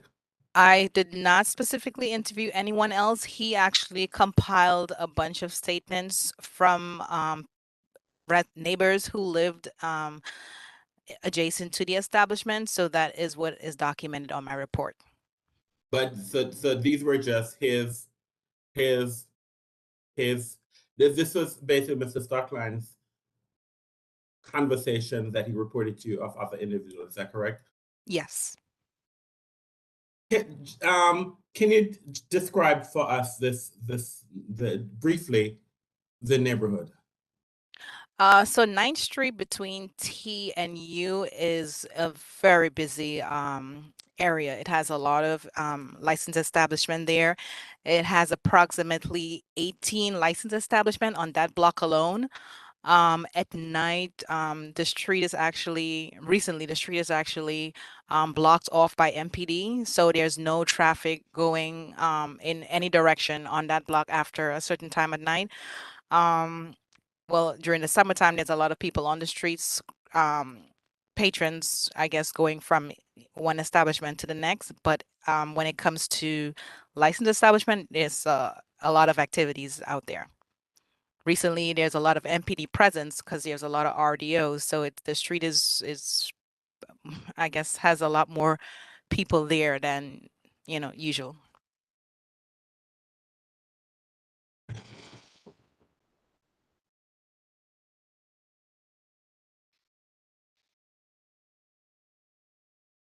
And I guess as you stated that this is a very busy area with a significant amount of establishment. Is that correct? Yes. Now, I'm hearing conversations regarding soundbar. Are you familiar with soundbar? So, my first interaction with the establishment, I was actually monitoring establishment on 9th Street, and I saw it, and I was like, I never, this is the first I was seeing of it. I think it was a couple of months ago, and I went in, and the place was extremely packed, and I approached the owner of the establishment, and I asked him, did you apply for, because I did not see any postings for a substantial change or anything at the time. So I contacted my supervisor, and he said that there is actually a report that is being written as we speak by another investigator, because he operated the establishment without approval from the board. So, but inside soundbar, that particular area on the first floor was extremely packed. And I also noticed that there was a DJ on the floor, but on his essay, his not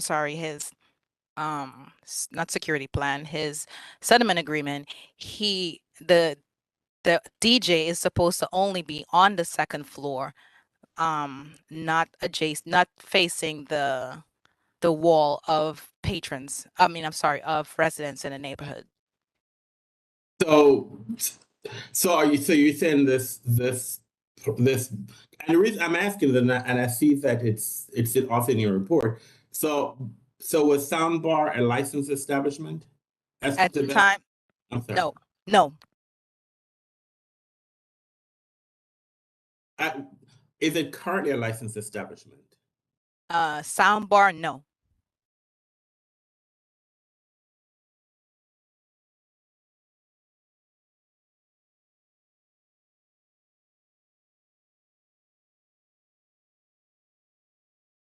Now, did you have an opportunity to specifically visit Empire Lounge as a part of the investigation for this case? Yes. And when did you visit this establishment?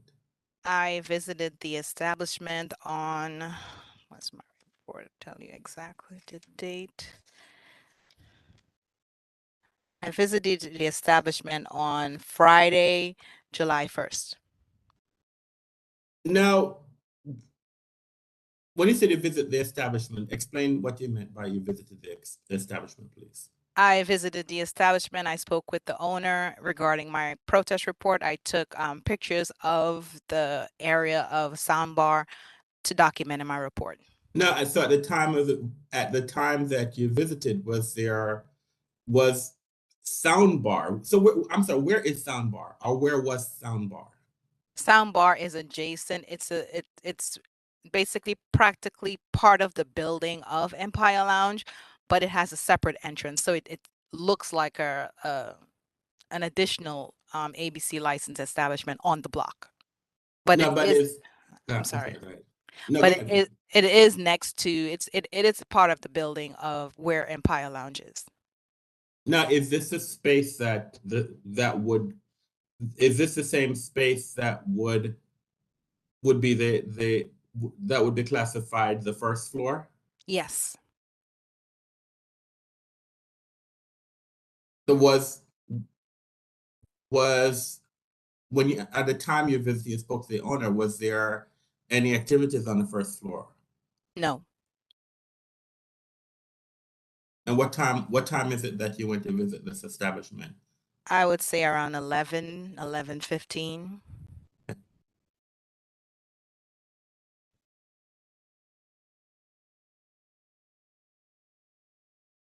Now you said you only went to visit this establishment one time, is that correct? No, I visited 3 other times. Actually, I was just monitoring the establishment to make sure there was nothing, no activity going on while the protest is while we wait for a decision from the board. But the one time that I went in there, that is documented in my report, is to get photos and speak with the owner regarding the protest. So what other occasions did you actually monitor the establishment? So I monitored the establishment on June 27th around 12 a.m. to like 12:15. July 1st, as I explained before, July 3rd at around 1:30 in the morning, and July 4th at around 11:30 p.m. So were you able to identify any aberrant violations during the period of your monitoring? No, there were no violations. Now, what about did you do a record search regarding whether or not there were calls for service from this particular address? Yes. So according to the record search, there was 68 calls for service between March 16, 2019 to June 21st, 2022. It was regarding noise, assault, theft, etc. I also did a noise complaint, and there were approximately 8 noise complaint between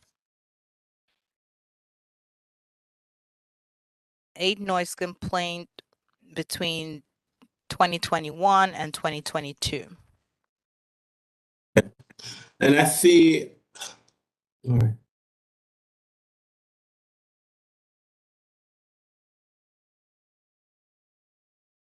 I see you.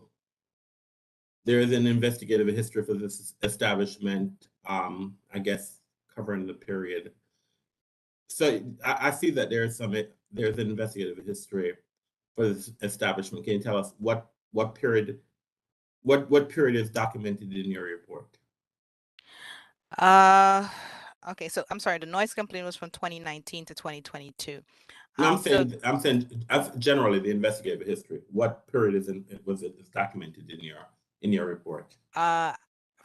According to investigative history here, I have from January 20th, 2019 to June 7th, 2022.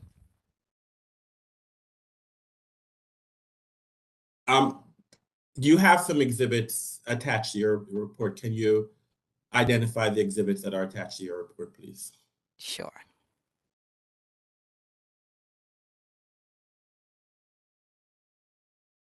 So the first exhibit is a letter from the ANC outlining exactly their concerns from the establishment based their protests is based on the effect of real property values, and it explains the effect the establishment has on peace, order, and quiet, and litter provisions, parking needs, and pedestrian safety.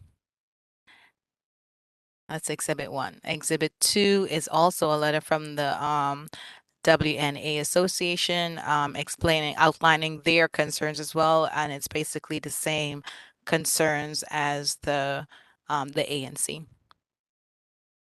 Exhibit 2, it's as I explained before, letters from former and current resident in the nearby establishments that Mr. Stockline obtained and sent to me. We have from Exhibit 5, we have another letter that outlines their reason for leaving, moving out of their homes because Empire Lounge music is extremely loud, and it's hard to basically live in the neighborhood next to that establishment. I have Exhibit 6 and 7 that outlines that as well. And I have here at Exhibit 8 a letter from Mr. Nagusi explaining that he was harassed and verbally and physically by Mr. Stockline. He attached the videos, but there was no audio in the video, so I could not substantiate exactly if his statement was accurate or not. I have here the next exhibit, Exhibit 9, I have, it's the zoning map of Empire Lounge, which it's located in the Arts 2 zoning area. I have the GIS map, which shows there are 68 establishments in Exhibit 10 within 1,200 feet of the establishment. I have Exhibit number 11, which outlines that there are no public libraries within 400 feet, but there is a school around within 400 feet. Exhibit number, what exhibit number is this? Exhibit number 12 shows the front area of Empire Lounge, which is Empire and Sound Bar next to it. As you can see, it's the same building, but separate entrances. They're both 1909. Exhibit 13 shows the back of the establishment. There is one exit to the back of the establishment at the top that facilitates the exit for the second floor and the third floor. And we have, if you can see, okay, so then the other exhibit, Exhibit 14, is the door for the first floor, the exit for the first floor. And it all leads out into an alleyway. And as Officer Vernick explained, there is a barrier that blocks it off, so you don't go out directly into the alleyway. There is like a gate or something that closes, so you don't go directly out. Exhibit number 15 shows inside of the establishment. He was doing construction, little work in there, so it was a bit of a mess. Exhibit 16 shows the bar area. Exhibit number 17 is the one bathroom area. Exhibit number 18 shows the DJ booth, which I explained to you before that their essay only allows them to have a DJ on the second floor, and this is on the first floor. Exhibit 19 shows more pictures of inside of the establishment. Exhibit number 20, same, inside of the establishment. Exhibit number 21, this is a door that leads towards the staircase to go up to the second floor. It's between the first, it's a way to go from sound bar area, that space, towards the going up to the first floor and the second floor. I'm Like sorry. Let's go back to Exhibit 21. So there is so when you enter, so there's an entrance on 9th Street for there's an entrance on 9th Street for Empire Lounge, and there's an entrance on a separate entrance on 9th Street for Soundbar. Is that correct? Yes. And so you're saying once you're in either Soundbar or Empire Lounge, there is a door that allows you there's just one door that allows you inside to get from Soundbar to Empire Lounge to go upstairs and vice versa? Yes. Okay. Okay, go ahead, please. Exhibit 21 is their license. ABC license hours. Exhibit number 22 is the parking. There is no main parking in the area because these signs recently went up because they were doing a lot of construction in the area. So these are newly placed signs. So there's no real parking on the block. Exhibit 24 is the record search of their calls for service. As you can see, it started from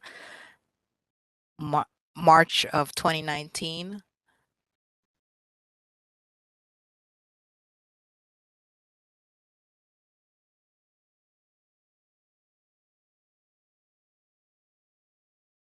Through June of 2022.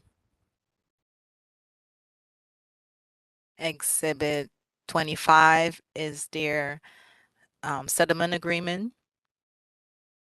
What's the date of the settlement agreement? The date of the settlement agreement is second. October 1st, 2018. That was the roll call hearing. 1 second.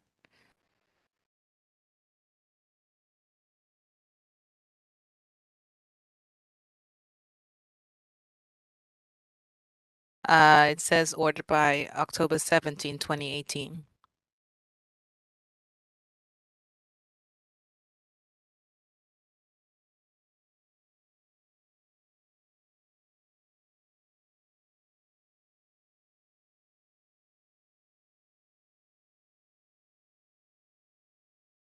All right, go ahead. Okay, and we have here their security plan. And what's the date of security plan? October 12th, 2018.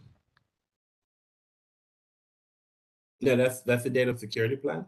No, that is the date of the agreement for the settlement agreement. So what's the date of security plan? You guys were running. I'm sorry, the security plan, June 17, 2022. Okay, thank you. And that was exhibit 26.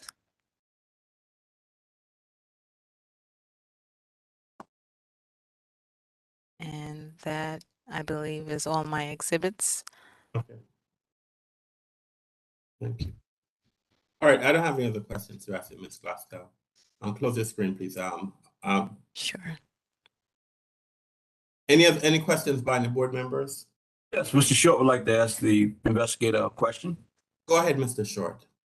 Good afternoon, still investigator Glasgow. Glasgow, okay. Investigator Glasgow. Thank you for the excellent report, and I think a lot of your exhibits were quite helpful. Regarding your time and service with the as an investigator with ARBRA, at any time since you've been on board with ARBRA as an investigator, have you had any training regarding public safety whatsoever? Yes. Okay, can you explain to us just very briefly what that training incurred? Well, basically, when we enter an establishment, or if we're referring to the establishment and public safety, we have to make sure that the establishment is complying with the rules that allows what allows safety practices. So there is no overcrowding, no over occupancy. We have to make sure that the security is checking during their searches so the public can remain safe inside of the establishment. As you see here, some establishments come into an agreement with a security plan to allow for public safety within the establishment. So basically, the establishment, we have to make sure that the establishment is following the rules so the public can be safe inside of the establishment. Okay. Based on your answer, since the security agreement was signed October 2018, I believe. Yes. Have there been any violations of the security plan or security agreement? Mr. Anderson, I'm going to object to the characterization of the testimony. I think the testimony was that the security plan was not in place until 2022 and not 2018. Mr. Short. Thank you. Based on that, and thank you very much, Mr. Bianco. Based on that, was there a security agreement signed October 2018? The agreement that was signed in 2018 was their settlement agreement. Settlement agreement, okay. The security plan. All right. Thank you for the correction. Now, with the security, have there been any violations of that security agreement since it was signed 2018? The only thing that I could remember, well, I can explain from their investigative history is that there was an incident for a firearm on June 7th of 2022. There was an incident where there was a gun inside of the establishment. That violate the agreement? Well, according to the report, I do not believe that the well, I guess it will answer, it will bring up the question as to was this individual searched before entering the establishment? So that is a security issue. Again, Mr. Anderson, I'd renew my objection to the testimony on a June 7th apparent incident where the security plan is dated June 17th. So remember, so we can't, the security plan is dated June 17th, 2022. So we can't have testimony on a plan that was not on violation of a possible plan that was not in existence. So if we're going to have testimony, it has to be on the security plan. It would be for, are there any incidents after June 17th, 2022, and not prior to June 17th, 2022. Thank you very much, Mr. Chair. Now, Investigator Glasgow, the space that this business is asking to use on the first floor, was any violations or let me take that back. Was anybody using that space prior to getting permission from this board? Yes, there were a couple cases that were written because he was using a space without approval. Mr. Chair, I would, not objecting to this particular question, but I would note that the questions are referring to unadjudicated violations, and I would ask that we exclude such questions until my client has the opportunity to defend himself. I will have clients, I'll have board members to carefully tread along this area, but I was showing a picture and I'm showing soundbar and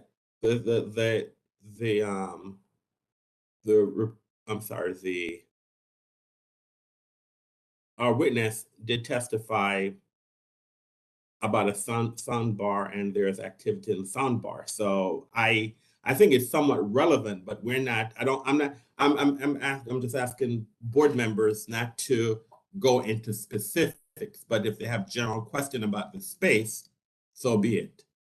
All right, so I will just, all right, so, but you can go ahead, Mr. Short, but if it, for I'll take that question back. I don't want that question. Thank you very much. But now you did your walkthroughs or your inspections for the space. You testified. And what hours? What the question I guess I really want to ask is, what hours does the 1900 block of 9th Street normally get busy? What hours are? What are their busiest hours?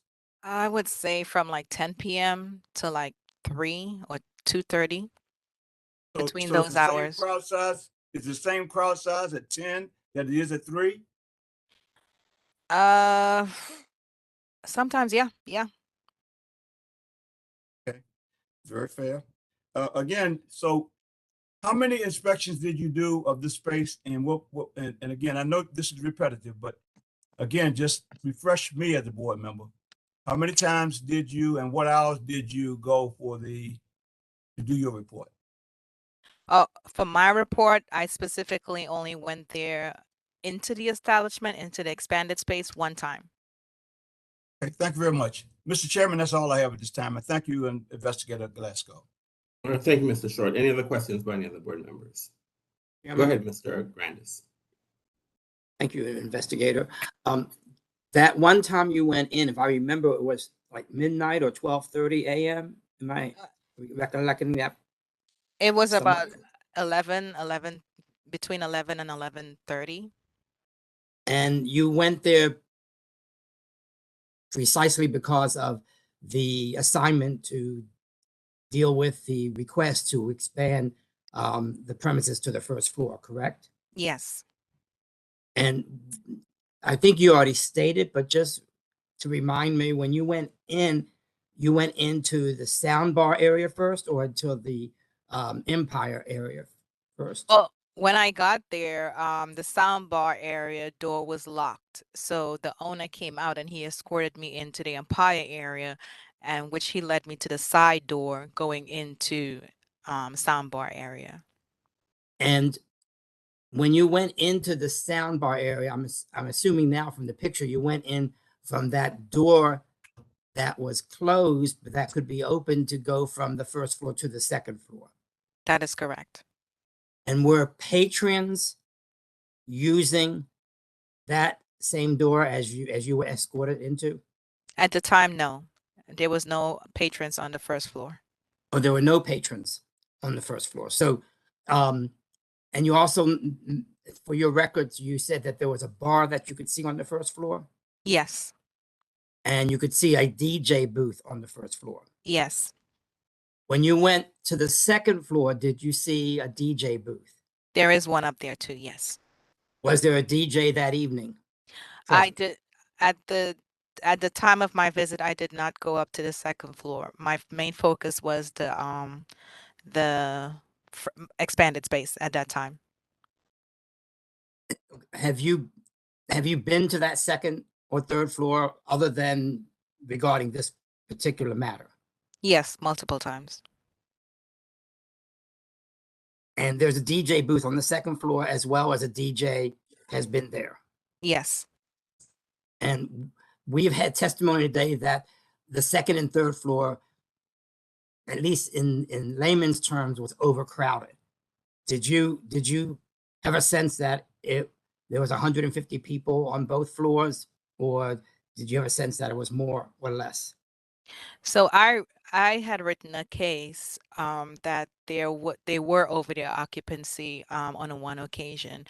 That was during the mayor's emergency order. They were they had a couple other mayor's order violation at that time, and occupancy was one of them.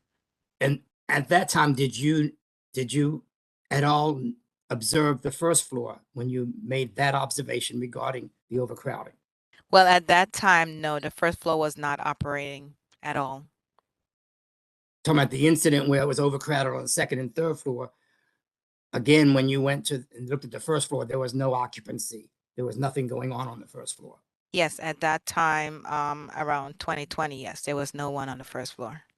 And if the board were to grant this and keep the occupancy, I think it's 150 currently. 125. 125. Thank you. Thank you for the correction. If the occupancy is not increased, then there would be less crowding on the 3 floors than there are currently on the 2 floors, even if it's 125.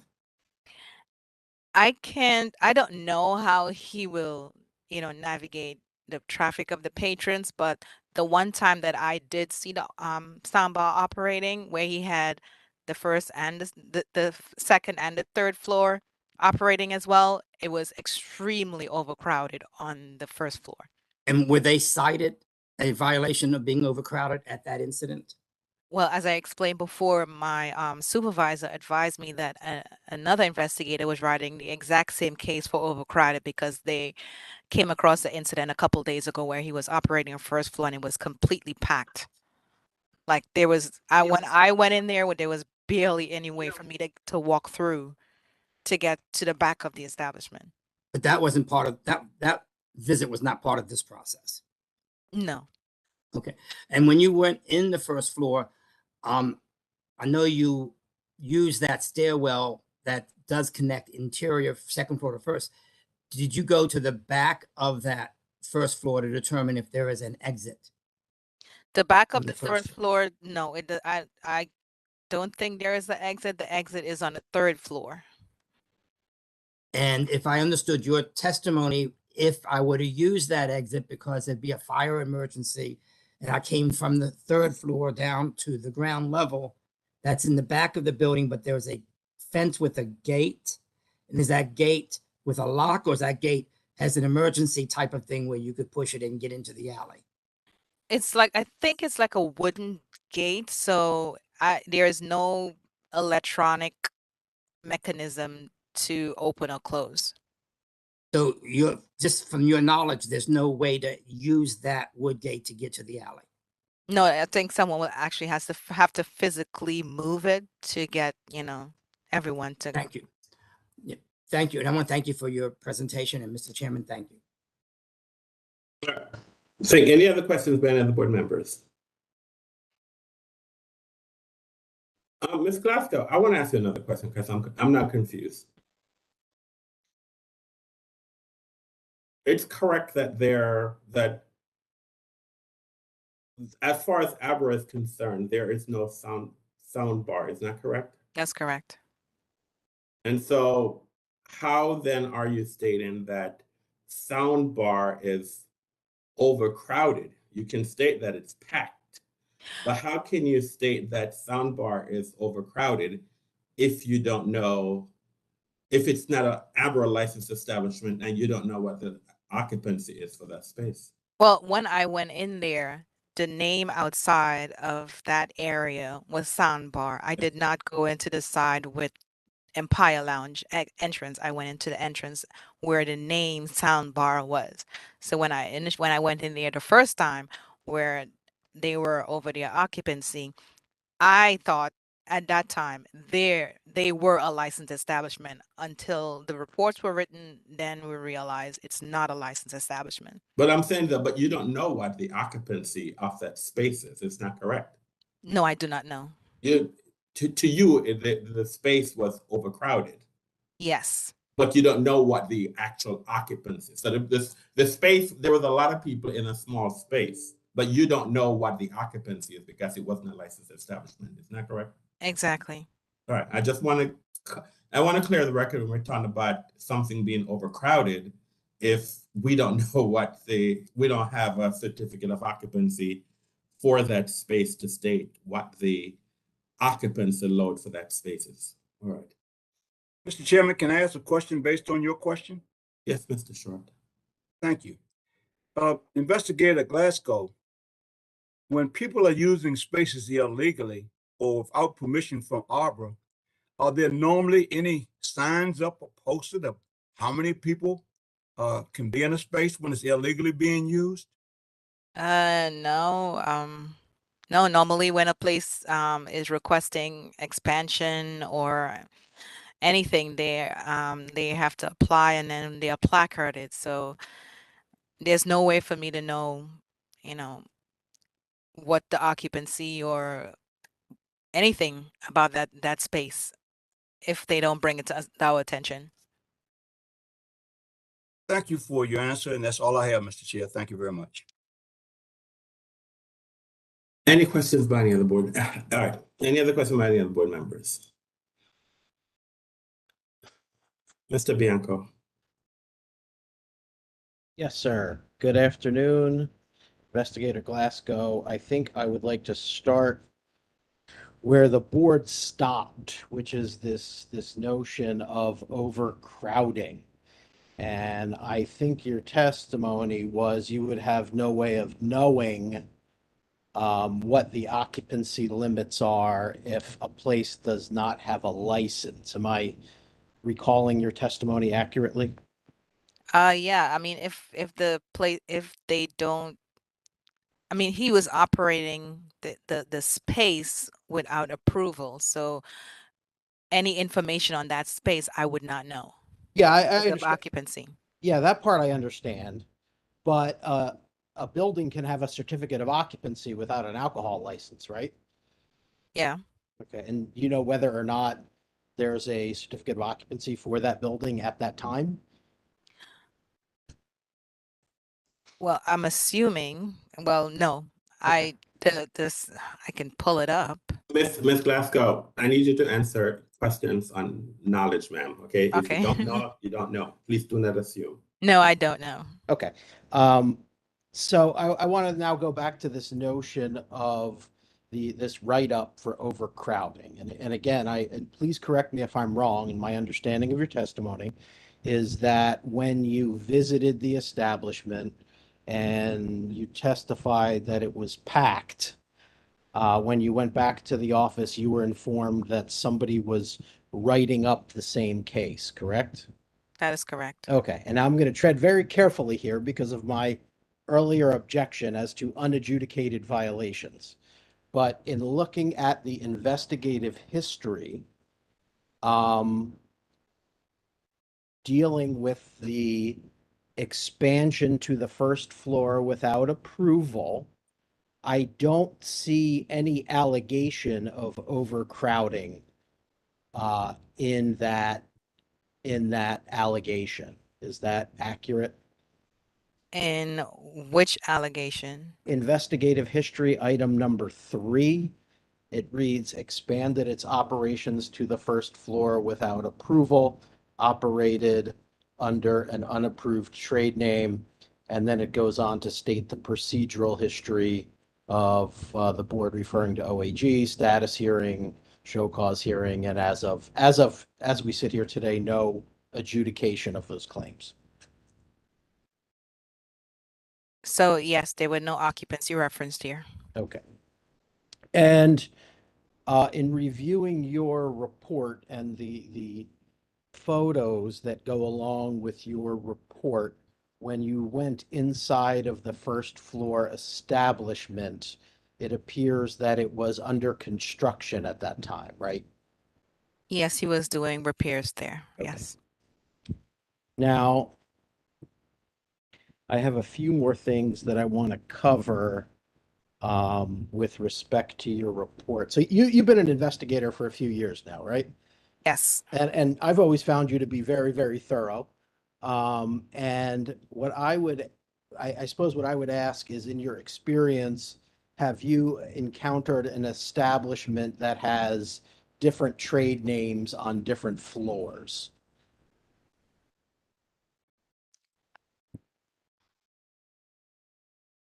I mean, I can reference like a hotel that I've been to that has the bar area named something different from the hotel itself, but the hotel does have the ABRA license. Okay, but you're not aware of other situations where upper floors can be called one thing and lower floors called something else? No. Okay.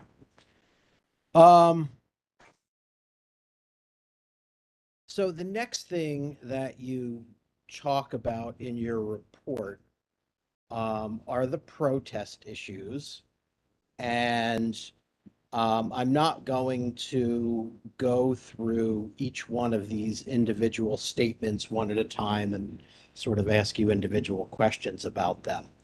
But they come in two parts. So we have in your narrative a recitation of the supposed residents' comments about this particular establishment, correct? Yes. Okay. And if I understood your testimony correctly, you didn't actually speak with these residents, correct? Correct. Okay. And if we go to the exhibits, starting with Exhibit 4, which purports to be the written complaints from these residents, and I'm specifically referencing Exhibits 4, 5, 6, 4, 5, and 6. Those are emails sent by Mr. Steckline. Is that correct? That is correct. And there's nothing in those emails indicating that the actual resident who these statements are attributed to sent those statements to Mr. Steckline, correct? Yes, that is correct. I don't see to or from or forwarded on these emails. Exactly right. Yeah, that was my next question. There's no email header or forwarding documentation, right? That is correct. So the only information about what these people supposedly said comes directly from Mr. Steckline, right? According to the email, it was sent from Mr. Steckline to me. Okay. And we don't know what, if anything, those people actually said to Mr. Steckler. I can't say. Okay.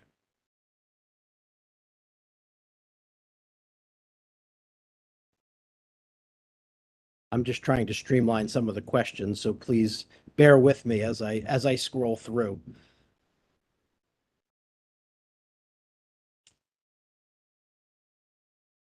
Okay, so if we go back to section 2 of your report, which is entitled Nearby Establishments. I'm sorry, section 2 says characteristics of the neighborhood, and then the first subheading is zoning, and then the second subheading is nearby establishments, correct? Yes. Okay, and in nearby establishments, it looks like you state there are 55 licensed establishments within 1,200 feet, and 37 of those have entertainment endorsements, correct? That is correct. All right, now I want to look at, I want to zoom in a little bit, right? So that's the bigger picture, that's the 1,200-foot view. But I want to look at the establishments in the immediate vicinity of Empire Lounge. So if we scroll down your list of licensed establishments to number 20,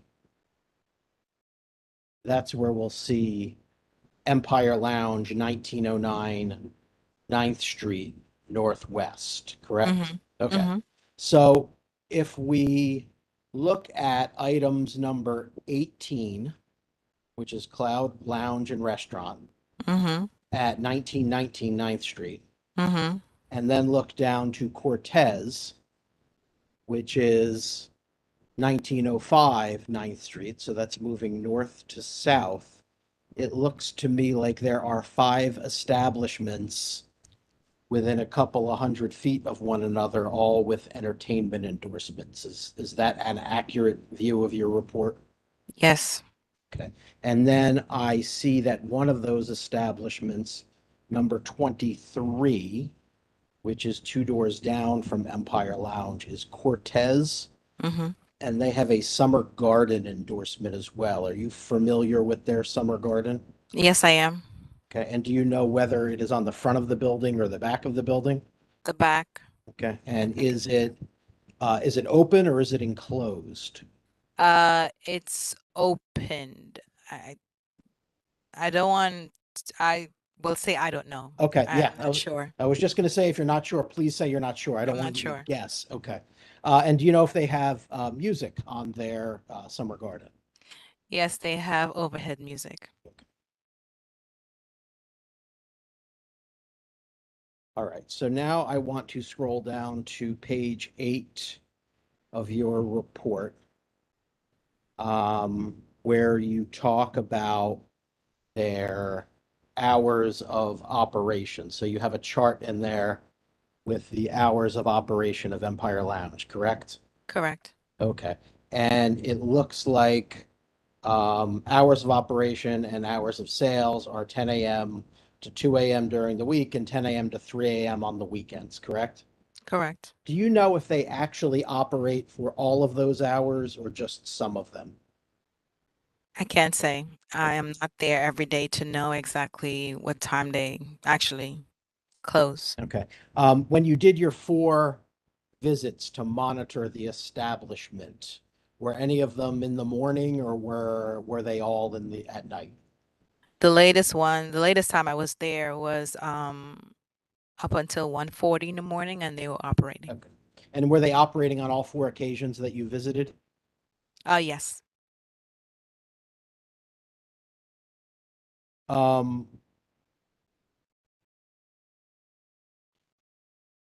Okay, so I want to go into too much granular detail on this, but in terms of the layout, okay, 1909 9th Street contains both Empire and the establishment labeled Sound Bar, correct? Correct. And there is an interior door between them, correct? Correct. And there are also separate exterior doors to enter each of those parts of the establishment, correct? Correct. Okay. And I'm sorry, when I say exterior door, I mean on the 9th Street side, there are 2 exterior doors. That is correct. And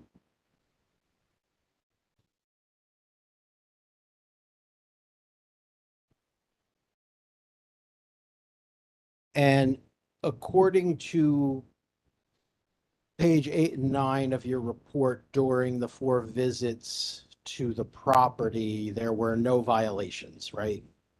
That is correct. And you state that there were no issues with peace, order, and quiet. Is that also correct? That is correct at the time of my visit, yes. Okay. Now, I want to talk about this record search for a moment, which is on page 9 of the narrative portion of your report. And then we're going to go to the grid thereafter. Now, I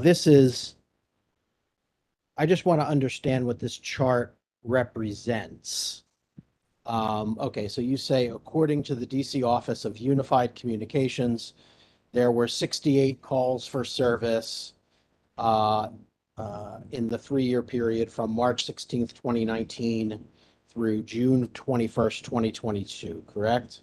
Correct. And that is the chart that you have as Exhibit 24, right? Yes. Okay. And that chart represents calls referencing 1909 9th Street, right? Yes. Does it give any information about whether the reason for the call was substantiated in any way? No, the acronyms here, I can't really determine exactly what the calls were. There are abbreviations that can be noticeable, like on page 2 of that report, there is noise, a noise complaint on October 6, 2019, but the acronyms are very, the terminology I don't know. Yes, no, you're very on top of things because I was just going to ask you about that actually.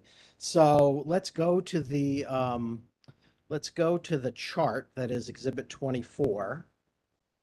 And there's a couple of questions that I have for you about that chart.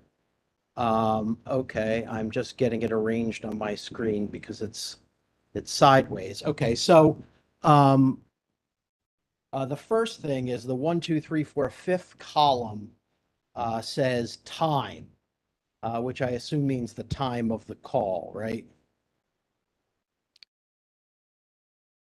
I would think it would be that, yes. Okay. And so this is the report as it was given to you by the Office of Unified Communications, right? That is correct. So you didn't call through this report to see if the call was at a time that the establishment was actually operating. Is that fair to say? Yeah. Okay. And in the narrative portion of your report, you specifically mention a couple of types of calls, specifically theft, noise, and assaults, right? Yes. Can you tell me if those are ones that you're particularly concerned with? Repeat that? Are those the ones that you are most concerned with? Is that why you mentioned them? Well, it addresses the concerns of the protestants, actually. That is why it is referenced like that, yes. Okay, and there's a number, but that's not the entirety of this report. It's not all theft, noise, and assault, right? As I said, I don't know the acronyms or I don't know the terminology for some of these the types of calls, so I can't really say what some of them are. The ones that I noted was the noise and the theft that was clearly easily that is easy to translate. Yes, I agree with you. And noise and theft are among the ones that are easy to translate. And there are others that I think are fairly easy to translate, like property loss, parking, DUI. And would you agree that some of those other types of calls may not be directly related to the operations of this establishment? The call basically came in at the location of 1909 9th Street. So anything that is referenced in this report that was given to me is referenced to 1909 9th Street. So I can't determine I can't say that maybe they called it, they said 1909, but it was not exactly at 1909. The report specifically says 1909 9th Street, which is Empire Lounge. So whatever is there is related to the address of the establishment. Right, but it doesn't say whether whatever the call is about happened inside the establishment or outside, right? It does not detail that, no. Right. And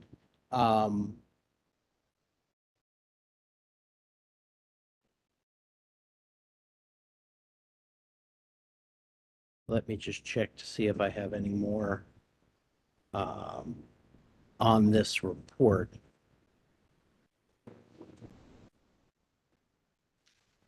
And then there's a number of them that are marked miscellaneous, and obviously we don't have any idea what those are. That is correct. I do not know. And then there's a number of other ones that neither you or I have any idea what they are, like DISU and ACCM, correct? Correct. I do not know what that is. Yeah, me neither. Okay.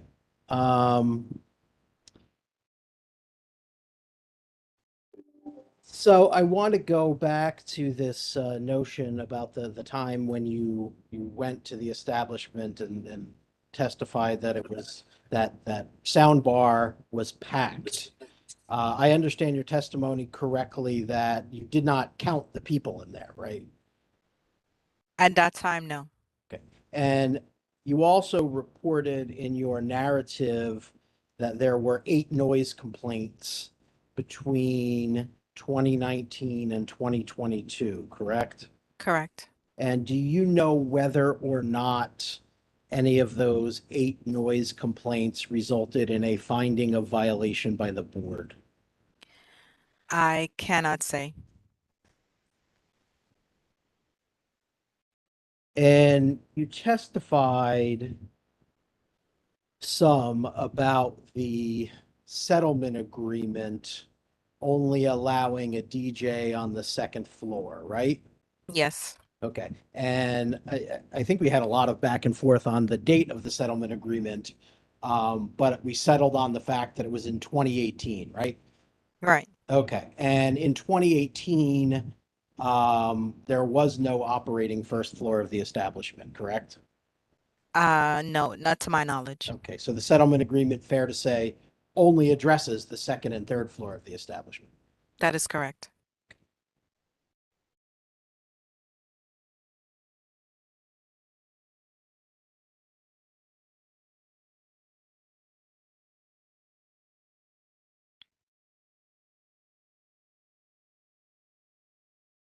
Investigator, thank you very much as always for a thorough job. I don't have any more questions at this time. Mr. Stockline.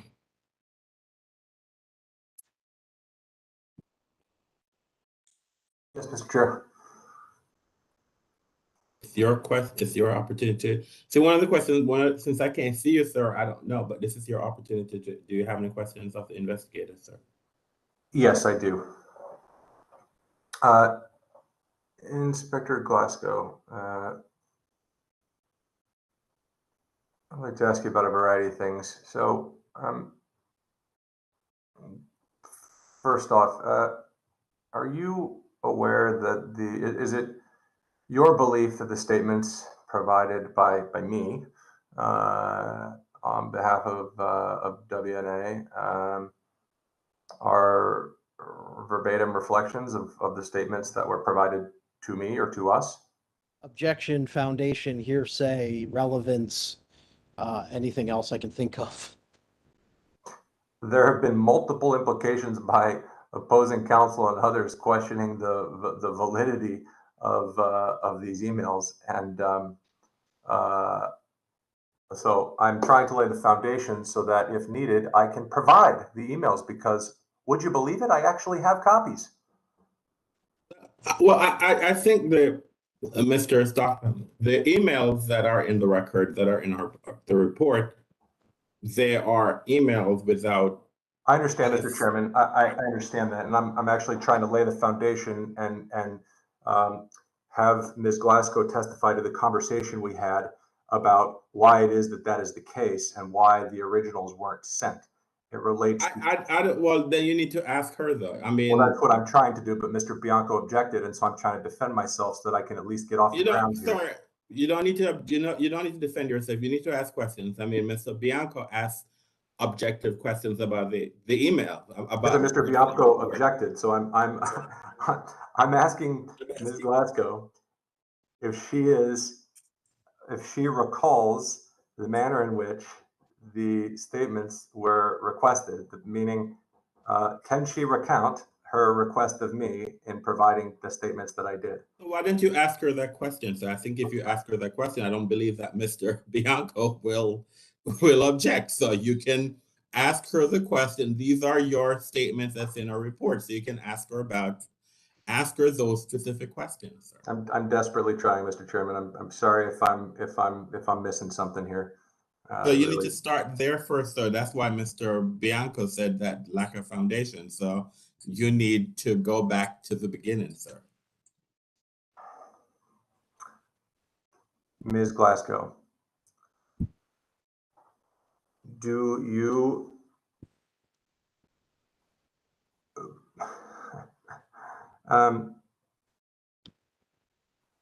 recall the request that you made of me?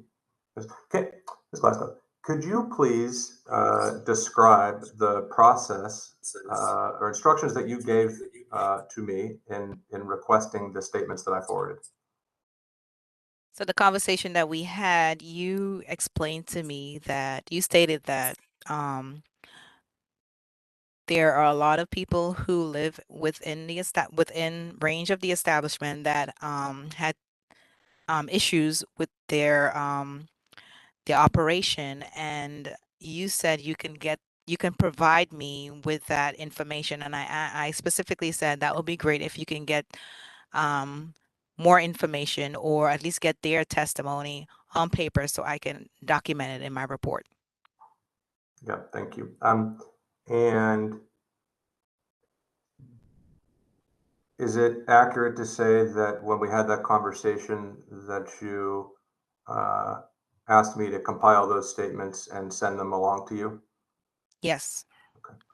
And do you also recall my raising with you at the time that several of the witnesses, particularly those who are mothers with children, were concerned about the disclosure of their identities? Yes. And is it also accurate that as a result of that, when we discussed it, this was the reason for in your report the redactions to the names of those individuals? That is correct. Do you have any reason to believe that any of the content of the statements that I forward to you is in any way fabricated, modified, or otherwise in any way, shape, or form not a verbatim reflection of the statements that were provided to me? Objection, relevance. Her belief about the statements are not before this court. She can testify to her opinion about the authenticity and veracity of the evidence that she's requested to be provided. Her opinion is irrelevant.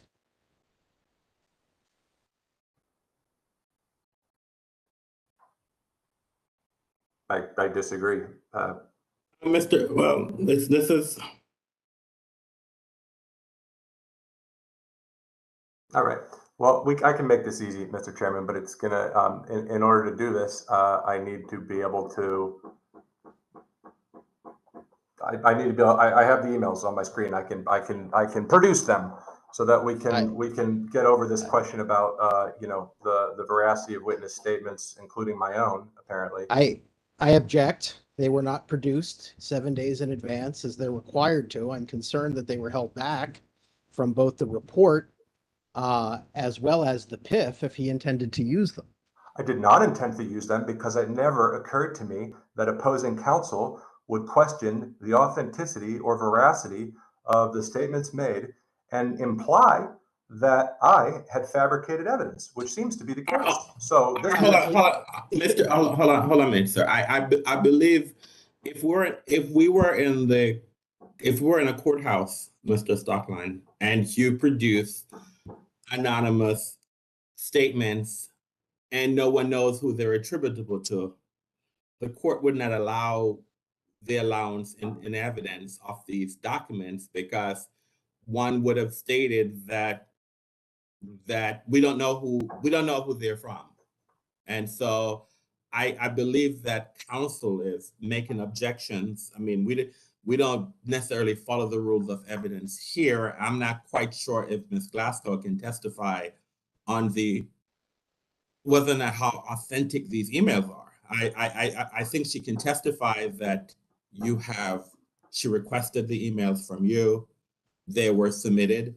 It was placed in the record that it appears that some of these individuals were concerned about their personal safety. So that's one of the reasons why they did not, that their emails were not attached to it. So their emails, and I believe that the board can consider the emails what they're worth, but I don't think that Ms. Glasgow herself can testify that these are authentic emails received from the individuals, unless you had sent the emails to her, and she was the one based on your statement. I'm sorry, Mr. Short, please mute your phone, please. So I don't believe that. I understand, Mr. Chairman. Yeah. So what I'm trying to, there's a couple of, I guess, issues here to try to address. So what I was trying to establish, and I think we did, was that the information was provided in the fashion that it was provided because that was responsive to Inspector Glasgow's request. What is this? Sir, hold on. What's established? She requested emails from you. She requested, I believe we'd have to ask for the recorder to pull the transcript back, but when we were just speaking, I believe it was established that Ms. Glasgow requested that I compile the statements of the witnesses that I received and provide the relevant portions thereof. I'm not quite sure if that's what the testimony is. I think this is what I'm taking from this. Ms. Glasgow asked you stated that there are the witnesses, there are the residents who had concerns. Ms. Glasgow asked you to provide those statements from those witnesses, and you compiled them. You compiled emails and you provide them to her. I don't think the record does not establish that she told you how to provide them to her.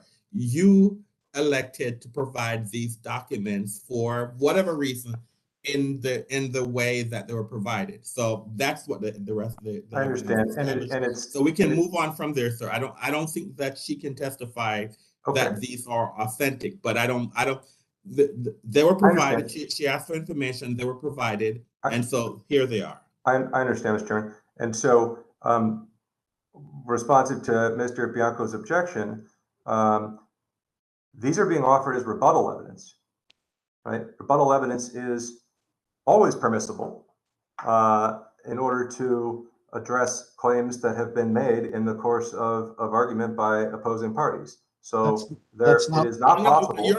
Hold on, sir. You're cross-examining the witness, Mr. Bianco. Mr. Bianco objected to me actually showing this board. No, sir. That's not what you asked Ms. Glasgow whether or not these were authentic emails. That's what you asked. Ms. Glasgow, she is not in a position to testify to that fact. She can't testify to that fact, but she can testify, which she has testified, that she requested for you to provide these emails from other individuals who had concerns. You provided that to her, but she can't say that any specific person that because who the email came from, that information was not provided to her. She just got emails from you, and that purported to come from several individuals. But she can't say this particular email came from Tom, who lives in apartment 105. Mr. Chairman, I really do understand. With all due respect, sir, I grasp everything that you're saying fully. So if there is a way in which I could, without offending you or the other members, if there's a way that we could, if maybe I could readdress the witness and then provide sufficient foundation to try to introduce this rebuttal evidence merely so that we can confirm. This is not rebuttal evidence, Mr. Stockton. You are cross-examining the witness. This is not rebuttal. This is not rebuttal. You're cross-examining the witness about her report. So she wrote a report. She testified about her report. You are cross-examining her about her report. This is our witness. She's not your rebuttal witness. She is the board's witness that now you have an opportunity. You're questioning her about the report. This is what we're going to establish today. What we're establishing today is that she asked you for emails. She asked you for emails because you stated to her that Mr. Chairman, it's important that we be clear. She asked me for statements. If she had asked me for the emails, I would have produced the original emails, but she did not. I produced what I was asked to produce. Ms. Glasgow, what did you ask? What did you ask him for? I asked him because he on the letter here it stated that he was a representative for the association. So I asked him. He said he had a lot of people who had had issues with the establishment, and he can provide that for me. And I specifically said, but please, any statement, anything that you can send to me, I will add it to the report to properly document it. And Ms. Glasgow, for whatever it's worth, I appreciate that. And this is not intended to be directed at your credibility or anything like that. I'm just trying to establish that everything that we've all looked at now is accurate and a verbatim reflection of the statements that I have in my possession. And if there was some way for me to demonstrate that to the board so that we could move on, I would be thrilled to do so. All right, let me remind you of something, Mr. Stockton, okay? I need to remind you that this is the appropriateness of the request of the substantial change, okay? It's not helpful for the board that we're spending a significant amount of time on hearsay, in a sense that this is hearsay regarding these emails. I mean, this is tangent to the issue that's at hand. Let's spend our time on whether or not the board should deny the substantial change. Okay, you have established that there are other residents who are concerned about the operation of this business. Fine. I don't even, council is not objecting to that. So that's fine. You have stated that. You have provided some emails. I think what you cannot get this witness to testify that who sent these emails because she does not know. So let's move on from there and let's focus this hearing on the appropriateness of whether or not the board can grant the substantial change. Okay. Okay, Mr. Chair.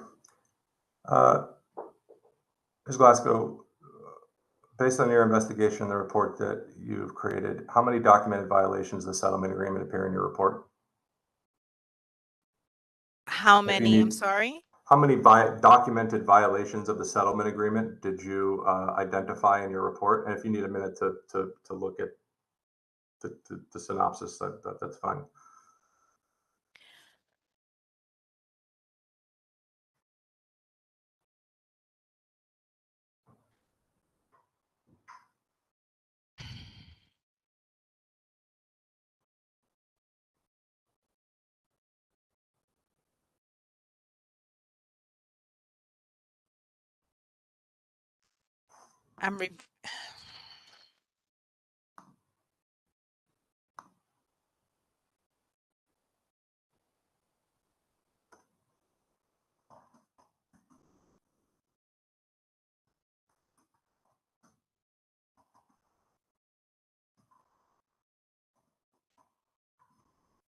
I can't say specifically because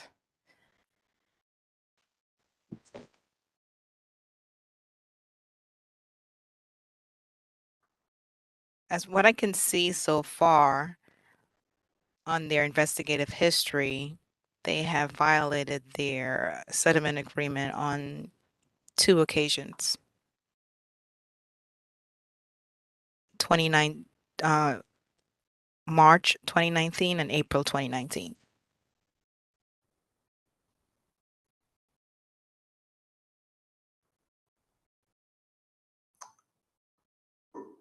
And if you proceed to the next page, Ms. Glasgow, on page 12 of your report, are items 19 and 20 reflective of the same violations, or actually 18, 19, and 20? Is that all related to the same 2 violations, or are those in fact separate violations?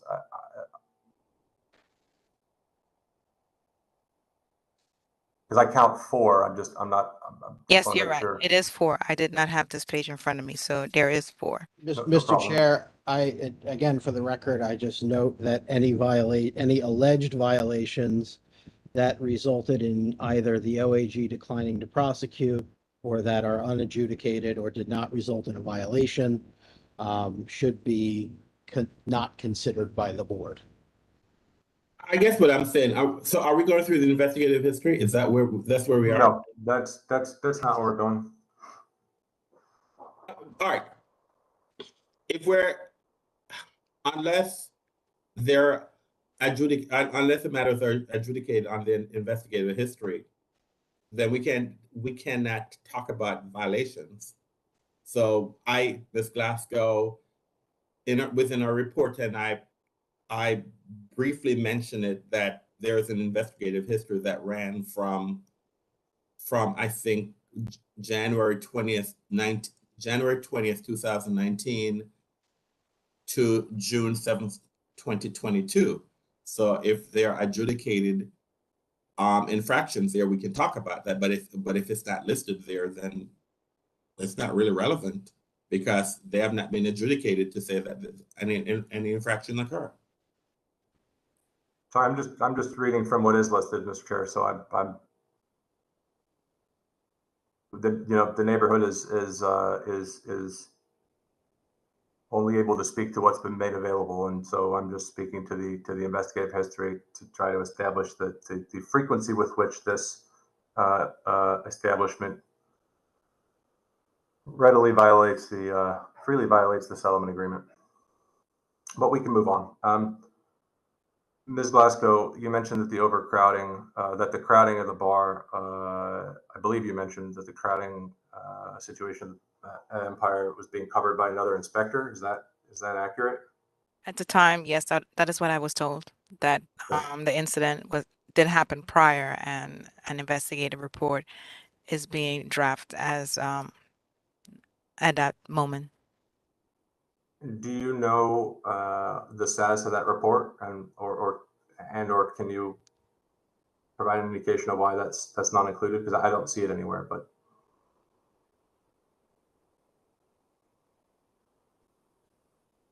According to the investigative report, December 16, 2021 was the first incident of the expanded space, and the board requested a warning for that first violation. sorry, right? No, I was speaking to the fact that just to the crowding issue. I'm about to jump to where you just went, but I just wanted to understand if another inspector was covering the crowding issue.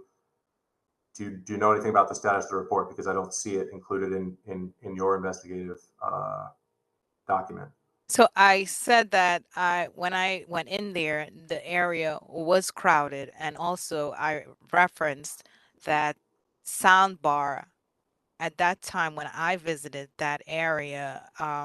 It was new to me. So when I contacted my supervisor, that I believe Soundbar is not a licensed establishment, he stated that another investigator came across the space that is being used and realized that it is not an approved area to be used, and a report is being written. So Okay. it covers. I see. I understand. Okay. Okay. Thank you. So then, moving on to what you were just describing. So, related to the unlawful operation of soundbar, the operation of soundbar without a license. What is the date upon which ABRA first identified that operation was occurring without a license? I'm sorry, December 16, 2021. Okay. And when was the warning actually issued? When would the recipient have received? When would the establishment have received the warning that seems to have been issued? According to the investigative history, January 26, 2022. Okay.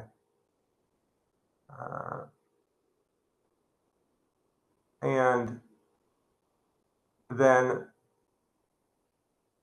am I understanding correctly that that the establishment continued to operate for some period of time? I'm gonna object, as he's referencing an unadjudicated violation. Most of this we're dealing with unadjudicated violations or otherwise dismissed. But I'm trying to give some latitude to get through it, but at this point I have to object. I'm going to overrule the objection in the sense that we can look at we can look at the investigative history and we state what it is. It has not been adjudicated, so we can state what the investigative history is, and one can state that it's not adjudicated. So therefore, whether or not it's factual or not, we don't know because the board has not addressed it. It states that there was a violation. It states on the investigative history, it states that there was another violation on February 19th, 2022. And it says that a show cause hearing was scheduled for July 13th, 2022, which was supposed to have been last week. I don't recall whether or not we had a hearing last week, so I don't know. Okay, but let's move on from there. So that's what the history states. Ms. Glasgow, did you, in speaking with Mr. Neguse, did you inquire as to whether he was aware of soundbar? This is the first floor that we're discussing here. Was he aware that soundbar was in operation without a license? The conversation, Mr. Neguse and he explained that it is not a separate establishment. It is basically an expanded space of Empire Lounge. He addressed that he is not seeking an additional occupancy or an expansion of his occupancy. He explained that patrons can move around from the first floor, from the second floor, the third floor down to the new expanded space that he has there, soundbar. So I can't say how he was thinking, what his line of thinking was regarding soundbar, but his explanation is that it's just an additional space that Sure. is Yeah, to Empire but Lounge. nonetheless, I'm just asking about whether he was aware that there were patrons on the first floor, drinking and doing whatever the patrons do there. Whether he was aware of that occurring on the first floor. I'm going to object as to speculation. The original question is about their conversation, which I suppose is arguably an admission, but her speculating as to what he knew or didn't know and when is not appropriate testimony. I'm going to end on this, okay? I'm going by the investigative history, and so we can move on from there. In reviewing the investigative history, there was, as of January 26, 2022, as per the investigative history, Mr. Neguse was issued a warning regarding the use of the first floor. Period. That's a warning was issued January 26, 2022. Outside of that, If you want to ask, if you want to ask questions of Ms. Glasgow, or whether or not he was aware after January 26, 2022, fine. But the investigative history states that on January 26, 2022, he was issued a warning about the use of the expanded space. So he was aware as of January 26, 2022. Let's move on. Okay. So, Ms. Glasgow, based on your investigative history, is it fair to say that I'm approximating here, doing the math, but that from roughly mid-December, at least mid-December through mid-February, the first floor was being operated. So 3 months, at least. According to the investigative history, the first time on document that we have, they were operating the establishment that we documented was December 16, 2021. Okay. And are you aware of whether the first floor was being operated at any time before that? No, I am not aware. Okay.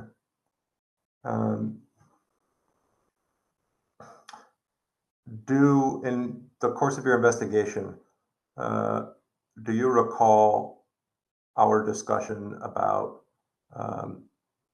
the concentration of bars, and in particular tavern licenses that occurs on the 1900 block of 9th Street? Yes, you stated that there were way too many taverns, or I should say licensed establishment on 9th Street, that there should not be allowed to have another establishment on the street. But you were referring to that as they were operating the establishment as a separate entity from Empire Lounge and not just a additional space of Empire Lounge. Right. I'm speaking to the question of whether did you, per our conversation, investigate the specific number of tavern licenses held by establishments on the 1900 block of 9th Street at this time? There are 18 establishments on 9th Street between T Street and U Street. And are you aware of any other part of the city that has a higher concentration of tavern license issued within ostensibly a single block? I can't put a number for any other populated area of the district, but 9th Street is very populated with bars. U Street is very has a lot of bars as well, but I can't actually put a number on what I have to reference in this protest hearing. Fair enough. So, but to the best of your knowledge, would it be accurate to say that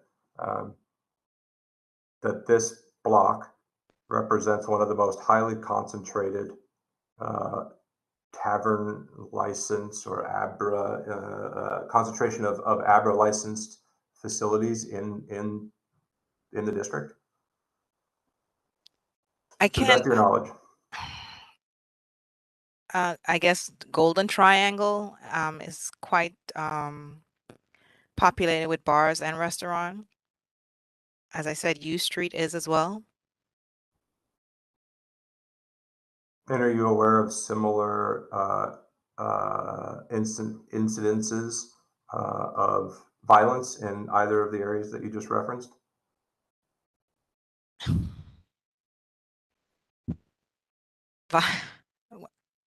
Crime of any type, whether it's nonviolent, violent, just are you aware of? I'm gonna object on relevance, foundation, and scope. None of this has really anything to do with this space expansion. We're talking now about violence in other neighborhoods and concentration in other neighborhoods. There's just no straight line here. I'm simply trying to find out whether Ms. Glasgow, based on the research that she did, can tell us whether or not this particular little block, in fact, has the highest number of tavern license holders in the entire District of Columbia. That's what I'd like to know. I think that's highly relevant. She All right, testified. I'm gonna sustain the objection. She has answered the question. She has stated that first of all, she couldn't state for sure. She gave example of U Street, and she also gave example of Golden Triangle. This hearing is not about overconcentration. All this hearing is whether or not it's appropriate for the ABC board to approve the utilization of the first floor to add this to this license. The board is not been requested to add another establishment on the street. Whether or not we add this second space or not, this first floor space, it will have, at least on paper, it should not have any impact on what's going on the overconcentration, because the occupancy will still remain 125 individuals for the Empire Lounge. So we are not adding, at least as far as I'm concerned today, this board is not asking to increase the expansion. Whether or not the board agrees to this expansion, it's not going to have any impact on the overconcentration of establishments on 9th Street, because this Empire Lounge currently has a license. So it's whether or not we will allow them to utilize an additional space without expanding their occupancy. So having sustained conversation about overconcentration of license on U Street, that is not a relevant concern for this hearing. If we're trying to do a renewal hearing, if this was a hearing on whether or not we should renew their license, well, then that's an appropriate issue. But this is not, it's not relevant right now for the purpose of this hearing. So, and it's not, so let's move on from this, sir. And I think I have no further questions, Mr. Chairman. Thank you, sir.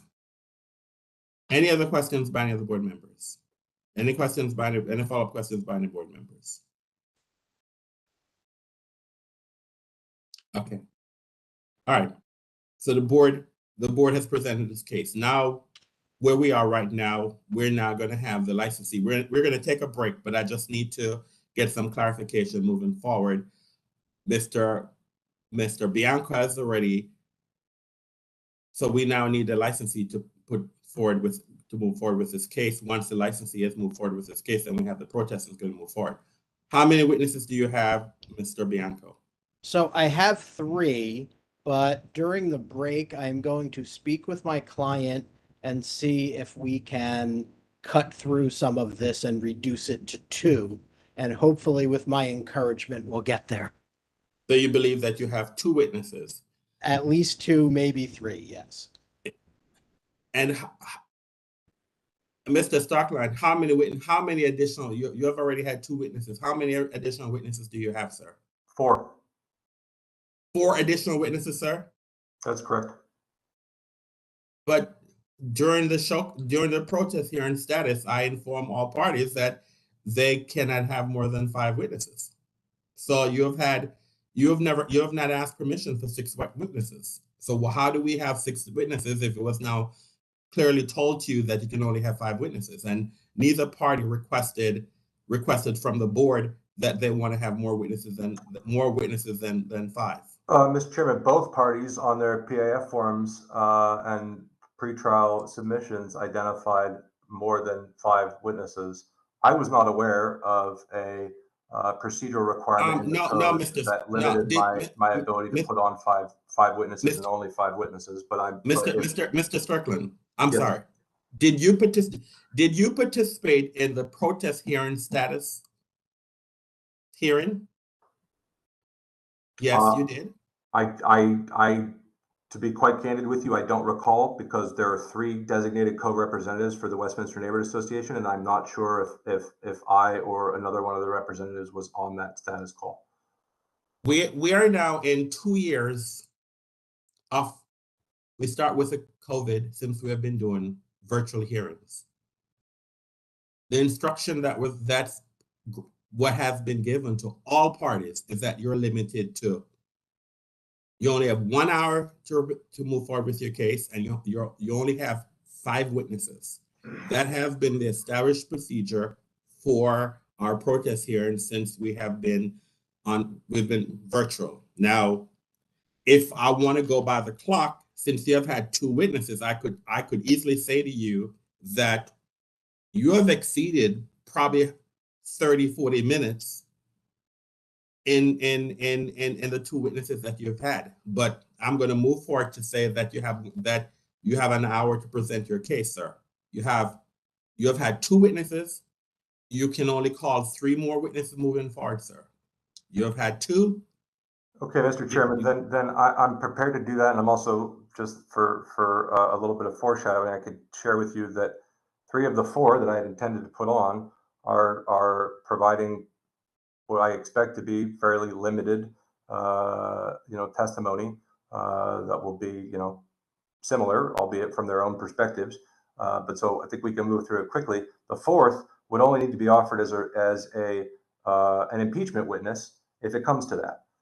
All right, fine. So if it comes to that, 3 witnesses, you're going to have an hour, and I'm going to time it moving forward. And I'm also informing parties moving forward, the time that you spend on cross-examination can be used against you. You have an hour to present your case when we move forward. It is now 6:26, and I've been taking a break every 2 hours to be mindful of everyone, the court reporter, the board, the witnesses, the attorneys, myself, who have to be on camera the entire time. So every 2 hours, that's why I've been trying to take a break every 2 hours. So it's 6:26. We're going to be back. We'll be back on the record we're going to take 13 minutes this time at 6:40. At 6:40, we'll be back in the record, and Mr. Bianco will present his case. He has an hour to present his case. Once Mr. Bianco has presented his case, the protestant will have an hour to present their case, and I will allow the ANC, they can do a closing. All right, so 6:27, we're off the record until 6:40. All right, we're off the record until 6:40. Thank you.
We're back in the record.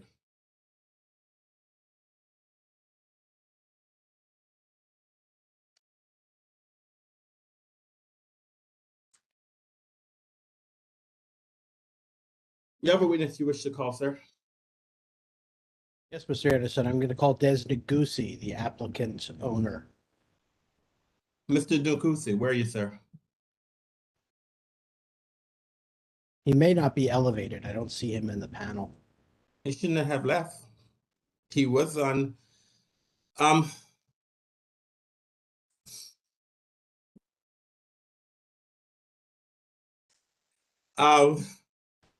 Miss Foshman, did you see Mr. Negussi? I don't know what would have happened to him. He just texted He's me. been elevated. Okay, great. Thank you. I just got unmuted. Can you go back in camera, sir? Yes. Put your camera down a little bit further so we can see your face. Perfect. Okay.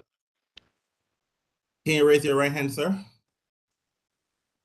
You swear or affirm to tell the truth and nothing but the truth. Hello, I sir? didn't hear you. I'm sorry. Do you swear or affirm to tell the truth and nothing but the truth? I do. Thank you. You're a witness, sir. Thank you, Mr. Anderson. Des, I'm going to try and go through this early part quickly because it's late in the day and we've heard a lot of this already. You're the owner of Empire Lounge, correct? That is correct. And it's been in operation since 2019, correct? Hold on, Mr. Bianca, hold on 1 minute, please. Yeah. Mr. Negussi, I need you to be stationary. Okay. That's what I'm trying to do. All right, so hold on. Okay. Fix it. Pull the camera down so we can see your face. Here. Perfect. Please don't move. Okay. Okay. Thank you. Go ahead. Mr. Negussi, do you have any co-owners or is it just you? It's just me. And we're here for a substantial change to your license, correct? That is correct. And the change, what's the change to your license? Please describe it. Just to use the first floor of the building. Okay. And presently you use the second and third floor, correct? That is correct. And you're expanding to the first floor? That is correct. Okay, but you're not adding any occupancy, is that correct? That is correct. And your current occupancy is 125. That is correct. Okay. Now, can you describe for the board how the first floor is going to operate? Basically, it's the same business. I want people to freely move between first floor, second floor, and third floor. Okay. There is a side door that goes from first floor to the second floor and third floor. Okay. Are you going to be using the trade name Soundbar? That is my intention, yes. Okay. And what portion of the premises will be called Soundbar? The first floor. Okay. And are the second and third floor still going to be called Empire? That is correct. And are you going to be able to get from the upper floors to the first floor from inside the establishment? Yes. Okay. When you walk in the front door on the Empire side, can you describe how you would get to the Empire portion of the establishment? As you open the door, you will see a stair that leads up to second floor. Okay. And is that where Empire is? That is correct. Okay. And from that door, are you also able to access Soundbar? That is correct. The door to the right is first floor, yes. Okay. And is there does Soundbar have another 9th Street entrance? Yes. Okay. And where's that located? That located facing 9th Street up front. Okay. So there will be 2 doors to enter the Empire Soundbar establishment. Is that true? That is correct. Okay. And how many doors are there presently or just Empire? Just one. Now, if I could ask Mr. Chair that I be given the ability to share my screen, there's some exhibits I'd like to go through. Ms. Foshman, can you please give Mr. Bianco the ability to share his screen, please? This has been accomplished. Thank you. Thank you.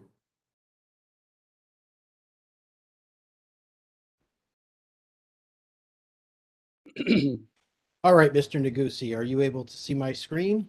Yes. Okay. Now, I'm also going to ask, are you able to see my pointer as well? Because I may point to some things. Yeah. Okay. So can you tell the board, please, what that photograph shows? That is the back door from the first floor and the parking area for 2 cars. Okay. So directing your attention to the door behind this red car here in the lower part of the photo, where does that door lead? That door leads to the first floor. Okay. And then I see on the upper right-hand side of this photograph a set of stairs and a door next to some trash cans. Do you see that as well? Yes, I can. And where does that go? That goes to the second floor. Okay. And is this how the rear of the building looks today? That is correct. Okay. Mr. Chair, I would move admission of applicant number 1. Mr. Stockton?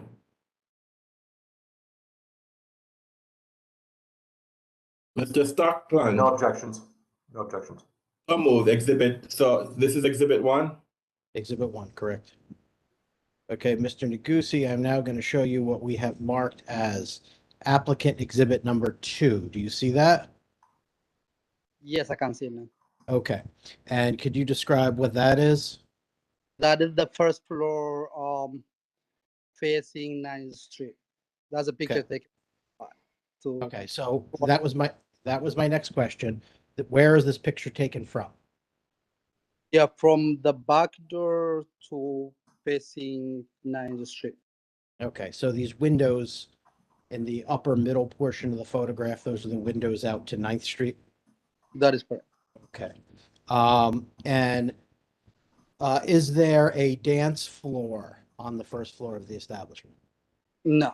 Okay. Is there going to be a dance floor on the first floor of the establishment? No. Okay.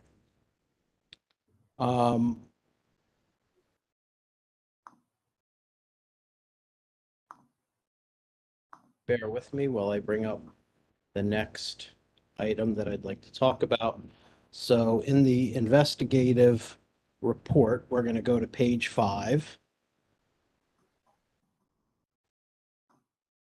Okay, and it says here on page 5 under nearby establishments that there are 55 licensed ABC establishments within 1,200 feet, correct? That is correct. Okay, and 37 of them have entertainment endorsements. Is that correct? That is correct. Okay.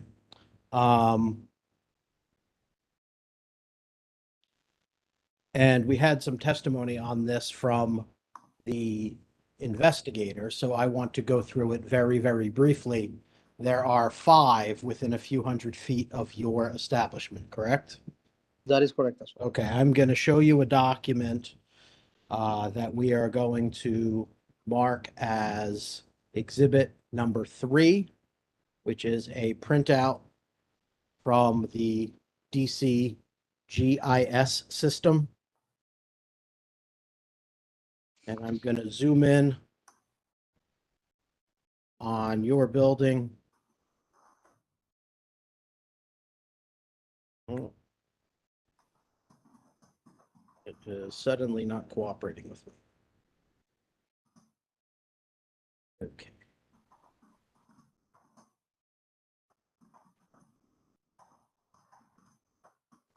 Okay, so I'm going to zoom in on your building there at 1909 9th Street. You see where I'm looking? Yes. Okay, and does that truly and accurately represent the number of ABC licensed establishments in proximity to yours? Yes. Okay, and at the back of your building, I'm sorry, what is at the back of your building? There is an alley, and after the alley, there is the building. Okay, and does Mr. Steckline live in that building? I'm not sure. Okay. And do the other ABC establishments also back up to the alley, or do they lead somewhere else? They do. All of them. Move admission of applicants Exhibit 3. Mr. Stuckling. No objection. So I'd like to move on to applicants Exhibit number 4. Do you, this is a board order in 20 PRO 2015. Do you recall having a protest over the renewal of your license? Yes. Okay. And specifically, what I want to look at in the board's findings of fact, conclusions of law, and order is paragraph number 3 of the findings of fact, which states that there are 69 licensed establishments located within 1,200 feet of the proposed location. Do you see that? Yes. Yes. Right there. Okay. Do you know why there are now 14 fewer in the same area? I imagine because of COVID and neighborhood complaining, they are out of business. Okay. It's in grace of God we are still here. And in the investigative report, you heard Investigator Glasgow testify that your hours, your approved hours are 10 a.m. to 2 a.m. and 3 a.m. on the weekends. Is that accurate? That is accurate. Okay. Now, what hours do you actually operate? We open every day at 6 o'clock, 6 p.m. And when do you close? And we close at 2 a.m. during the week, except Friday. We close at 3 a.m. Friday and Saturday. And Sunday we close at 2 a.m. as well. Okay. So you were here for Investigator Glasgow's testimony. Excuse me. About the calls to MPD for 1909 9th Street, correct? That's correct. Okay. So I want to look at her Exhibit 24 to her report, but I've highlighted some specific entries. Okay.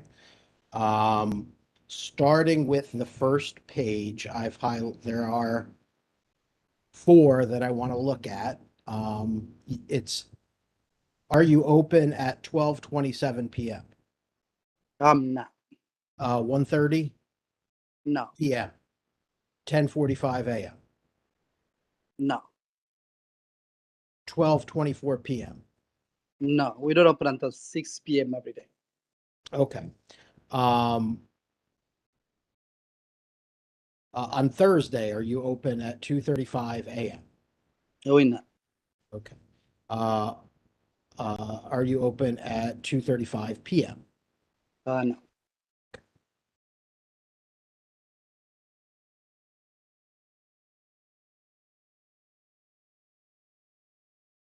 11:48 a.m.? No. Okay. And then I see 11:25 a.m. No. 3:30 a.m. No. 10:28 a.m. No. Okay. And then I see 3 more entries on this page. I'm sorry, 2 more entries on this page that are before 6 p.m. and you're closed, correct? That is correct. And then another one at 3:44 a.m. and you're closed, correct? That is correct. Okay. You were here for the testimony about some of the codes under type that are used in this report, correct? That is correct. Okay. So there's one here that I'm looking at that is highlighted on 3/30 of 2019. And the code used is mental. Do you know if that has anything to do with your operations? No. Okay. And then there are some highlighted items labeled miscellaneous.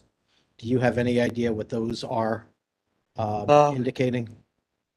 It could be anything. I'm not sure. Okay.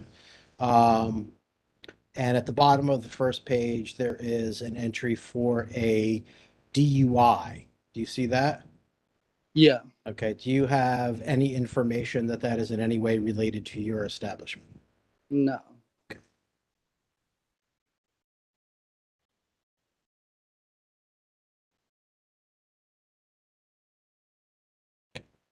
Moving on from there.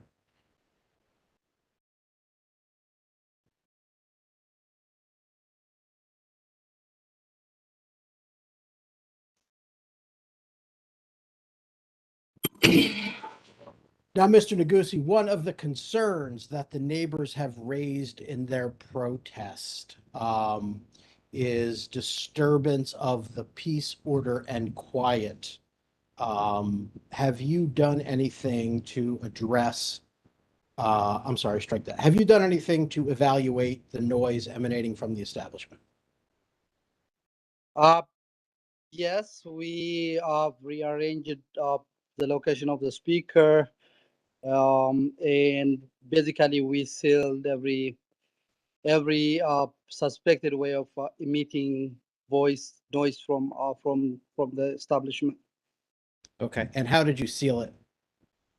Well, the technicians did it with the foam and Okay, and did you do anything to verify or test the effectiveness of the measures that were taken? Yes, we did. Okay. So if you will bear with me for just a moment, I'm now going to bring up a video.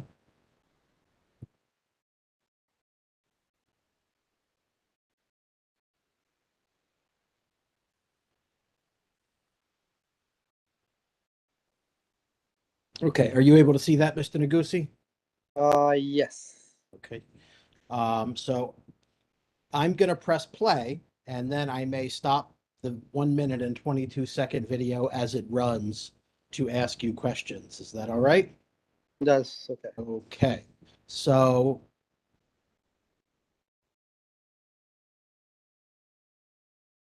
what portion of the premises is that? That is the first floor. Okay. And were you personally present while this was going on? Yes. Okay. And can you tell me what volume the music is set at in this video? That we set it up to the maximum volume possible. Okay. So I just want to make sure I understand. Is it the maximum volume that the sound system will play, or the maximum volume that you intend to use? The maximum volume the sound system can play. Okay. And who else was present on the first floor of the establishment at the time this video was made? My contractor was there as well. Okay, and what is his name? His name is John. Call me honest. Okay, so is Mr. Johannes the one that is taking the video, or are you taking the video? Mr. Johannes is the one who's taking the video. Okay, so now I'm going to let it play.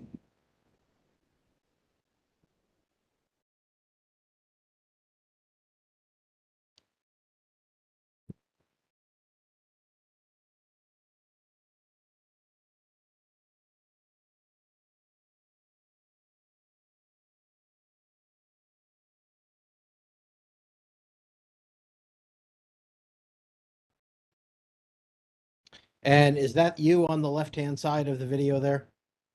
Yes, that's me. And where are you going? Opening the door to the alley. Okay. The back door.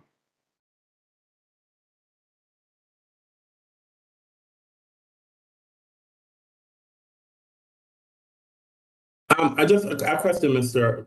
Bianco. Is there supposed to be some volume to this? I'm not hearing anything. Am I missing something? There is volume. Yeah, that's actually the entire point.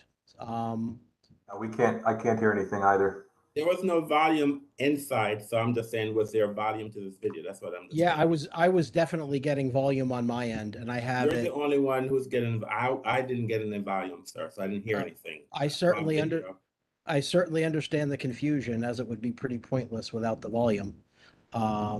Okay, so let me see on my end what I can do to address this.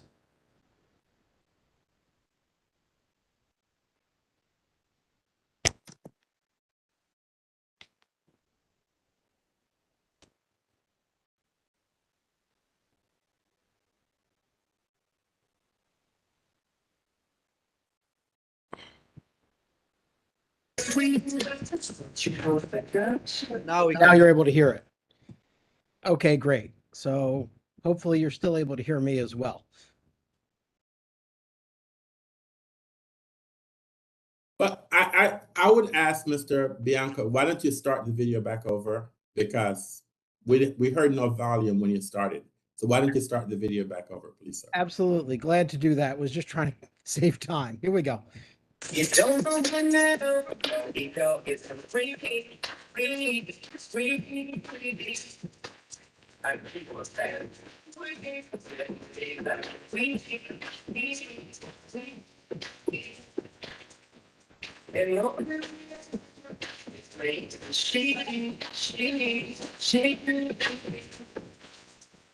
Mr. Chairman, I'd like to gently object because I take it that Mr. Bianco is trying to give us some indication of what the decibel level is, but without any kind of quantitative measure here, it seems impossible to really appreciate what's being asserted here.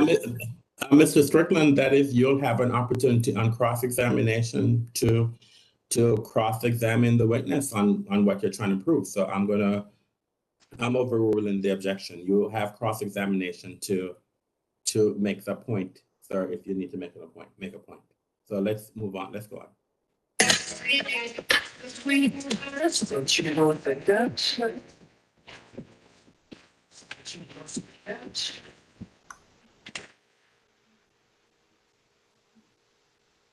Right.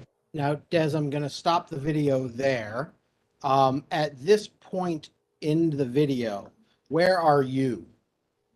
I'm inside. But from I don't know if it was just my phone or everybody heard it like that, but the volume of the sound is way louder than what I heard on the video when you get it from inside.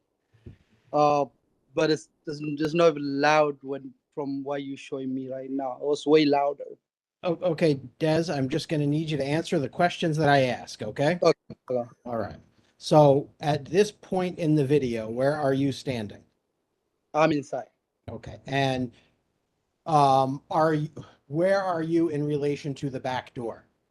Right next to the back door. Okay. And as Mr. Johannes went outside, did you adjust the volume in any way? I did not. Okay. And if someone were to adjust the volume, where is the sound system located? The sound system is farther to, well, right in front of the other side of the wall. Okay. So is it on near the 9th Street windows, the middle of the establishment, or the rear of the establishment? I would say toward the middle. The middle. Okay. Now I'm going to play the video for a few more seconds here, and then I'll ask you another question.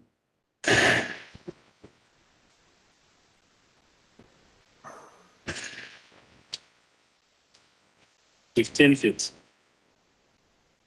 Okay.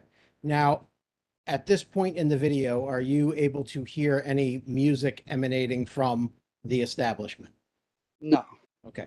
And I hear a white noise in the background. Do you know what's making that noise? That is the noise that comes out of the AC unit. You would see it on the left side. You can see it.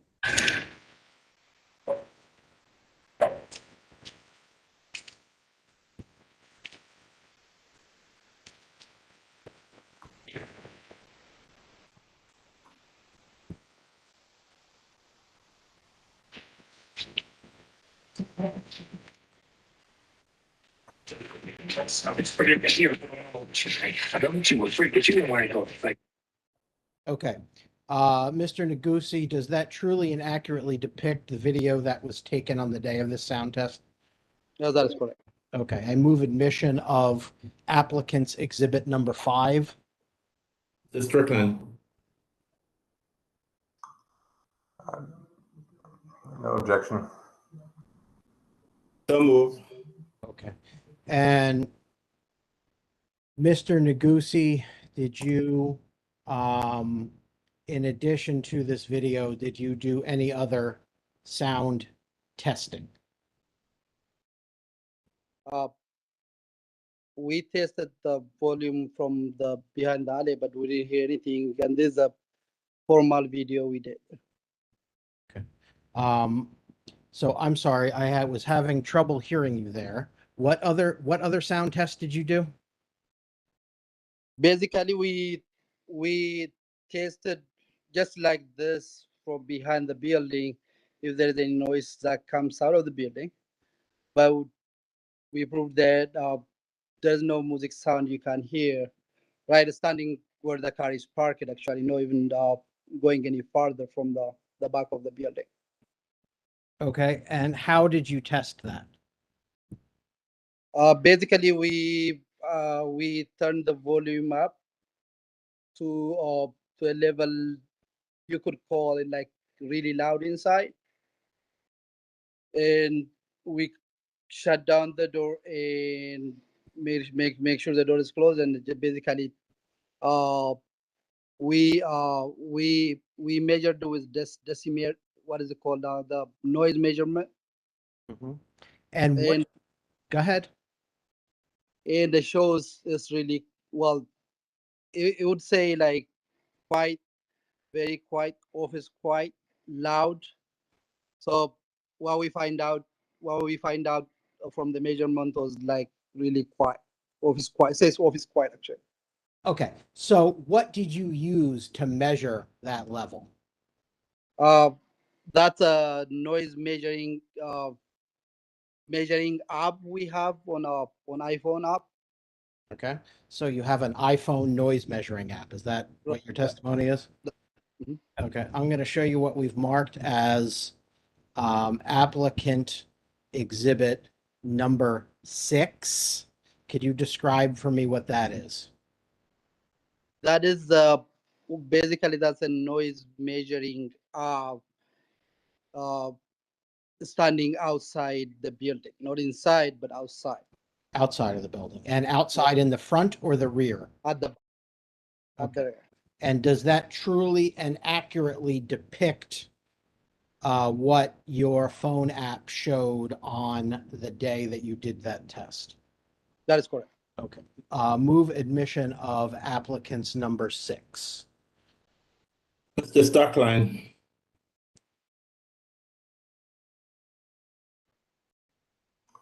Yeah, I would object. There's no way of determining whether this image is actually a screenshot of Mr. Negusi's phone, that it reflects what he says that it reflects, whether it in fact is tied to any measurement taken in reality anywhere near his property, et cetera, et cetera. And you are submitting this exhibit for what purpose, Mr. Bianco? The purpose is to show the results of the test that Mr. Negusi performed. His testimony is that this was taken from a phone app to support the evidence, and the objections that are being made go to weight and not admissibility. If the board decides in its judgment that a phone app decibel measurement is not great evidence, well, then that's the decision the board gets to make. But his testimony supports that, for whatever it's worth, this is the measurement taken.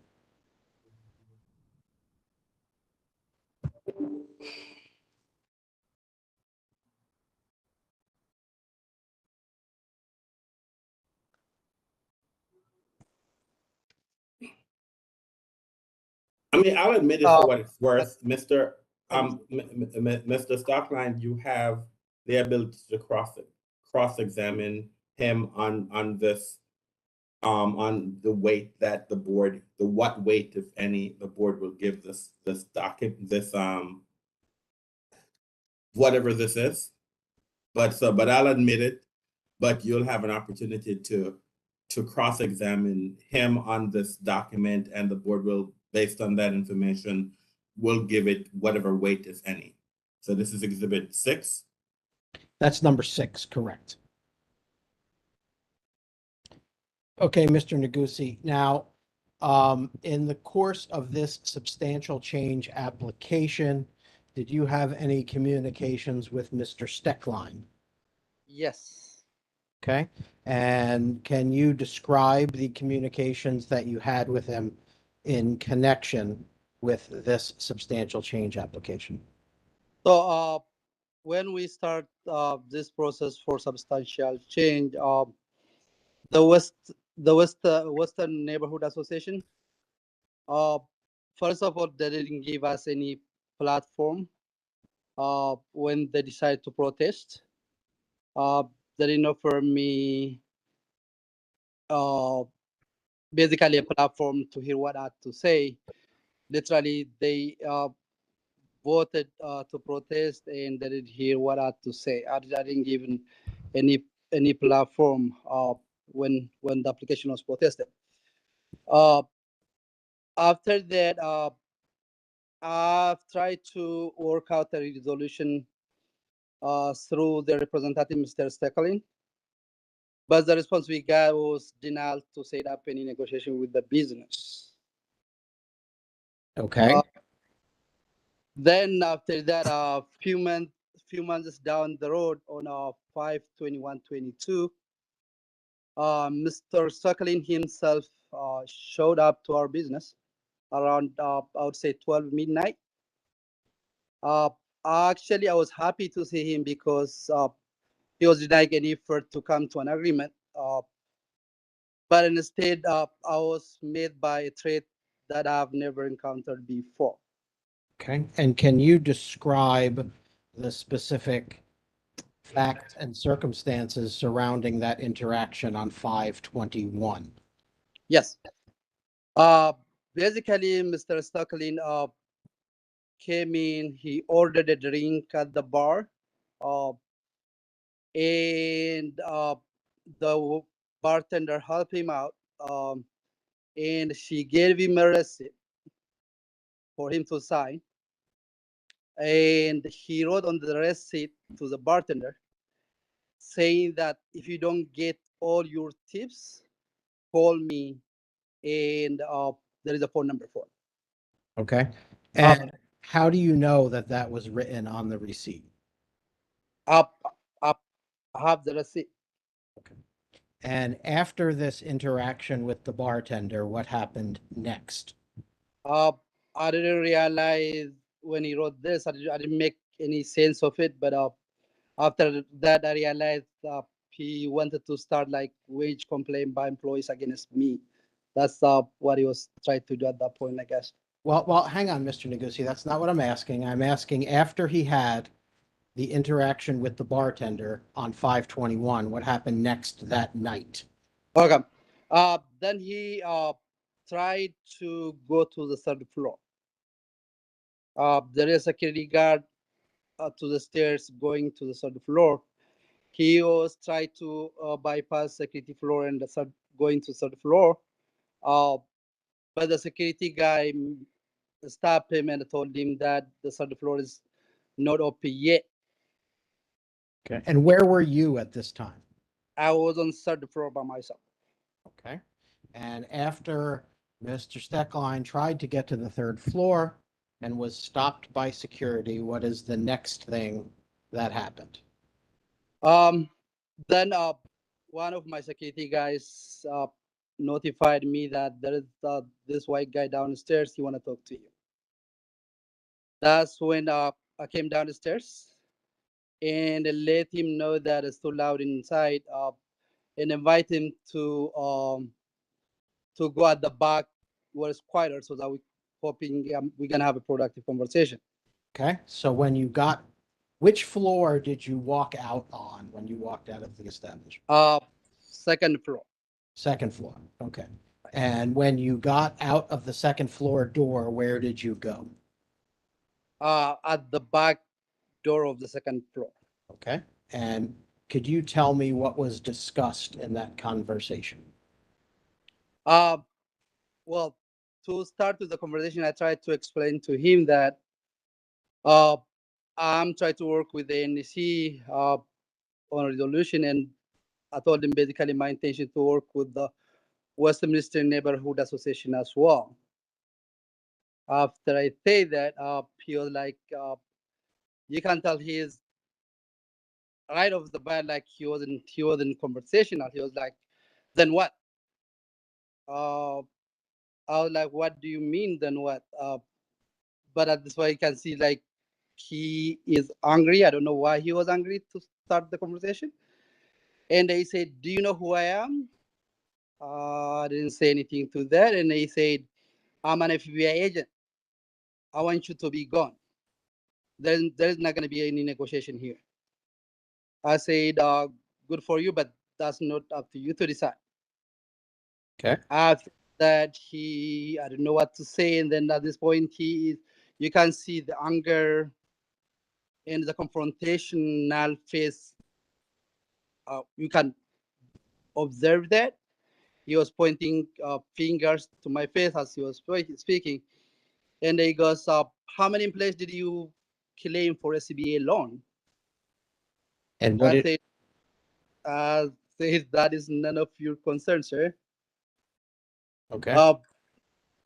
Then what happened? And then he keep on saying, do you know the guy across the street? He hates you, he said.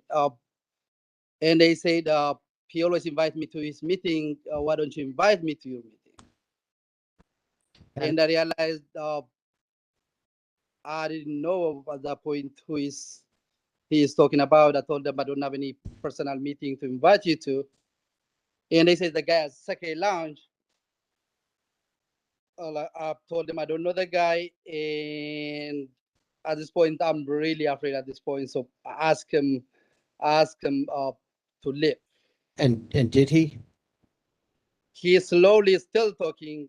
Go down the stairs from second floor to the first floor, and I let him out through the back door of the fence. Okay. So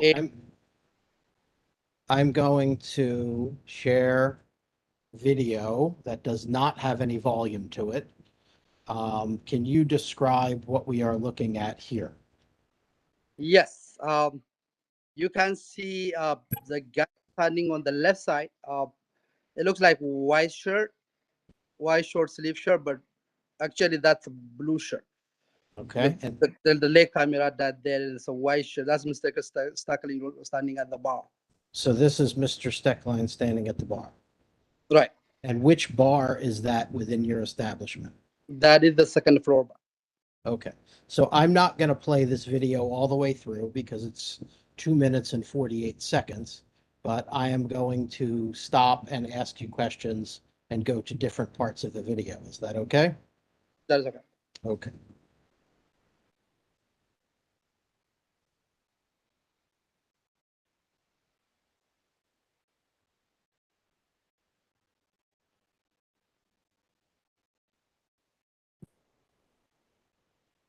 So do you know what's going on at that part of the video? Yes, What that is is my bartender try to help Mr. Stockley. Okay.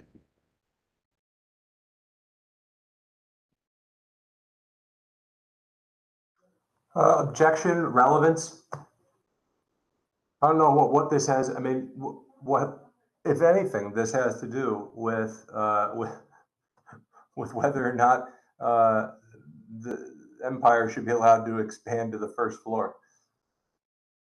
So I don't know why. I really don't know why we're watching this video. So I think that we had some conversation regarding your interaction with him on this particular day. So I'm not quite sure. I think at this juncture, this is just Mr. The licensee testified that he had an interaction with you on this specific occasion, and I guess he's just shown the video to say here's the this is the video of the interaction that we had. I don't know why it's been. Mr. Negussi is not present in this video. He can't speak to the nature of this interaction. He has no idea what's being said. There's no volume. I could stipulate to the fact that that is me on the video. Good cause for being there, just like any other patron. So, but that's not what's at issue here, and that's not what we're talking about. So far, I've heard nothing that suggests any shred of relevance to the issue in question. I do look forward to getting to the bottom of this and discussing it at some point, but this is. While we had testimony about a video about Mr. Negussi talk about he had a conversation. So you're showing us a video without any volume. Why are we watching this video? Sure, we're watching the video. Well, first of all, the relevance of the video is because, one, these representations have been testified to and are included in the investigative report. Mr. Negussi testified to them. They bolster his testimony. Number three, it goes to witness bias, witness credibility, the underlying modus operandi of this particular protest, and that it is something other than the purpose for which it is purported. And this particular video that doesn't show the conversation does show Mr. Steckline writing on this receipt in the manner that Mr. Negussi testified to in an effort to harm his business in some way other than through this protest process. But Mr. Bianco, all right. It doesn't show that. It shows none of that. Mr. Stark, can you give me an opportunity, sir, please? Of course. I apologize, Mr. Chair. You're showing us a video, the applicant testified. Correct. You're showing a video to say that Mr. Starkline, and I don't believe that Mr. Starkline is going to deny that he was in the establishment. Now, are you going to show us? I don't know what it is that he wrote on the receipt. Are you showing us the receipt that basically, so we can read the receipt to see what's written on it? Possibly. I'm going to ask Mr. Steckline what was written on the receipt. And if Mr. Steckline either doesn't recall or denies writing that on the receipt, then we will show the receipt for impeachment purposes. But I don't think he's denying that. I mean, I think the bottom line, we don't know why he wrote that. I mean, I guess the bottom line is that I don't see why we have the testimony. Okay, there's a video to say that he was in the establishment, but I don't see why we need to look at this video. Okay, well, I mean, if Mr. Steckline is willing to stipulate that he wrote on the receipt, "Are you not getting your tips? Call me," then I'm fine with that. We don't need to look at the video any further. No, but what I'm trying to say, Mr. Bianco, does this video clearly show does this video clearly show the receipt and that he wrote this, what you're saying on the receipt? No, it only shows him writing on the receipt. Okay, then I don't need to see this video. I mean, I think that, because unless you're going to show me a close-up of the receipt in the video to say this is what he wrote and the video is going to document it, and I still don't understand why that's even relevant. I mean, yes, the video has established that on the day in question that Mr. Starkline was there. Okay, he was there. Your client testified that he was there and the nature of his conversation, and so therefore let's move on from there. So we don't need this video unless Mr. Starkline was going to state that he has never been to the establishment and this never occurred. At least the conversation never occurred that has been testified to. Okay. Yeah, I'm fine with that. We can just move on from there. Thank you very much, Mr. Chair. I appreciate that. Thank you. So I'm sorry, is the objection sustained or overruled, Mr. Chair? I'm not sure because we're not watching that video, sir. You're objecting to the showing of the video. I mean, so we're not going to watch the video, but the video established that you were in the establishment. I assume that was the purpose of it. He stated that you're in the establishment. You had an interaction with the bartender. Yes, and I'm certainly willing to stipulate to that. But beyond that, I renew my objection on relevance.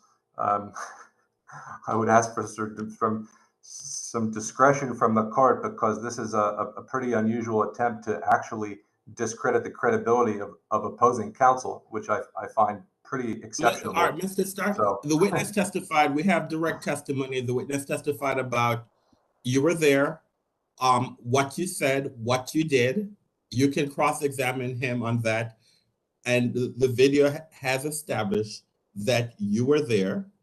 Yes, You had I an just don't interaction understand with- how any of this is relevant. Mr. Chair, you've pointed out on multiple occasions over the course of this many-hour proceeding that we are here to focus on the very narrow question of whether there is an adverse impact on the community if the first floor is allowed to go into operation or to continue to be operated as Mr. Guzzi has been operating. So we are so far afield from that. right now. I completely agree that the proceeding that Mr. Steckline's put on is completely out of control, but here we are. And the other thing I would say is this testimony is on the record and the exhibit's withdrawn. What are we arguing about? And that's what I'm saying. We are.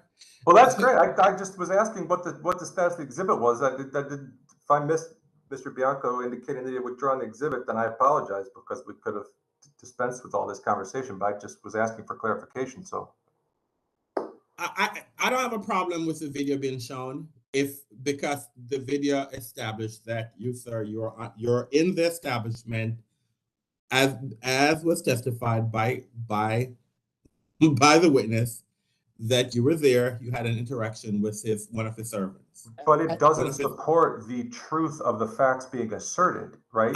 I don't know, sir. Where we are, the witness testified, and the witness showed a video to say you were there. Okay, and he gave his testimony. You have an opportunity to cross-examine him about the truth of what his testimony. I understand, The Mr. board Chair. members will do that. I'll just. So let's move on. We don't need to see any further off a video that has no. If there was a video that recorded the conversation, then that's different. But here's a video that has no volume. All that this video establishes is that you were there. And I think we have a stipulation to that fact, so we don't need the video, correct? Fine. So let's move on. Okay, fine.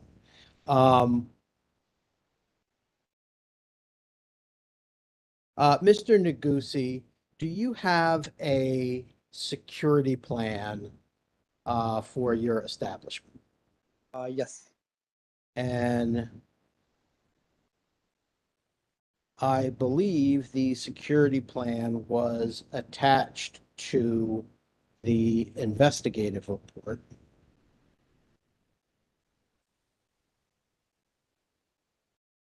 Which I will pull up momentarily.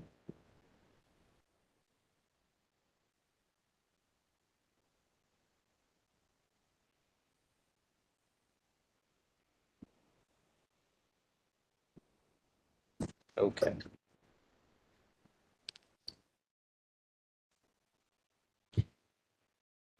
And this, so I'm showing you what is attached to the investigative report as your security plan. Is this your current security plan? Yes, sir.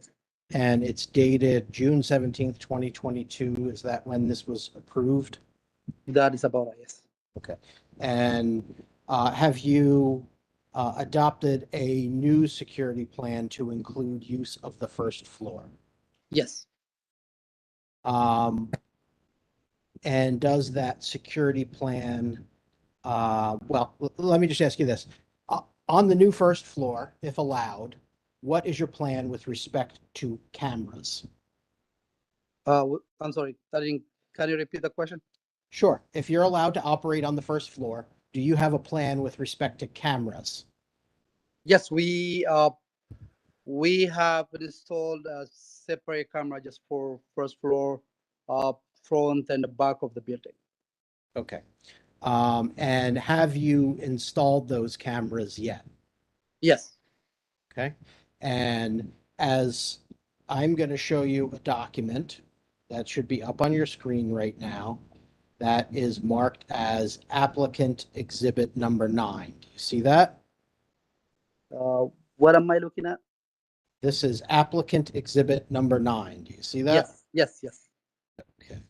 And have you done a diagram for the first floor cameras as they have been installed? Yes. And is that does that diagram appear anywhere in your security plan? The camera diagram? Correct. I don't see, no.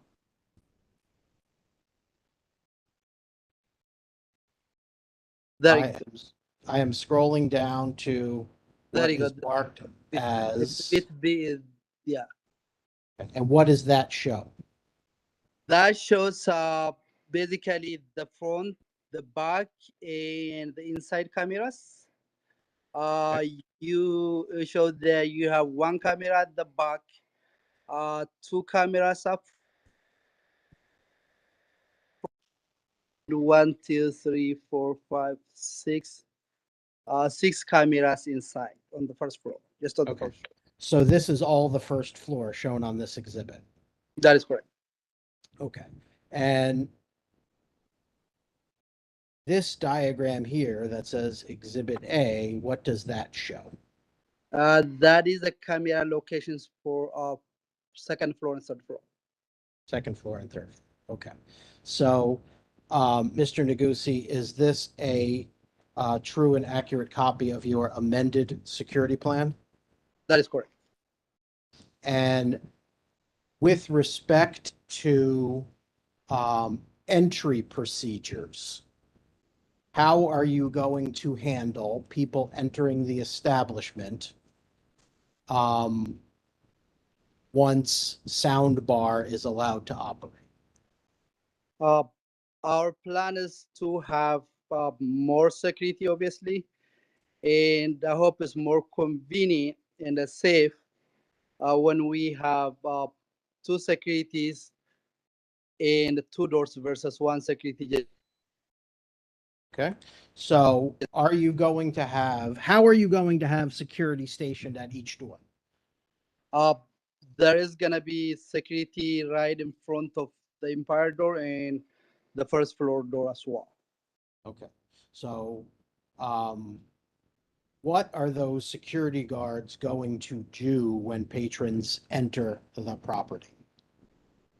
They properly ID them, pat down, search them, and we have a wand as well according to the security plan. So pretty much they will make sure that everybody that comes to the door is properly ID'd and searched. And are those procedures laid out in your amended security plan? Yes, it is. And I would move admission of applicant number 9, the amended security plan.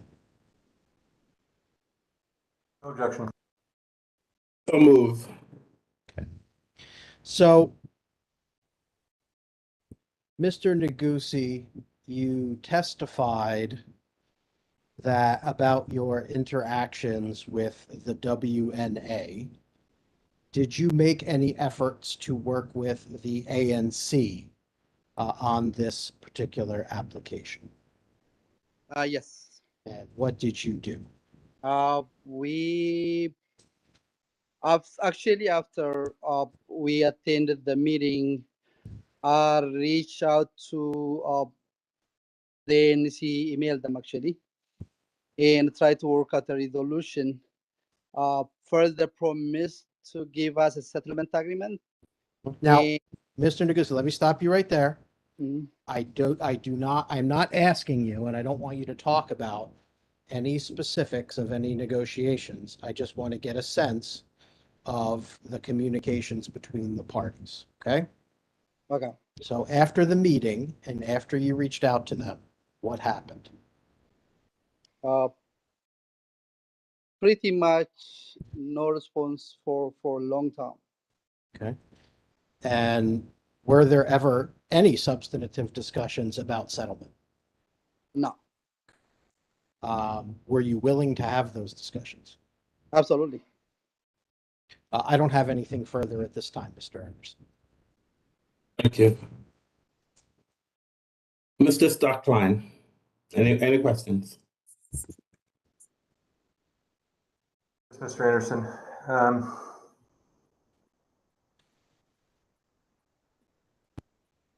So, Mr. Negussi, where to start? I believe that you indicated in your testimony that you, and please correct me if I'm not phrasing this exactly as you've stated it, that you were not given an opportunity to interact with the Westminster Neighborhood Association. I said, I did not say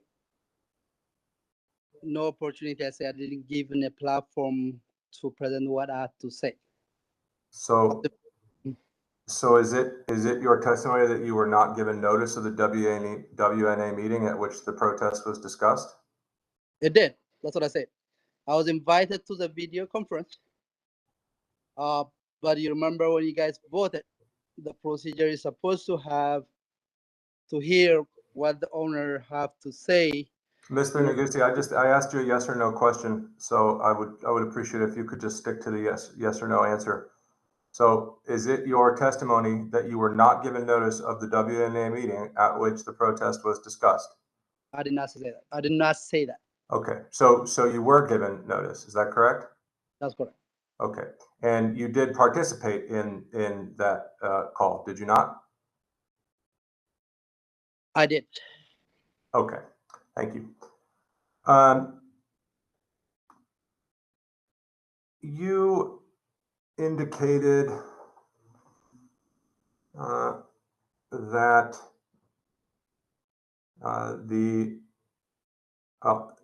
can you tell us? I mean, it's clear that you've done construction with soundbar, right? We saw extensive video of that. Did the construction include the installation of additional speakers? Everything, yeah. Okay. How many additional speakers? On the first floor, I believe, I could be wrong, 3. 3 speakers. You only have 3 speakers on the first floor? That's correct.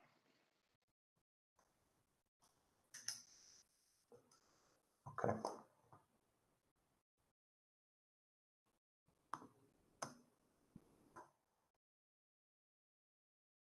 Mr. Negussi, do you have a DJ booth on the first floor or any other kind of sound equipment?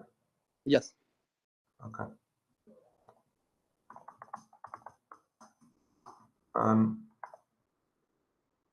And with respect to the speakers that you indicated you installed, do you have any idea what their maximum sound levels are on specifically in terms of decibels or wattage? Do you have any? Can you provide us with any specifics about their maximum possible output? I can't say. Okay. So you have no idea how loud they can actually get from a decibel or a wattage standpoint. Is that accurate? The volume is set. Basically the speakers are set to. No, Mr. Negussi, I'm asking whether you know, based on a quantitative rating, what the maximum output of the speakers are. Speakers output are measured in wattage and decibels. I'm wondering if you can tell us what the maximum limits are on those speakers. I don't remember off the top of my head. But Okay, thank you. That's good. Thank you. And can you tell me what equipment you installed on the DJ booth to ensure that the sound levels are kept within the allowable parameters specified under the code, under the DC code? Objection calls for a legal conclusion, assumes facts not in evidence. Go ahead, sir. What were you saying? Mr. Negussi just spent at least 5 minutes testifying about the permissible decibel levels. We saw his purported iPhone screenshot of what is and is not allowable decibel levels. So I think it's, I mean, I'm simply following the thread established by counsel, and he did no such thing.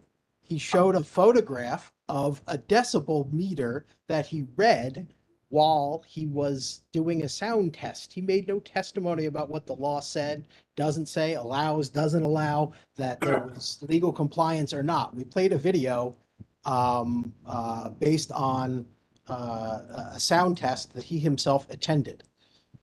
All right, I'm going to overrule the objection. If he can answer it, he can answer it. If he doesn't have an answer, he doesn't have an answer. Can you answer the question, Mr. Negosi? Can you repeat the question again? I'm sorry. Yeah, Mr. Negosi, can you please indicate what equipment exists specifically on the DJ, I'll call it the setup, the DJ booth, that's what we were speaking about it as before. Can you indicate what equipment exists to maintain sound levels at or beneath the level mandated by the district's ordinance? Hold on, I'm not. Okay, I'll rephrase the question. I'll withdraw the question. Mr. Negosi, are you aware of the Noise Control Act in the District of Columbia? Well, I don't specifically know. Specifically, no. Okay. Yes. Are you aware that the Noise Control Act, that's the proper name for this provision of law, prohibits establishments like yours from exceeding the maximum limit of 60 decibels within exterior walls? Are you aware of that? All right, hold on. All right. Let me go back to the settlement agreement. What controls the noise in this establishment, sir, is the settlement agreement. Okay. If you're gonna talk about noise, I need you to go to his settlement agreement. Not this, because that is not relevant, at least for this hearing, because I believe. Chairman, I'm sorry, I'm not sure I understand. So the Noise Control Act, which pertains to all ABRO licensed establishments, doesn't apply in this case to Mr. Negusi's establishment for some reason? Is that what I'm understanding? That I cannot speak to him about the Noise Control Act? I'm not sure what Noise Control Act you're talking about, sir, but I can only go back to the settlement agreement, and the settlement agreement controls the noise in its establishment. And if you review the settlement agreement, it specifically says that noise should not be heard. Mr. Chairman, I'm citing to DC Code provision 25-725, the Noise Control Act. Mr. Chairman, I think that it's applicable. The specifics of my objection is he's asking my lay witness about the specifics of the DC Code. Well, what I'd like to know. And Mr. Steckline, I sat here and listened to your objection. I will ask for the same courtesy. Thank you. My specific objection is that Mr. Steckline continues to pursue a legal conclusion from my client, a lay witness. This is argument. He's free to present argument in his closing statement. When he testifies, he's free to put facts on the record. What he should not be permitted to do is to continually badger my client about his knowledge of the law. It's not relevant. Ignorance of the law is never a defense, Mr. Bianco. I think we both learned that in law school. I'm asking whether I'm not asking Mr. Negusi to opine on whether 60 decibels, for example, is appropriate or what levels might be or what equipment will achieve that. I'm asking whether he is aware of the laws that he is obliged to adhere to as an operator of an establishment. All right. Okay. All right. Hold on. I'm going to overrule the objection. If the owner is aware, he can answer the question. If he's not aware, let's move on. Can you answer the question, sir? Understood. Thank you, Mr. Chair. Mr. Negusi,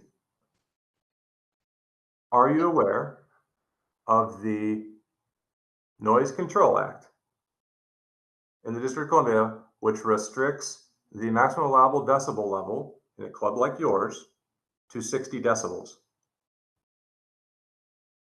I can't say. It's a yes or no question, sir. I'm not aware of this law. Okay. So if you're not aware of this law, then how can we possibly believe that you know whether or not the sound being emitted by any of the speakers at any part of your club, soundbar or otherwise, are actually kept under the allowable limit specified under law. If you don't even know where the limit is, how can you? Hang on. There's like 6 questions here. Can we ask just one question at a time? What's the nature of the objection, Mr. Bianco? Multiply compound. I would ask that he ask one question and get one answer. Mr. Strickland, can you please ask the witness one question at a time? Absolutely. Please, let's move on. Mr. Negussi, how can you be sure that your sound system is operating in compliance with the law that we just discussed if you don't know what limits the law prescribes? You want me to answer? Please, yes. If you can answer the question, sir. Okay, so the volume control is not on the speakers. The volume control is on the DJ mixer. So what we did is that we turn up the volume all the way on the DJ mix, not on the speaker. But by even listening to the music is too loud, because I've been running this business for almost 3 years and up right now. I know when the music is too loud. And when is that, Mr. Mr. Strickland, can you allow him to finish answer the question, sir? He's not done it. Just allow him to answer the question. When he's done, you can ask the other question, sir. Then we set the volume all the way up on the mixer, and it's really loud than usual. And we tested outside the building after we closed the door. That's what we decided. Okay, so you know, based on your ear, what is in compliance with the law and what is not with respect to the sound level. Is that what is that your testimony? Are you talking about the DC code provision you were? Well, I just want to know. I mean, I think I heard you testify that you have an ear. You've developed an ear for what is or not is not a legally compliant noise level. Is that correct? It's a yes or no, Mr. Negussi. Is that your testimony that you have developed that sense with your own ear? Yeah, I'll withdraw. I'll withdraw the question. It's okay, Mr. Negussi. There's no question. Go ahead. I'm withdrawing the question, Mr. Negussi. I'll move on. You indicated that you did sound testing. Can you tell me who specifically conducted that sound testing? It's myself and my contractor. Okay. And are you a licensed sound engineer? Am I? Yes, are you? No, I'm not. Okay. And is your contractor a licensed sound engineer? He's not. Okay. Do you have any technical credentials related to noise mitigation, acoustic engineering, or something else that would be relevant to your technical ability to measure sound levels? No. Okay. You indicated that you used a phone app to measure sound levels at your establishment. Can you tell me how that phone app is calibrated? That wasn't my phone app, actually. That was my contractor's phone app. Oh. Interesting. Okay. Can you tell me how your contractor's phone app? I would move to, in light of Mr. Negussi's testimony, I would move to strike the previously admitted exhibit, which he purported to display a screenshot of the sound app that he used. The contractor is my next witness. My motion stands. We have a witness. Once the witness testifies, I will reserve judgment. Okay, understood, Mr. Chair. Okay, That's fine. Mr. Negussi, did you attend the February 16th, 2022 ANC ABR committee meeting? I don't know which meeting you're referring to. So you indicated that you attended, I believe you indicated in your testimony that you attended an ABR committee, the ANC 1B, ABRA committee, ABR committee meeting. Yes, oh, video conferencing, yes. Yes, and my understanding is that that's the February, that there's one meeting a month, right? So my understanding is that that was the February 16th, 2022 meeting. Does that sound right to you? I don't remember the exact date, but there is one I attended, sir. Okay. And at that meeting, did you indicate that that you were unaware that your establishment had been operating on the first floor for some period of time?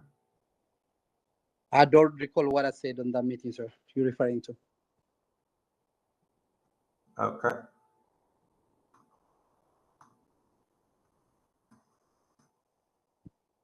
So then, is it your test? So you do not recall indicating to the members of the ABR committee on February 16th. Objection asked and answered.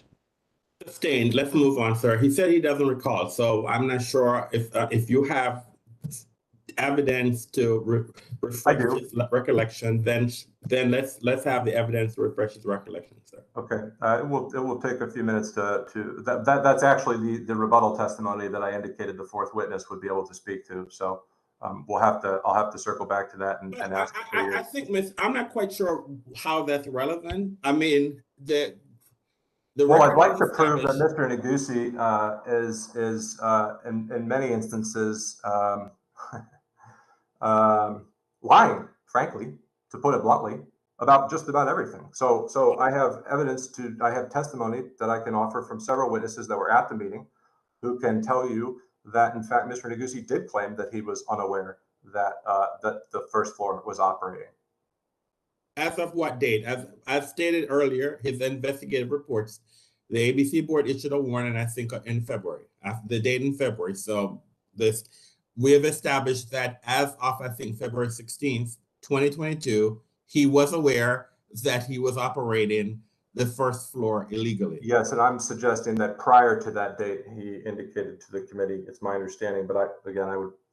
I mean, he can state whatever he wanted, but at least the record indicates that on February 16th, 2022, the ABC board issued him a warning. So as of February, if he stated on February the 20th that he was not aware, we can have an argument, but we don't really need to establish whether or not he was aware prior to February 16th, because since he was issued a warning by the board, he was aware as of February 16th.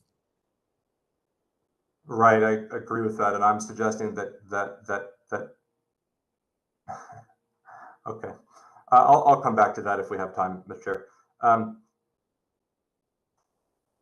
Mr. Negussi, can you tell me when the soundbar when you first commenced operations on the first floor of your establishment?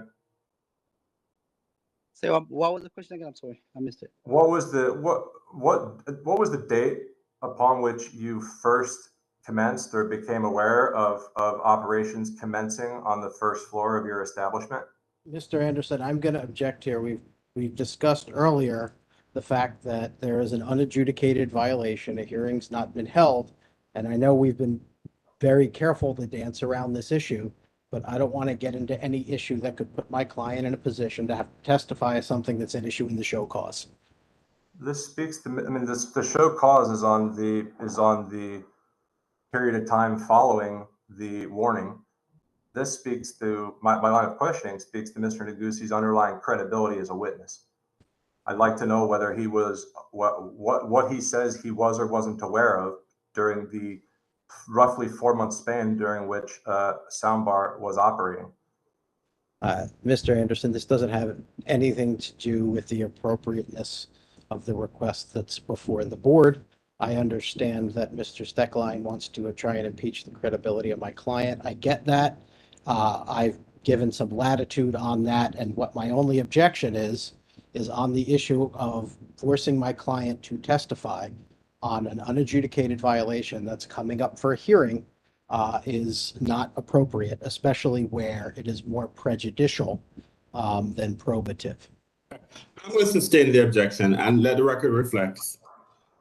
A warning was issued by the ABC board. It's an investigative history and let me rather than me giving, let me go back to the report itself. Hold on, please.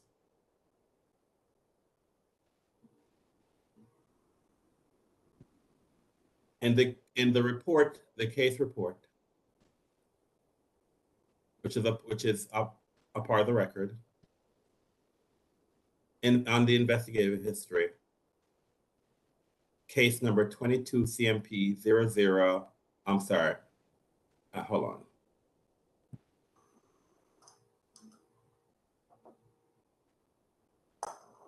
And on the investigative history number 4, case 21 CMP 00082 expanded its operation to the first floor without approval. On January 26, 2022, the board issued a warning.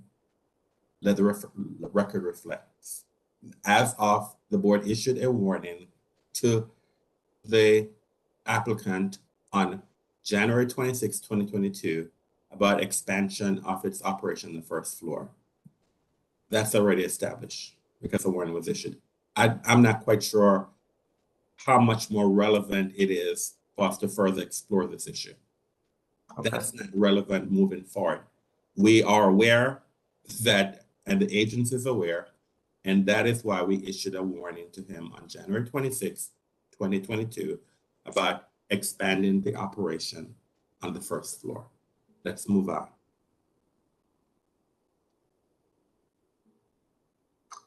Mr. Chairman, is there any period of time that during which, over the 4-month span during which soundbar was in operation, that I'm allowed to inquire with Mr. Negussi about his knowledge or his involvement, or is that all off limits? Why is that relevant, sir? We have already established that he was operating the first floor as the board issued a warning on.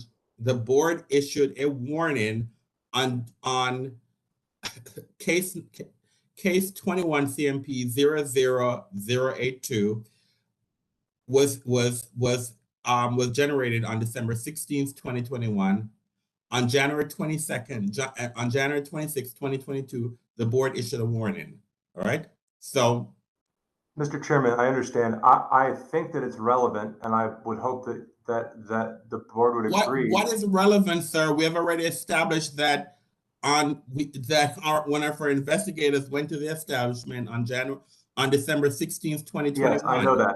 I understand that, Mr. Chairman. And what I'm trying to demonstrate is a persistent pattern of disregard for nearly every rule that ABRA is responsible for enforcing, and every issuance or citation or warning that you have issued to Mr. Negussi has continued to ignore it. And I have evidence indicating that even following the warning, Mr. Negussi was intimately involved with the operation of the club and continued to be aware of it. If there are other cases on his investigative history that has not been adjudicated, that the board will make a decision. The board could determine that that was not true. I don't know. All right, but I think that this is not an appropriate. Let's move on from here. So I've sustained the objection. Let's move on. This is the appropriateness of expanding of whether or not the board, should issue a substantial change for him to operate on the first floor. It has been established that he was operating on the first floor, and the board issued him a warning in January. That already is established. Let's move on from there. Okay. Mr. Negussi, do you allow smoking to occur inside your club? I do not. Does smoking occur inside your club even though it's not allowed? Not that I'm aware of. We don't allow any smoking here. Are your security personnel instructed to, what are your security personnel instructed to do if they see someone smoking inside your club? I'm gonna object as to relevance on smoking. I don't see what this has to do with it. I am going to sustain the objection. The ABC board does not regulate smoking as an establishment. That is regulated by the Department of Health. So therefore, Mr. Chair, one of the other board members, it's my recollection, specifically inquired about this applicability of the smoking statutes to Mr. and I know, sir, but what I'm trying to say to you, sir, a board member can ask a question, but I'm the board chair, and I'm saying to you, we do not regulate smoking or hookah in an establishment. And so therefore, we're not going to have any testimony regarding any type of smoking in this ABC establishment, because this is not something that we regulate. All right. Okay. It's clear. It's not, we do not regulate that. So therefore, we're not going to have testimony on that issue. If there are Understood, concerns, Mr. Chair. For the record, I would respectfully request that my objection be recorded on the basis that there is applicable DC Circuit law that sir, let me say this to you, sir. Okay. We do not regulate that. The most recent court case regarding this issue, we do not regulate that, and we make no decisions on the operation of smoking in an ABC establishment. And I am absolutely aware of that, given Mr. clear Chairman. instructions by the Office of Attorney General, and so therefore we do not make decisions, and we no longer opine on smoking or hookah in the establishment. It is not an area that we regulate. And so therefore, you need to address that with the appropriate agency, not ABRA. And in order to do that, Mr. Chairman, I'd like to just renew my objection for the record, and I will gladly move on. Yes, sir. Your objection is for the record, and I've overruled it. I'm sorry, I've overruled your objection, but Understood. you have I will you have move on, objected Mr. for the Chairman. record. Let's move on. Yes, sir. Understood. Mr. Neguzzi, what is the total square footage of your establishment currently? I gotta find out. I don't exactly know this square feet. Is it approximately, are you aware whether it is in excess of 3,000 square feet or not? If you include all three levels? I can't say. I don't want to speculate. Are you aware that a facility, a commercial building in excess of 3,000 feet is required to provide off-street private parking for its customers?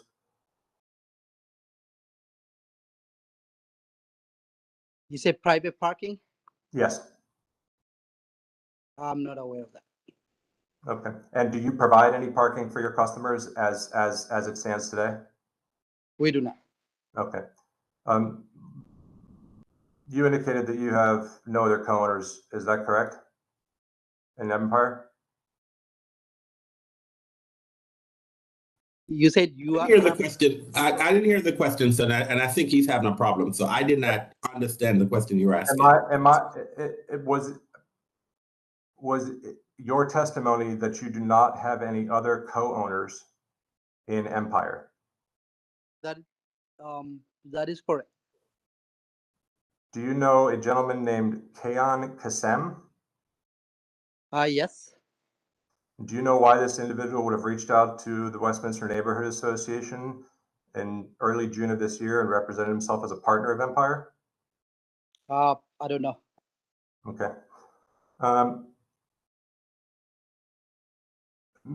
Mr. Chairman, I know that you were explicit about our time restrictions and that each party would have an hour left. Would it be possible to find out how much time I have remaining? I have not been keeping track, sir, but you are, yeah. Okay, I'm finishing up. I'm being judicious in the sense that I'm counting your time for when you present your actual case and not necessarily using time against you for you to do cross-examination, because I think it's more appropriate for you to do direct testimony. So I've not been keeping track of. Understood. I just wanted to be respectful of your the requirements, Mr. Chairman. So I appreciate that, and I'm finishing up with the witness momentarily. Mr. Negussi, you aware that you're under oath today? Yes. And do you understand it's a crime to lie under oath? I'm going to object. This is not relevant to anything. Could we wrap this up, please? Oh, I don't know where he's going, but what is there a question pending? Oh, yes, there are, and it specifically pertains to Mr. Negussi's testimony about me. And so I would appreciate some latitude to explore the multiple assertions made about my actions within the bar, my assertions at the bar, etc. Sir, he testified. You're asking questions on cross-examination. You're welcome to ask questions on cross-examination, sir. Mr. Negussi. Yes. Do you have any evidence to support any of your claims regarding alleged threats or to verify any of the alleged contents of the exchange, the conversation that you and I had on the evening that portrayed in the video? I don't have the date in front of me. I'm sorry, but Yes, I do have a witness actually. I'm sorry. You have a witness who That's can. Are we hearing from that? Have we heard from that witness or? Not yet. Okay. Do you know who I am, right, Mr. Negussi? I mean, I think it's abundantly clear to everybody that we know each other, right? We've interacted over a period of several years now. Is that correct? Yeah, I know you. Yeah. Do you know the difference between the FBI and the SBA?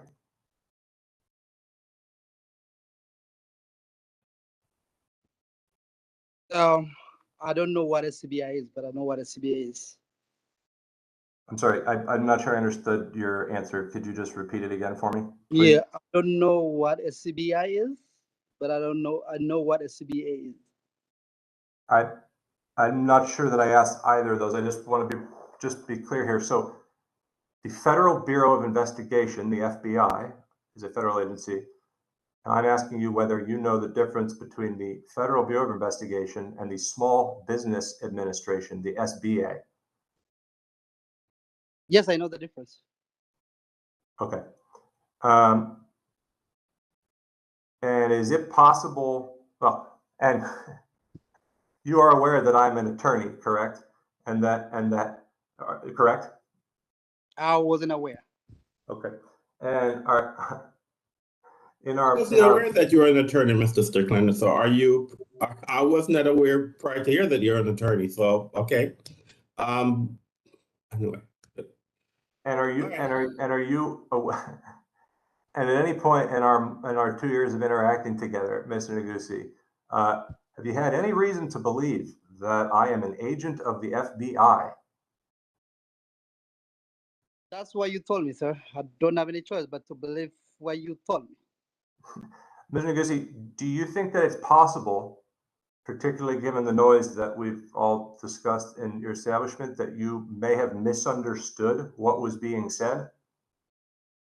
Sir, and I remember what I heard, and I'm very clear. Wasn't that loud? Okay. Well, Mr. Chair, I'm not sure how to do this because there's nobody else that's here on my side to actually cross-examine me. So I don't know if it's appropriate for me to make a statement or how to. As an attorney, sir, as you stated, you're an attorney. It's not appropriate for you to make a statement, sir, unless you're going to testify later on. So if you're going to testify, I'm not sure how to direct myself, Mr. Chairman. I've never. Well, then you can. Before, I can swear you in later on if you want to testify, sir. You want to give a statement. I can swear you in, and you can give a statement, and then Mr. Bianco will cross-examine you. And Mr. Anderson, just as a procedural point, I understood that Mr. Steckline was a representative for WNA and a witness. I didn't see that he had entered an appearance, and I understand he is an attorney, but I didn't understand that he was the attorney in this case. That is correct. No, that's right, Mr. Bianco. That's correct. I am not representing WNA in my capacity as an attorney. I just happen to be an attorney. Yeah, that was my understanding. Yes. I appreciate you clarifying that. Thank you. Which is an important distinction, and I appreciate that. Yeah, absolutely. Mr. Negussi, you indicated in your statement to Inspector Glasgow that you, please correct me if I'm wrong, that you faced threats of physical violence. Is that accurate? That's your statement? From me? Yes, that I was referring to.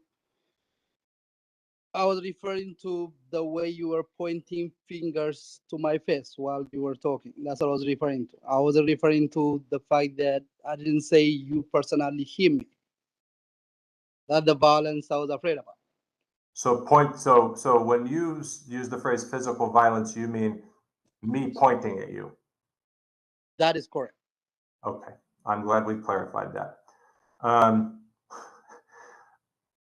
And so, notwithstanding the significant threat of physical violence that you felt from my finger pointing, is it accurate that you nonetheless did invite me upstairs so that we could have a conversation in quiet? Is that correct? Yeah, I invited you upstairs and we went downstairs to. Right. Because I remember. I know.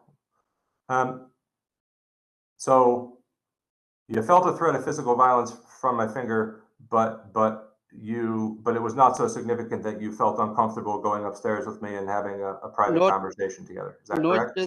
Not just your finger, sir. The whole demeanor, your anger, your agitation, the whole thing it was a big threat to me. That's what I was referring to. Okay. Mr. Negussi, are you aware that it's illegal to withhold tips from employees?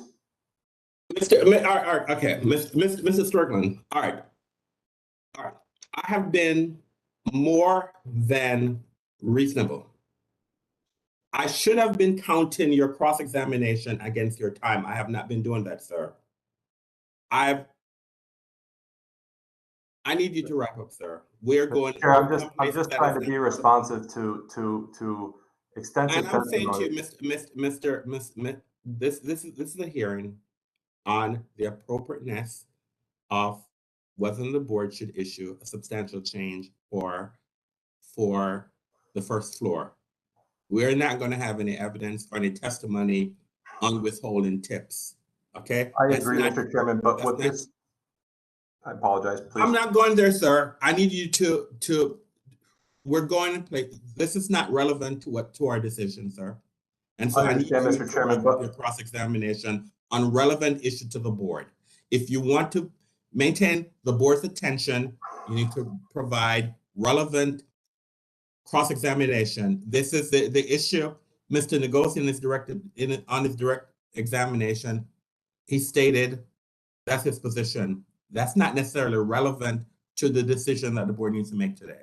And so therefore, I need you, sir, to ask relevant questions that will help this board to make a determination. If you're going to cross-examine him, it's on issues that are relevant, that's going to enable this board to make a decision. And I believe that to help your case, I need you to present witnesses who are going to provide us direct evidence on whether or not it is appropriate for this board to issue the substantial change. Okay, I understand, Mr. Chairman. We're going to over 1,000 questions. You cross-examining this licensee. It is not helpful to the board, sir. It's not helpful for the board, and I'm asking you. Your point is taken, Mr. Chairman. I'll move on, and I will ask two more questions. I think over 10 minutes ago, you've stated that when you asked for time, I thought you were wrapping up, because if I was keeping time,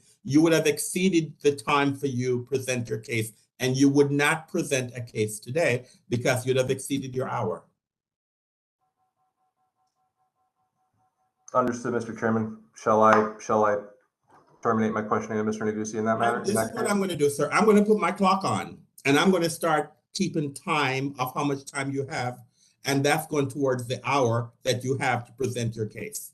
I understand, So Mr. Chairman. you can decide what you want to do first. I'm not gonna, if you want to continue asking questions, you can do that. But I'm now putting you on notice that I'm now putting you on a timer regarding the 1 hour that you have to present your case, and the amount of time you spend cross-examination will be subtracted from your time.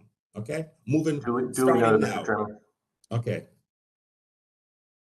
Mr. Negussi, have you, at any point in the past 6 months, have you spoken with the 3rd District Commander at MPD regarding, let me withdraw that question and rephrase. Mr. Negussi, have you had occasion to speak with the 3rd District MPD Commander at any point in the past 6 months? I don't recall, sir. Do you know the 3rd, have you interacted at all with Commander James Bodler of the 3rd District? I don't recall, honestly. Okay, and so is it accurate that you do not recall testimony, that you do not recall a conversation with Commander Bodler regarding an ATV rally that was being advertised at your establishment? I'm going to object. That has been now asked and answered for a 3rd time. Sustained. Okay, no further questions.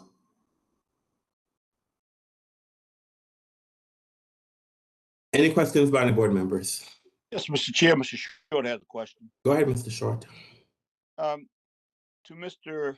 the licensee. Good afternoon, sir. Good afternoon, sir. Okay, not a problem. Yes, Mr. Negussi. Yes.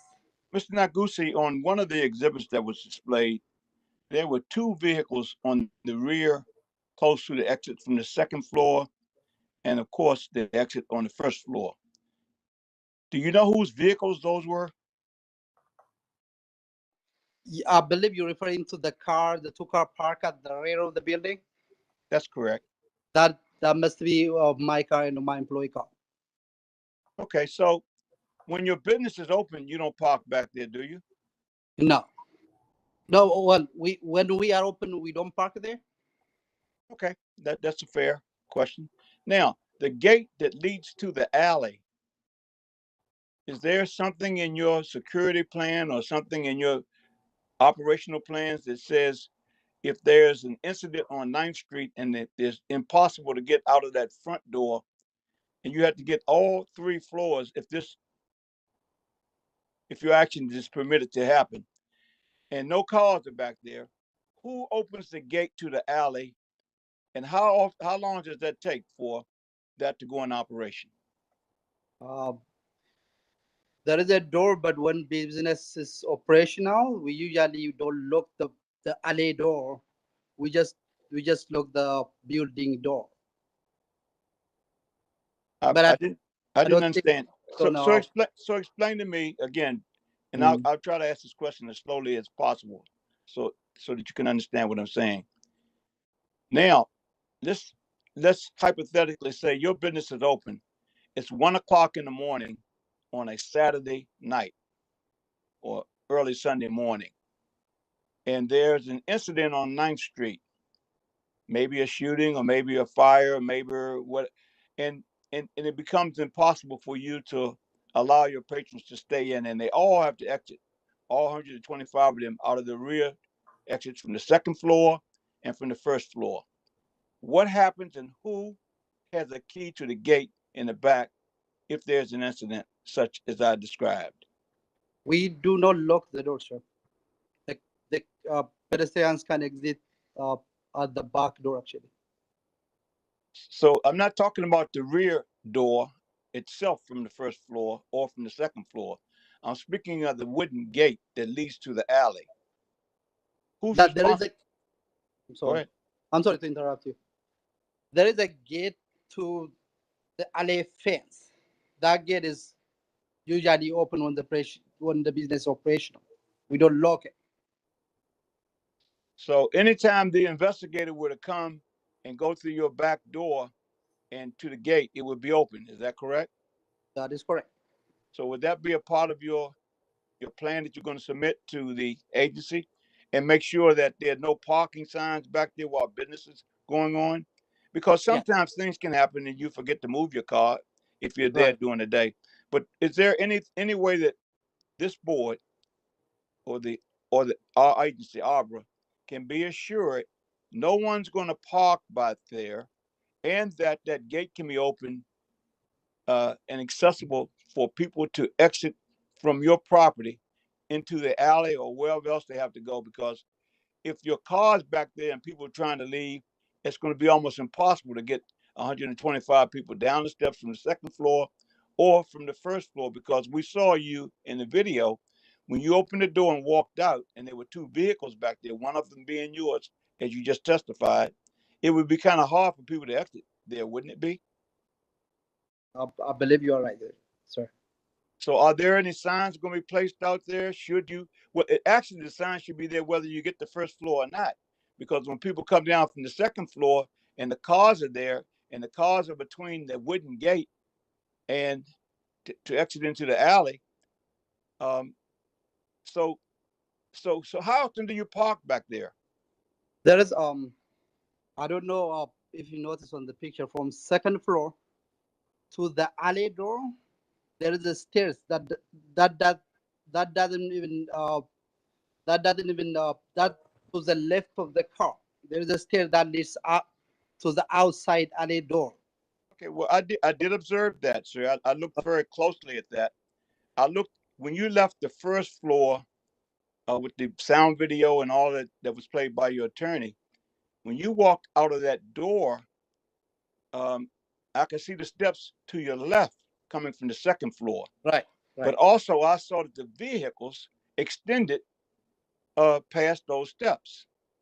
Is it any way possible we can ask your attorney to put that video on again and show, Mr. Chair, can we ask the attorney to Mr. Bianco to show that video again so I can positively identify what I'm addressing when I'm talking about the vehicles parked in the rear and the access to the alley?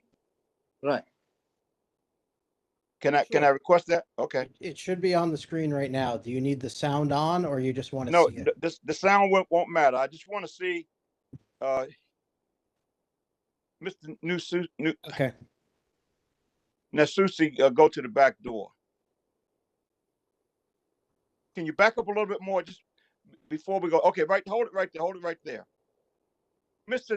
Nasusi, is there required by law for you to have an exit sign over that door? Yes. Is there an exit sign over that door? No, we're gonna finish that. It's not complete. Okay, and I can see that you have a turn notch at the top of that door, or close to your head at the door level. Is that legal? Is that the way it's going to be when you have people there, or is there going to be some kind of mechanism on the door where people can get out?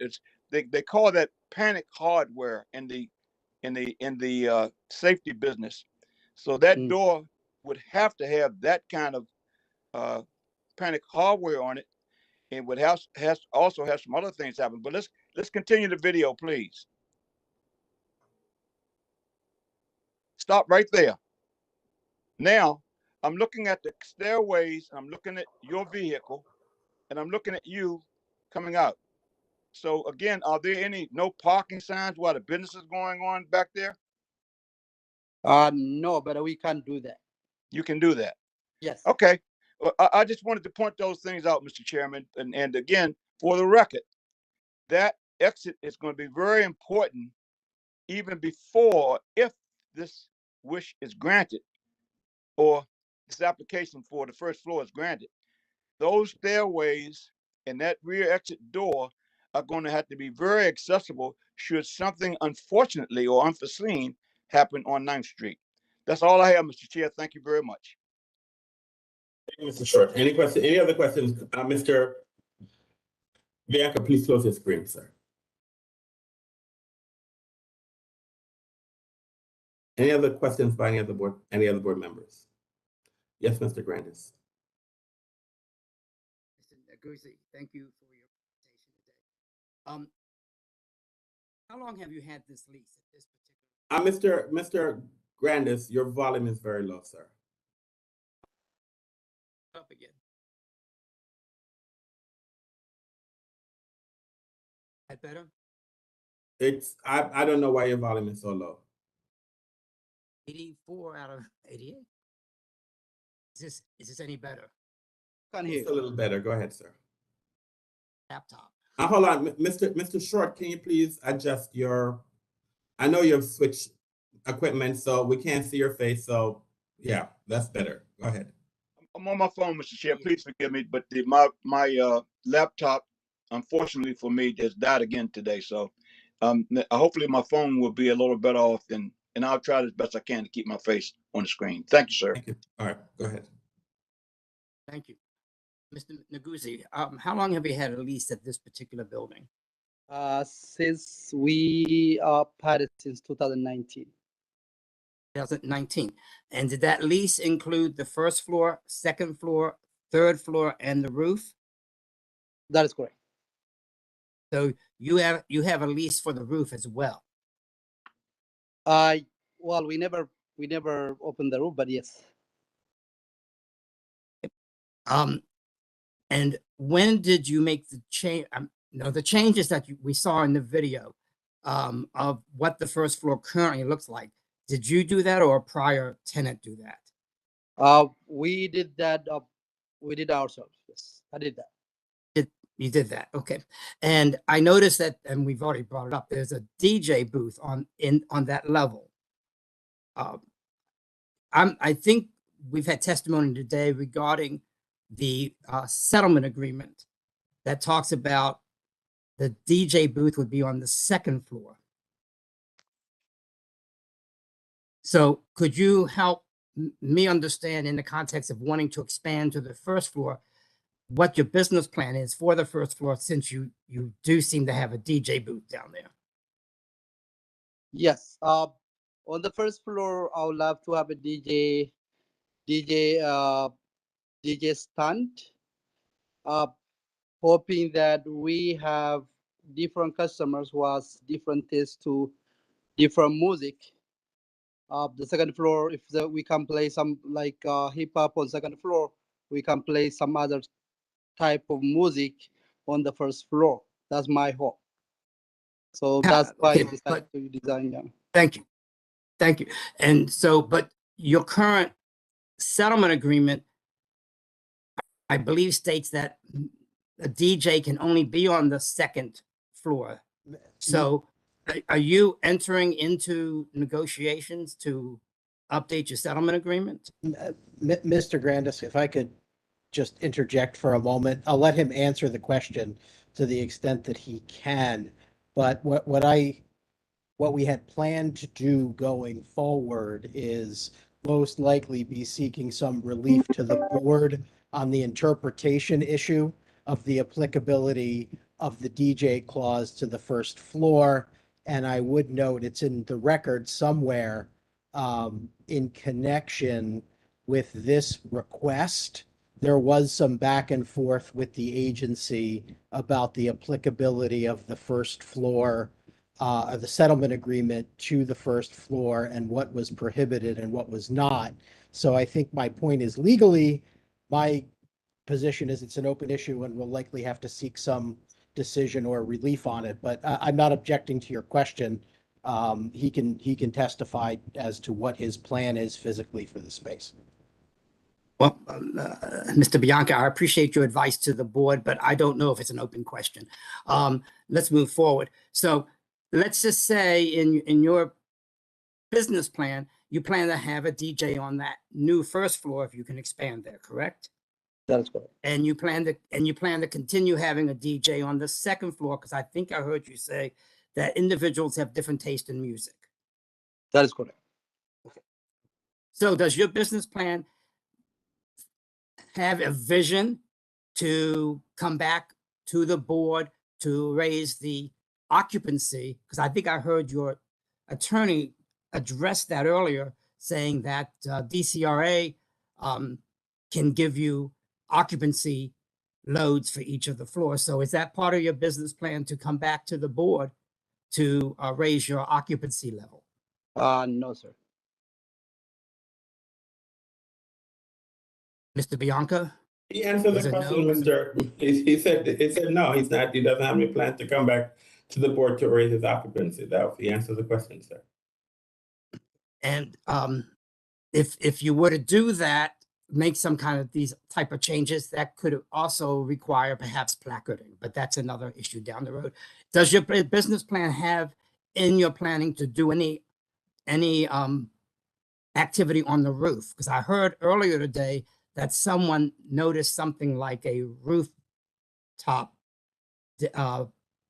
something on the rooftop. So does your business plan encourage, based on being able to get what your relief is seeking, to also include perhaps coming back to the city to have the roof as a part of your business plan?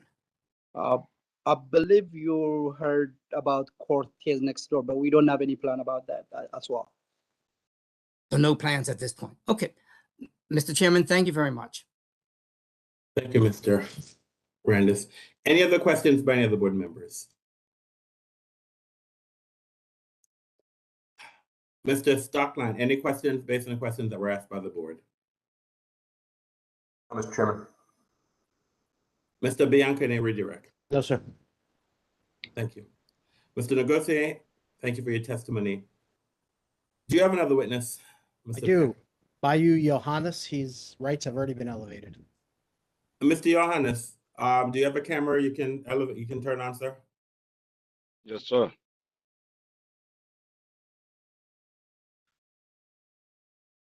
Good afternoon.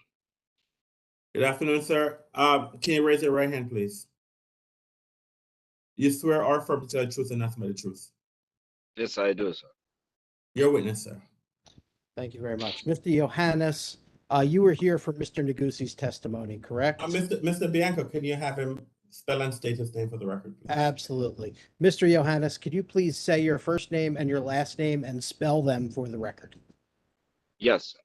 Johannes Bayou, Yohannes. Last name Bayou, Bayou. Okay. Mr. Bayou, you were here for Mr. Negusi's testimony, correct? Yes, sir. And do you recall watching the video of the sound test on the first floor?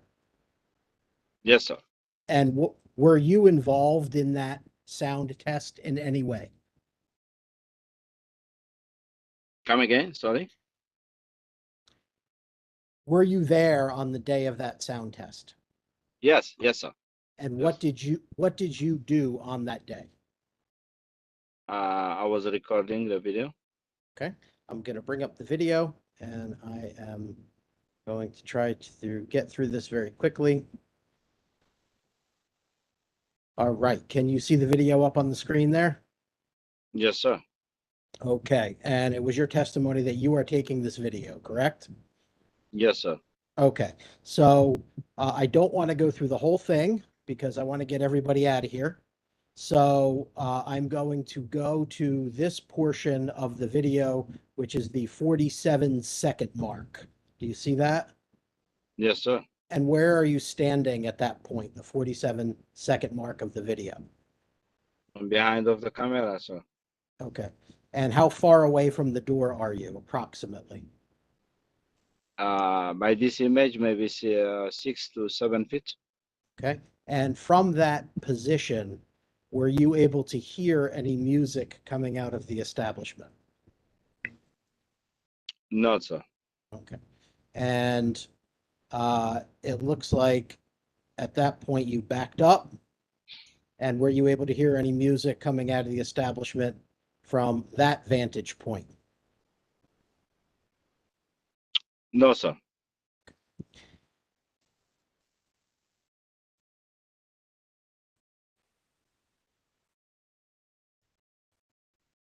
And I just have one more exhibit that I want to show you. And Okay. so do you recall Mr. Negusi's testimony about the sound meter that was used? Yeah, I use that application many Okay. times. Okay, so I'm going to show you what has been marked as exhibit number 6. Do you recognize that? Yes.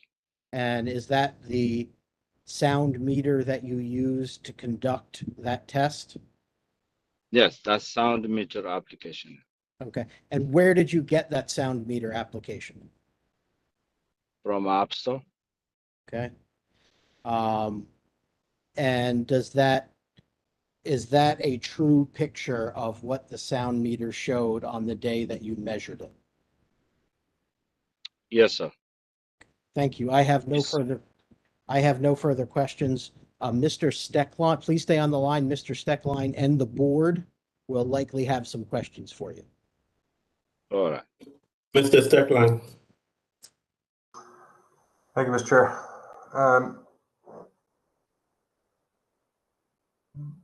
Sir, could you please tell me, do you have any, you indicated that you conducted sound tests. Are you a licensed sound engineer? On a little liability, yes. I'm sorry? I have a license, yes. You have an acoustic engineer or sound engineer license? Sound engineer, no.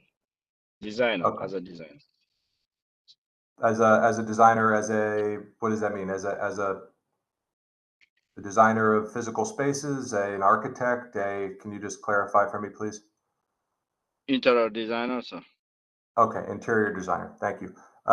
Do you have any other technical credentials in acoustic measurement or any kind of mathematical background or any other kind of quantitative background that makes you particularly expert or at all expert in sound testing? No, sir, I don't have. Okay, that's okay. I mean, neither do I, so you know. But you indicated that you used a phone app to measure sound levels at the establishment. Can you tell me how the application that you downloaded is calibrated?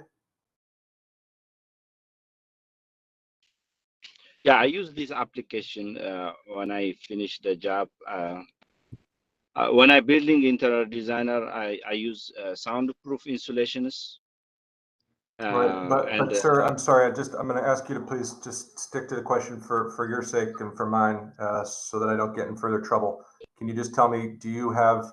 Can you tell me, to the extent that you know, how the sound application that you used is calibrated?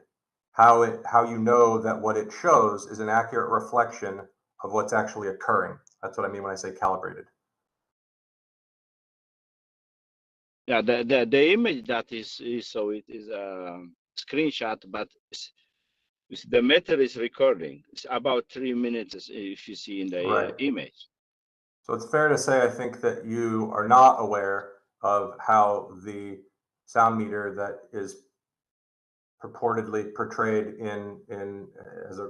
represented in this screenshot is actually calibrated to measure sound at any level. Is that accurate? Okay. No further questions. Thank you. Any questions by the board members? Yes, Mr. Chair, I'd like to have a question. Yes, Mr. Short. Yes, good afternoon. Well, wait a minute. Good evening now, Mr. Bayou. Good evening, sir. Okay, thank you. Now, you tested it. What time of day was that when you did that test and that video was taken? Around 2 o'clock, 3 o'clock. PM in the afternoon? PM, sir. Okay. So if you would... no, sorry, AM. I mean PM, yeah. 2 PM. Sorry. Okay. If you were there at 1 AM and the club was fully functioning, if you were there in that same location using that same application at 1 AM in the morning, when the club is fully, well, forgive me, the CT is fully,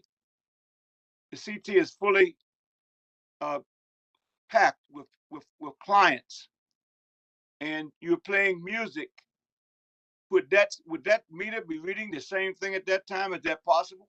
Objection. Speculation assumes facts not in evidence. I'd like to ask this question, Mr. Chairman, because this person, Mr. Bayou, has just testified that his application on his iPhone, which he got through the Apple Store, is pretty accurate. And I was just wondering, would he be willing to take that same test with that meter with an investigator standing beside him at 1 a.m. in the morning? I'm going to overrule the objection. If he can answer the question, answer it. If he can't, just let's move on. So are you able to answer the question, sir? Yes, absolutely yes, sir. My answer is yes, sir. Okay, well, we can't ask you, but I'd really like to ask the attorney, Mr. Bianco, if he would be willing to have our investigator come out there with Mr. Bayou and yourself at 1 a.m. in the morning and run this very same test and provide that information to this board. Would that be possible, Mr. Bianco? Well, Mr. Short, that's not something that we can ask the council. Well, I'm sorry. I thought I would ask that question, and I thought it would be relevant because the testimony is that you can't hear any sound outside of the back door when the music is playing. And that was just on one floor. And I was just wondering, since we're going to be, it's been requested of this board by the applicant to use all 3 floors.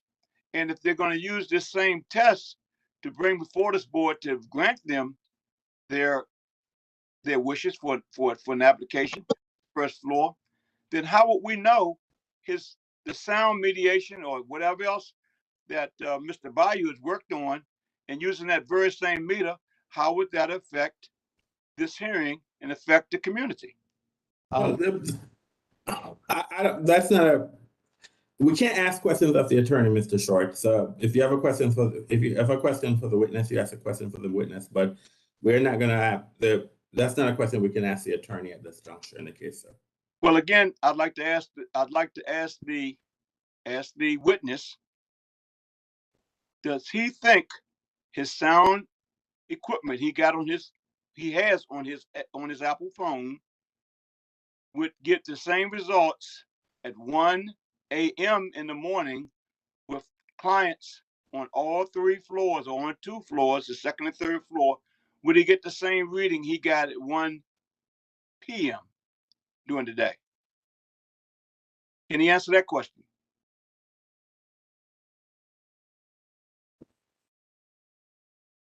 No, sir.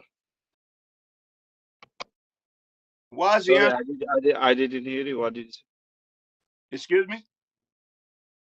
Yeah, the method that I check it, if I tried 24, 1 a.m. whatever. Yeah, my answer is yes. It would why did you turn your lights off, sir? We were seeing you clearly. Then you turned the lights off, so you're in the shadows.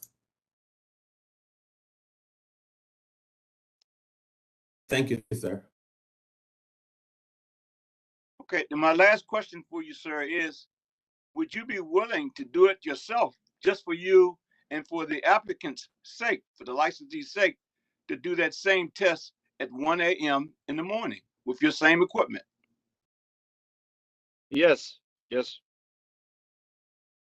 Would you be willing to provide that to this board? Yes. Thank you. Thank you, Mr. Chair. That's all I wanted to get. Thank you. Thank you, Mr. Short. Any other questions by any of the board members?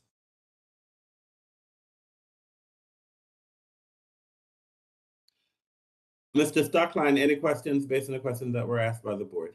Mr. Chair. Thank you. Mr. Bianca, any redirect? No. All right. Thank you, sir, for your testimony. Have a great day. Does the applicant rest? Thank you. Yes, I just got a text from my client, and at my urging, he is allowing me to not call our last identified witness, so the applicant rests. Thank you, Mr. Bianco. All right, it's 8:47. We're going to take another break. Mr. Stockman, you have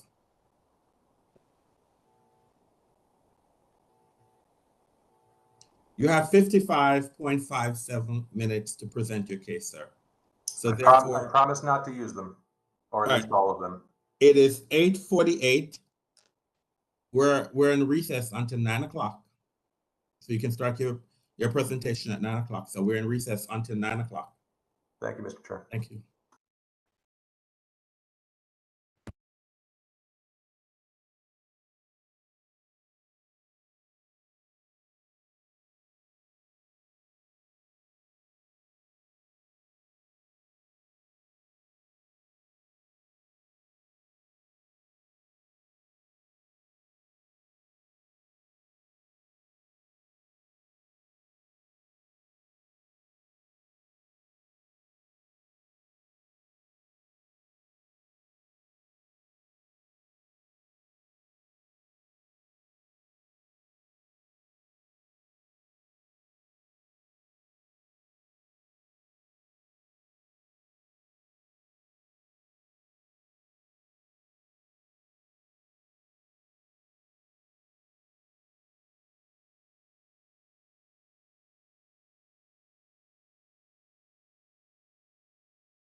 We're back in the record.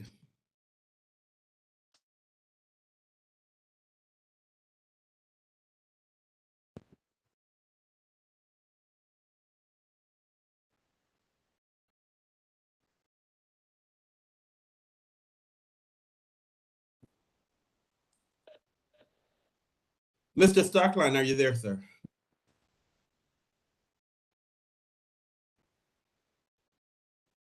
Mr. Stockline.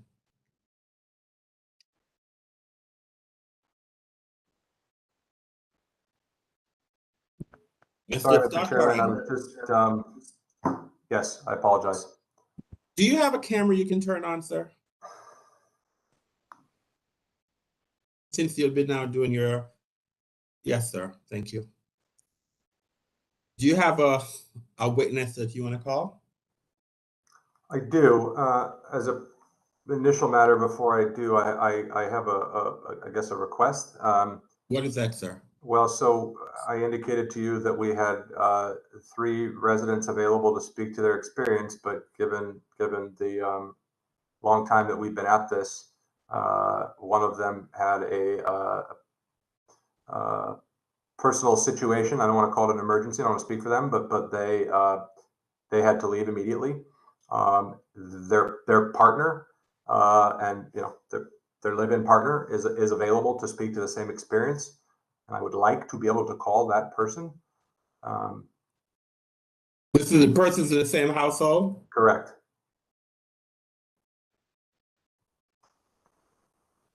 Mr. Bianco? Mr. Anderson, I am too tired to object, so let's have it. Mr. Bianco, Rich, I appreciate the charity. Thank you. All right, we have no, without objection. But before Yeah, you know, Mr. Stockholm, this is what you need to do. Just wear them down, they'll get to you. If at this late time, Mr. Steckline, there's any like reasonable facts we can stipulate to, then whatever moves this thing along, let's just get through it. Yep, I'm going to ask the same 3 questions to each of these folks, and it's going to be, I think that'll be the ball game. All right. All right, let's rock and roll. Sure. Who's the first witness, sir? Okay. Do we need to elevate anyone? Yes. Are they here? Who do we need to elevate? Yes. So the first witness is Kyle Dudzinski. Miss Foster. Well, who are the 3 witnesses? So I'll make sure that they're all okay. So he's elevated. Who else needs to be elevated? So the second witness is, pardon me, Iwa Sobzinska. Okay, she's been elevated. Who else? And the third, I'm texting with right now. This is the sort of the substitute partner. She's trying to determine whether she can participate via phone. If that's allowable. That's fine. We can if you can provide her the phone line, and you can provide us with maybe the last 4 digits of her phone, and we will unmute that line. Okay. So if you provide us the last 4 digits of her phone number, or his or her phone number, I will have Ms. Foshman unmute that line. Okay, I'm gonna send her the number to get her to call in while my Mr. Dudzinski is introducing himself. So I'll tee that off. Fine. So, all right. So, Mr. Dudzinski, do you have a camera? Can you unmute your line and turn your camera on, sir, if you have a camera? Yes, sir. Good evening. Good evening. Can you raise your right hand, please? Do you swear or affirm to tell the truth and nothing but the truth? Yes. Sir, let him, your first question to have him please spell and state his name for the record. That's the first question should be asked. Okay, thanks. Go ahead. Your witness.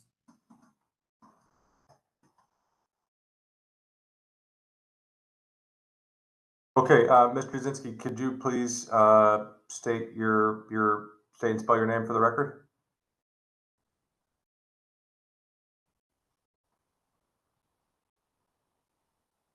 Are you with us, Kyle? It's here. Can you hear us, sir?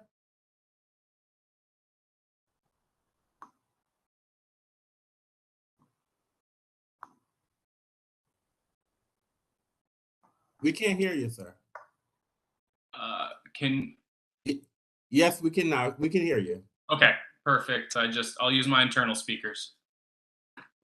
Okay, so the question was, can you please spell and state your name for the record, sir? Yes, sir. Sorry. Name is Kyle Dudzinski, spelled K-Y-L-E. Last name D-U-D-Z-I-N-S-K-I. Great. And could you please tell me, could you state the address at which you own a condo at or near Empire? Yep, the 1912 8th Street Northwest. Okay. And just to be clear, is it correct that you are the owner of that unit, formerly a resident of, and have since moved out? Yes, sir. Okay. Kyle, could you please explain to the board from the time that you moved in till the present date, the nature of your experience as a resident and owner relative to Empire? Yeah, absolutely. We'll take you guys through an abbreviated timeline, understanding, it is 9 o'clock.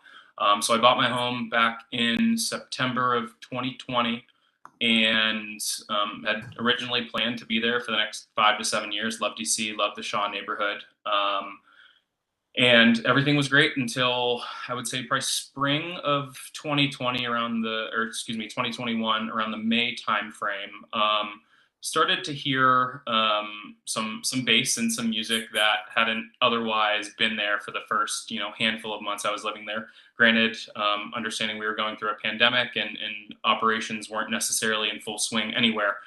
So that being a reason, and understandable one at that. However, over the course of the next couple months, it grew worse and worse. So around the June 2021 month, the bass that was able to lull me to sleep got a little bit louder, but nothing that, a couple melatonin didn't fix.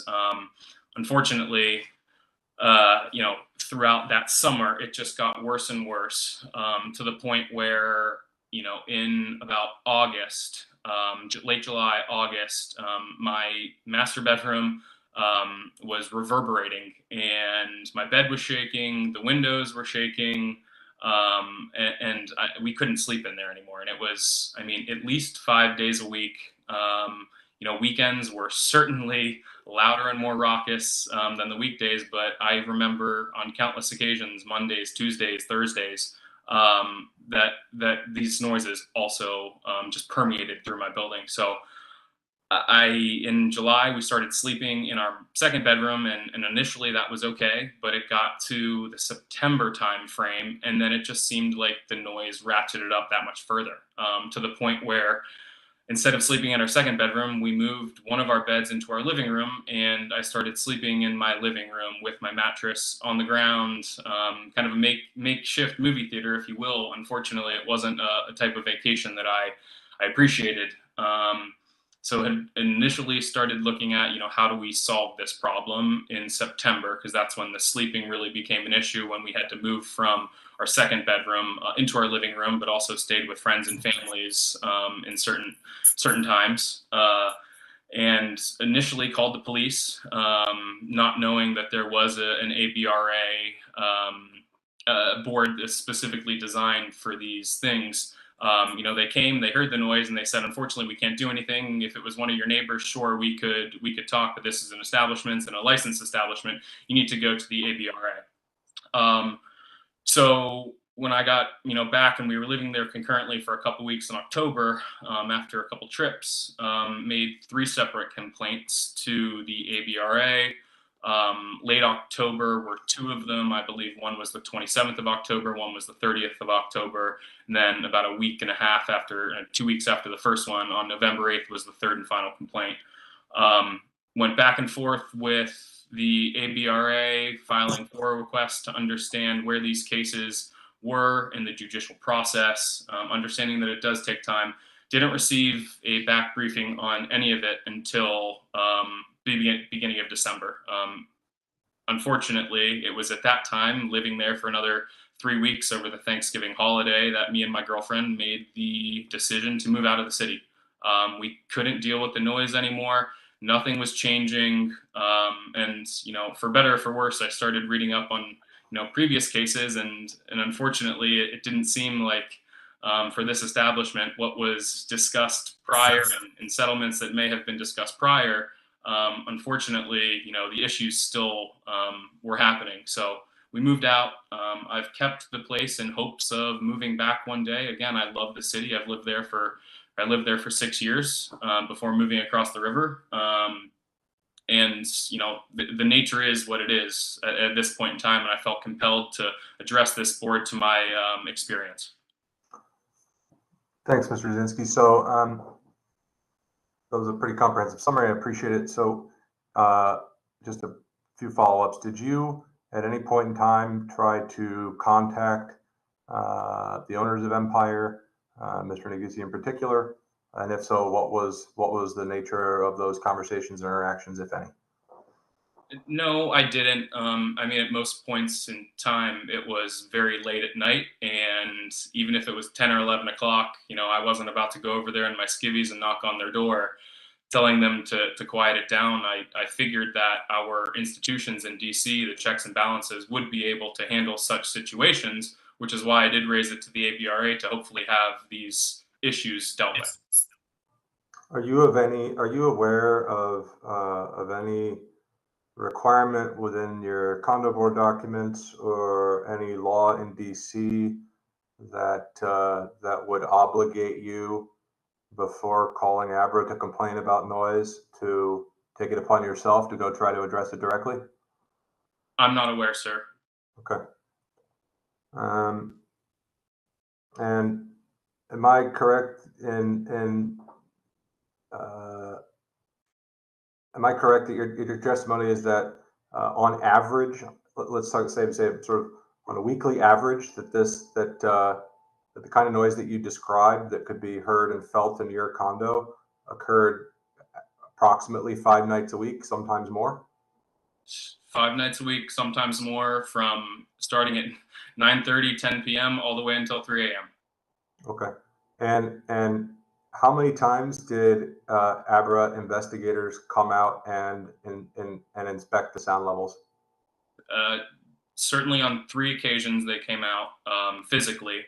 I believe on one other occasion they just went directly to their place, although I don't have record of that from memory here. And each time they came into my unit and they took measurements from inside my unit, heard noise, and then they went out to our back patio, which is on the adjacent alleyway, and they were able to hear the noise permeating through there. And then they had another officer in my unit that was able to corroborate everything that they were hearing outside. So to the event that I saw that video earlier, unfortunately, my experiences were, just the second and the third floor operating. That was what was shaking my unit, and I can't imagine what adding another floor on top of that would do to my building and neighboring buildings. And that's unfortunate. And is it fair to say that your decision to leave a condo that you had frankly just purchased was the result of your experiences with Empire? That is the sole reason that I left. Okay. No further questions. Mr. Bianco. Yes, sir. Good evening. I am going to try to move through this in an abbreviated way. I am going to share my screen here. Are you able to see?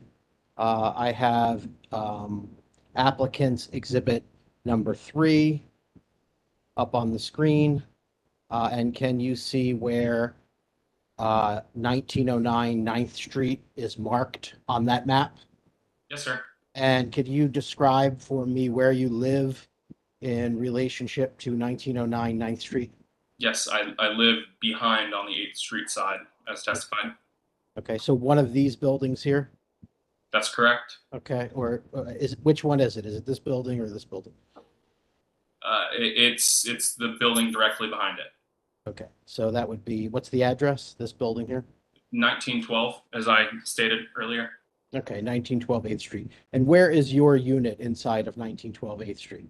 That was the ground level, sir. Okay, and these symbols here, 1, 2, 3, 4, 5, represent other ABC licensed establishments with entertainment endorsements. How is it that you know the noise that was bothering you was coming from Empire and not one of the other establishments? Well, the taco joint, which is directly to the left of Empire, has a rooftop where they're serving food, and they would shut down all of their music and things by about 10, 11 o'clock because their lights would go off, and that's when the cleaning staff would be done. I know that it was Empire because I actually went back into that alleyway and opened the door that they said was unlocked, and just listened from outside to make sure that's exactly what I could hear. The bass that I could hear each time that I walked outside was exactly what was permeating from Empire. So me being on the premises from the alleyway, not actually on their premises, I was certainly able to tell that it was directly coming from Empire Lounge. Okay, and it was your testimony at that time that only the second and third floor were operating, correct? I moved out in November of 2021, so I'm assuming, just based on this timeline that was provided earlier, that they weren't operating that first floor at that time. Okay. And other than the sound test video you watched today, you don't have any understanding of how the first floor is soundproofed, correct? I don't, but from my experiences, I can tell that the second and third floor certainly aren't soundproofed. Okay. And you know we're here today talking about the first floor, correct? Absolutely, but as my testimony goes to experience, Sir, I'm not looking for argument. Sorry. He'll redirect you, and you can make all the argument you like. You answered the question. Thank you. Okay, so you testified about some complaints to Abra, correct? Yes, sir. And you called Abra, and they came out and they did some measurements, you said? Yes, sir. Okay. And you were frustrated, you followed up, and what you didn't testify about is what the results were. I was never provided the results. Would you be surprised to learn that your noise complaints were dismissed, sir?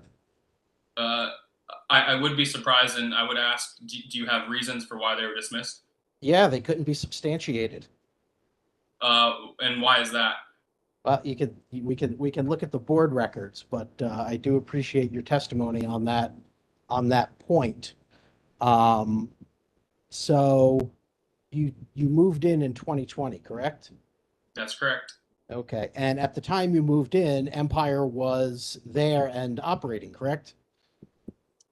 Correct. I believe, but to a lesser so due to COVID protocols. Okay, and Cloud Lounge, which is located here, they were operating at that time as well?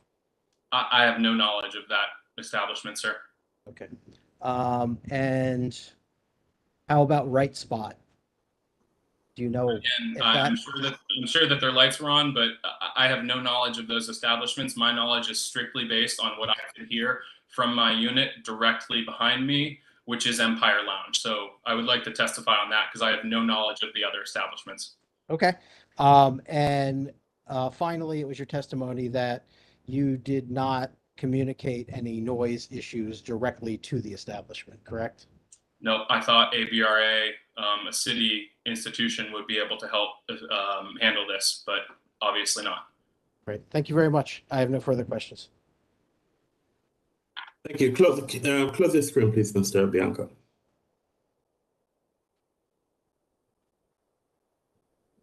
Any questions by any board members? Yes. Yes, Mr. Grandis. Thank you, Mr. Dzinski. Thank you for your testimony this evening. Do you have someone currently living, and you may have already said this, but just for my knowledge, did you have someone living in that unit that you had to move out of?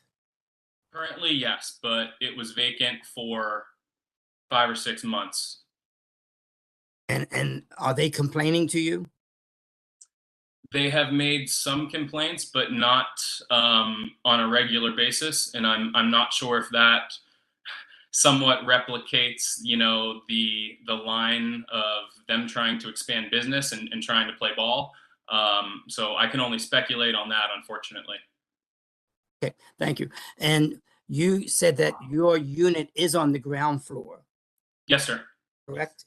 And that is there a do you have a door on that ground floor that goes to a patio or to the back alley as well?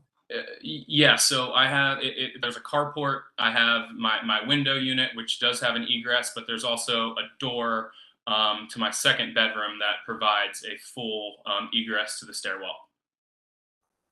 And if they do get approval to expand their business to the first floor, I think there's been testimony today that they already have a DJ booth on that first floor. I think I heard you say that would be more problematic. Well, to the extent I can testify that my bedroom was shaking due to DJ booths on the second floor and operations on the third floor, I can only imagine that anything put in on the first floor would only exacerbate that issue.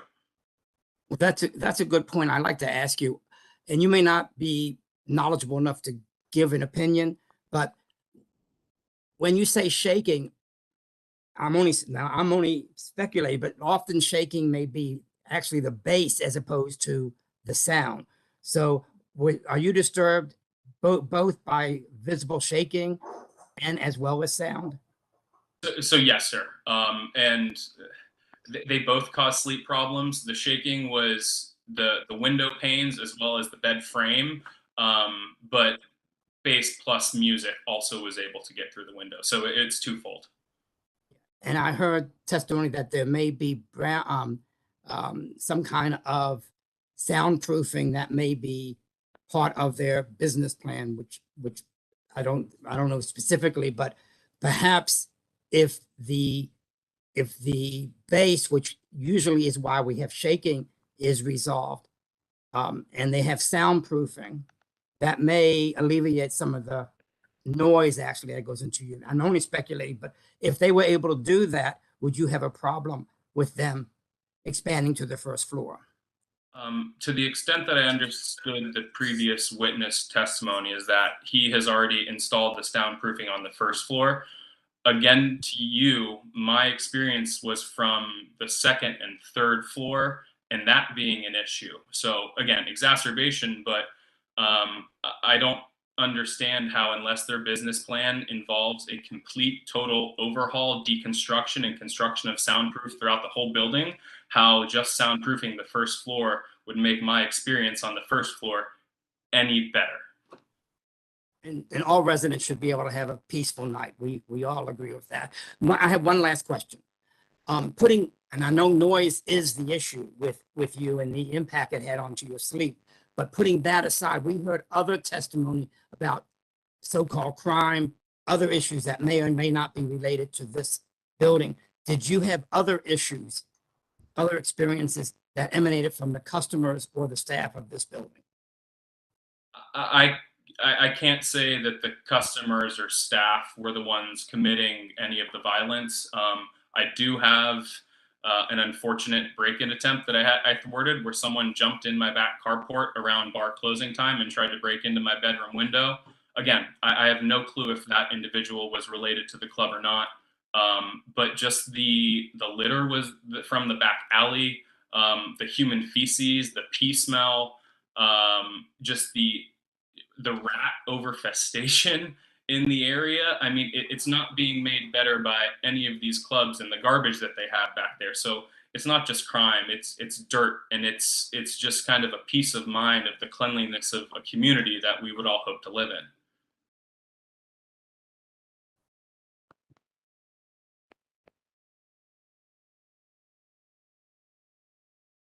Any other questions, Mr. Grandis? Any other questions by any of the board members?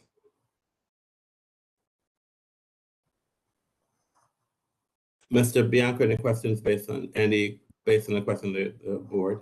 Yes, Mr. Go ahead, sir. Grandis.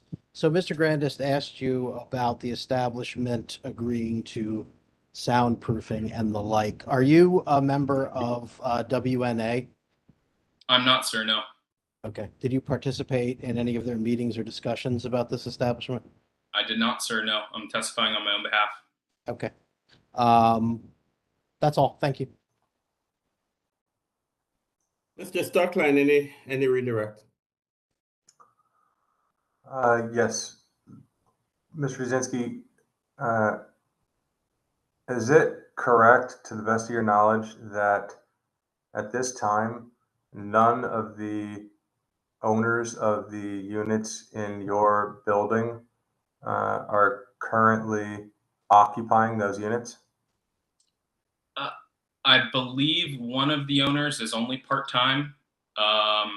And then I do believe we have one couple that are full-time owners, but they just moved in recently. So they bought it this past, in the past few months. Okay. And do you recall, in preparation for your testimony today and in the multiple conversations and email exchanges that we had on this subject, attempting to connect me with certain other owners in the building? Yes. And do you recall my persistent efforts to secure testimony from additional owners? Yes, sir. And so can you indicate, to the best of your knowledge and based on the feedback of those owners, why it is that they were concerned about testifying and ultimately unwilling? Objection, speculation. He's asking him what other people think or feel. I'm asking based on the conversations to which Mr. Brzezinski was a party, what he was aware of. I mean, that wasn't the question, one, and two, it calls for hearsay. It's not appropriate in any event. All right, I'm going to overrule the objection. If you can answer the question, answer the question. So I can speak to my experience first, and I was extremely afraid of retribution, which is why I did not consider coming before this board on numerous occasions. And Pearson was extremely persistent in saying that, only unfortunate, witness testimony can drive change. And although I'm not living there, I still own the unit and I would love to move back someday. I think I made that clear earlier. And I believe through conversations with my other board members, as well as tenants of the building, those were some shared concerns between all of us. We live in the same community. We operate on the same streets. It's not crazy to think that, things could happen. And that is a very real fear. Okay, thank you, Mr. Brzezinski. No further questions. I have a question based on Mr. Stecklin's line of questioning, Mr. Anderson. I'm sorry, Mr. Bianco, but I'm not going to give you another round, because if I do, then I'm going to have to give him another opportunity to ask. So that line of question is over. So thank you. So let's move on.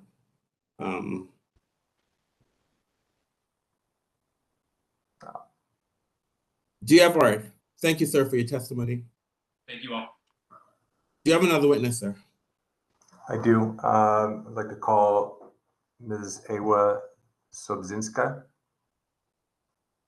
I know I'm butchering that name. Sobzinska, can you turn your camera on, please, ma'am? Can you raise your right hand, please? Do you swear or affirm to tell the truth and nothing but the truth? Yes, I do. Can you have her say and spell her name for the record, please, sir? Yes, could you please say and spell your name for the record? Sure. My name is Ewa Sobczyńska, EWASOBCZYNSKA. Thank you. Ms. Sobzinska, could you please indicate the street address of the building in which you live or own property? Yes, I own an apartment at 1912 8th Street Northwest, apartment D. Okay. And did you see, just for everyone's benefit, did you see the map that Mr. Bianco was showing to the prior witness, Mr. Jasinski? Yes, I live in the same building as Kyle, or I own an apartment in the same building as Kyle. Okay, great, thank you. Could you please tell me how long you resided in and or owned in the building? Yes, so I and my husband bought the apartment in February 2012, and we have lived here for a year and a half. We have been renting the space from 2014 to 2021, October 2021, and I have moved back here part-time. I live in Washington, D.C. and New York State from October 2021 till now. Okay, so just so we can focus just specifically on the time that you spend in the 1912 building. So just so I'm clear, you sure, I can be very clear. I have lived here from February 2012 till December 2013, and then from October 2021 till now. Okay. And during your time living in the building, can you please describe any observations of Empire and any impact that it's had on your peace and enjoyment of your property, your home? Thanks, Pearson. So just a general observation that my unit is facing 8th Street. So I don't have any windows of any bedrooms facing backwards. So I have not experienced the same amount of sound distress that Kyle has described. But I want to underline that Kyle has shared with us his concerns and his sound distress for a number of months before I have moved back to the building. I can hear loud noises in the back in the evenings as I throw out my trash. I can't testify that they are coming from Empire Lounge. This has become a very noisy neighborhood since the time we bought this apartment over 10 years ago. So I can't testify that the sound is coming specifically from Empire Lounge, for my knowledge. I do want to make a statement that the general quality of life has definitely declined for residents of this area. It's very clear that the city is placing a lot of value on inviting a number of business owners to the area without maybe due respect to the fact that this is still quite a residential neighborhood. And so what Kyle has stated about the quality of life, the trash in the alley behind Empire and other establishments along the 9th Street corridor, the human feces, the stink of pee, that has definitely, over the past 10 years, there's been a decline. And I have to say, it was quite a stark difference from where the area has been 10 years ago. Can you tell me, 10 years ago, if you think about the 1900 block and the establishments that existed there at the time, can you describe what the difference is between the establishments that existed then and existed today? Yes. I'm gonna hang on. I'm gonna object, Mr. Chair, on relevance grounds to both this question and the remainder of this witness's testimony. She just testified that she can't say that there's any disturbances coming from Empire. What are we talking about here? I think we should just move on and hear any relevant testimony that remains. The witness. Go ahead, Mr. Go ahead, sir. Well, the witness, I agree, she made that statement. She did, however, speak specifically to other nuisances that arise specifically out of Empire that she has personally observed. So she can speak to other adverse consequences of Empire's activities on her life and her co-residents. And I think it's also highly probative of the broader question that we continue to try to address and to bring into focus, which is that an expansion has to be considered in the broader context of the impact on the area, the immediate area. That is what the statutory obligation, I mean, that's what the requirement is. And so I'm asking her to speak, because she's in a unique position over the course of a decade, to speak to the difference that she's observed personally in the area. Empire hasn't been there for a decade. I couldn't agree more, but that's the point. That's the whole point, Mr. Bianco.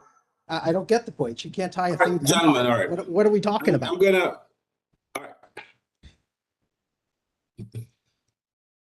For what it's worth, I'll have the witness testify. However, the witness has however testified that based on where her unit is, she cannot.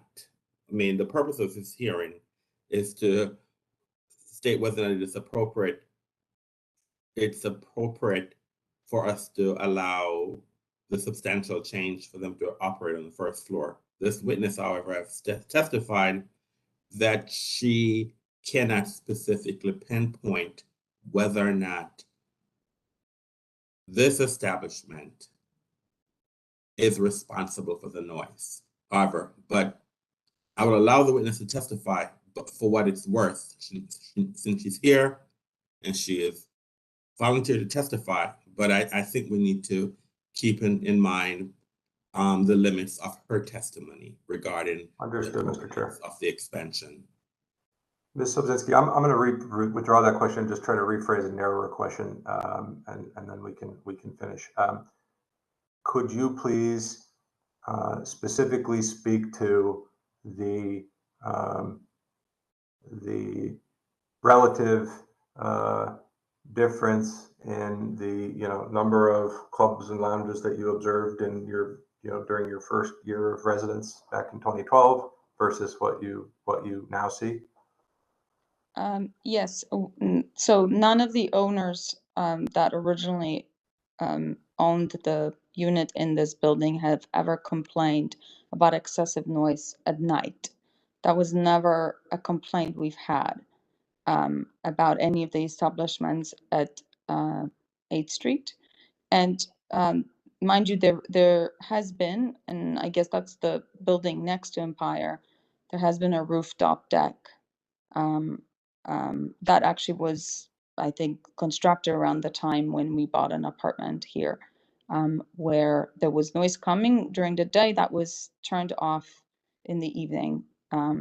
So we've never had really complaints about noise issues at all. Just so I understand, you mean when you first moved to the area? Yes, so between 2012 and 2013 when we resided here, yes. And how does that differ from the experience that you've observed now? There is a constant noise that is coming from the alleyway in the evenings. Okay. And would you say that can you indicate to us the extent to which that disrupts your ability to enjoy your own property and to live your life, go about your business peacefully? It disrupts my ability to enjoy my property in peace on the weekends, especially. Okay. Thank you very much. I have no further questions.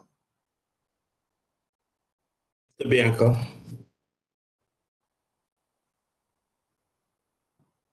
We can't hear you, sir. Okay, so if I understand your testimony, it is that your neighborhood is noisier now than it was 10 years ago? Is that the crux of your testimony?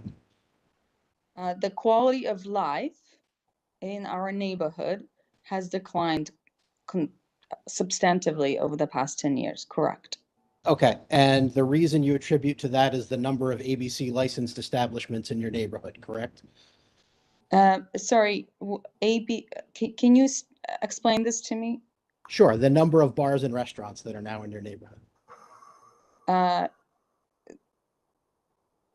I would not attribute the increased noise from the increased in residency, which has also increased over the past 10 years. There's now two huge, actually 4 apartment buildings. So no, that noise does not come from more people living here. It comes from more establishments with, I guess, alcohol licenses. Correct. Okay. Okay, good. So the quality of life declines with the number of alcohol licenses. And can you draw a direct line to Empire Lounge in terms of the diminishing quality of life in the neighborhood? The simple answer is I can't, because it is one of the establishments, and it is one of the establishments that is the loudest on the block. Okay. And that's and just so to be clear, when I say the loudest, obviously it's my qualitative assessment. I don't have any data or evidence to substantiate this. Okay. All right. That's good enough. Thank you very much for your testimony. I appreciate it. Thank you. Any other questions? Any questions by any board members?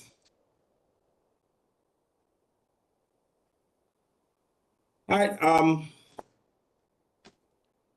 Well, I guess no, there are no questions by any board members, and I don't believe that I need to give you a chance to redirect. So that is it. All right. Thank you, ma'am, for your testimony. Have a great day. Thank you. All right. Do you have any other witnesses, sir? I do. I'd like to call the substitute witness, Ms. Lexi Overholt. She is dialed in by phone. Has she been elevated? I don't know. That's what I'm trying to find out, if I need to have her elevated. The last 4 digits of her phone number are 1026. Ms. Foshman, can you please elevate 10426, please? 1026. 1026, I believe. The phone number of 703-969 is elevated. Thank you. Is that That's correct. I'm sorry. All right, Yeah, so hello? Hello?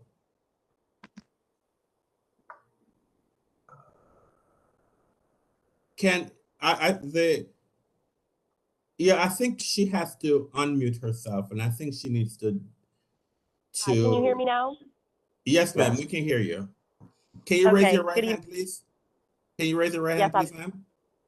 Yes. Do you swear or affirm to tell the truth and nothing but the truth? I do. All right. Can you have Mr. Stockline, can you have her spell and state her name for the record, please? Yes. Lexi, could you please state and spell your name for the record? Yes, my full legal name is Alexandra Overholt, ALEXANDRA, O V as in Victor, ER, HOLT as in Tom. Great, thank you.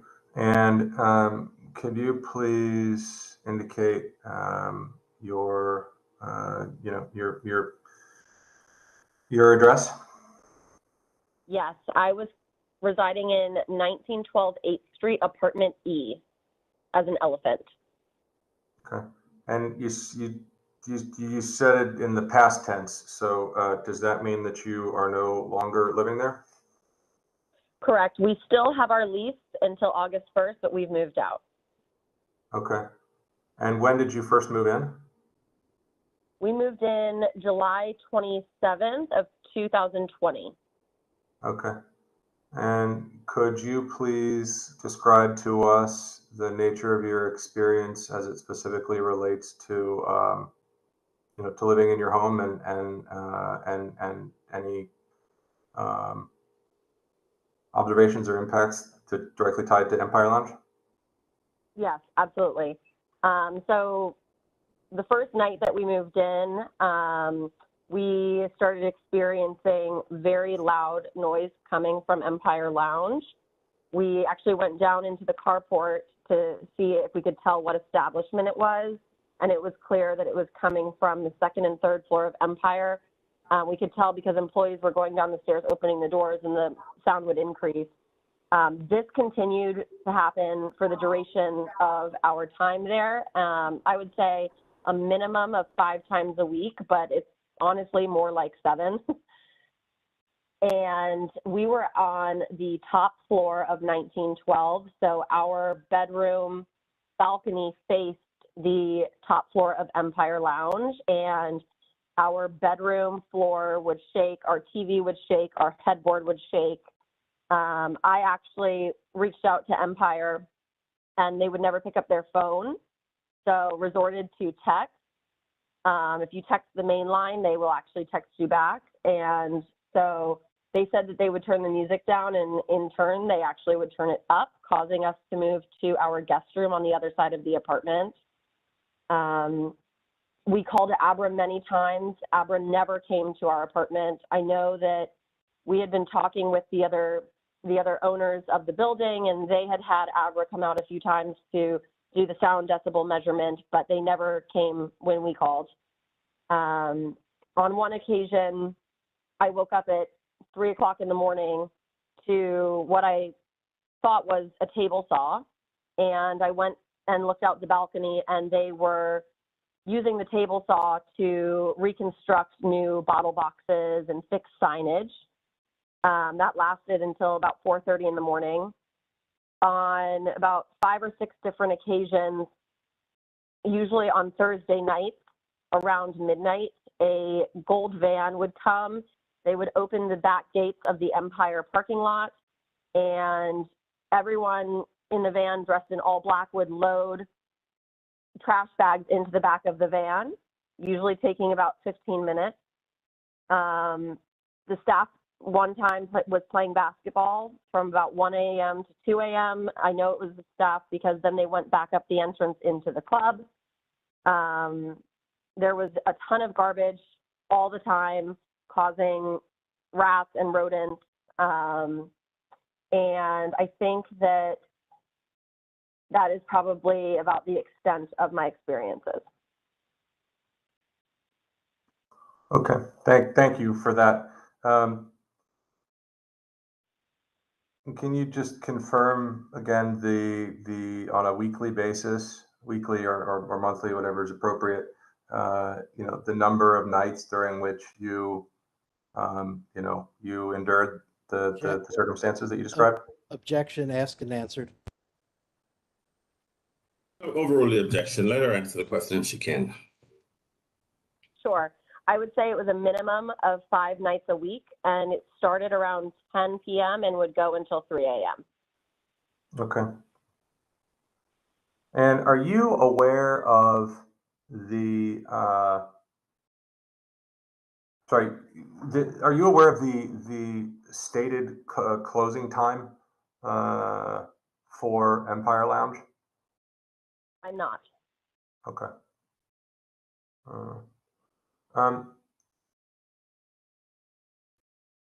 Would you say, given your experience, that Empire is a good neighbor? Objection, No. irrelevant. Overruled. Are there? No, I would. Go ahead, Lexi. Oh, sorry. Go. No. I would say no, that they're not. As I mentioned previously, I had texted asking them to turn down the music, and they would turn it up. I think that if we're sitting here today discussing Empire, that they have not been respectful neighbors. As you can see, many people are complaining about their quality of life. Okay. And can you tell me why it is that you decided not to renew your lease?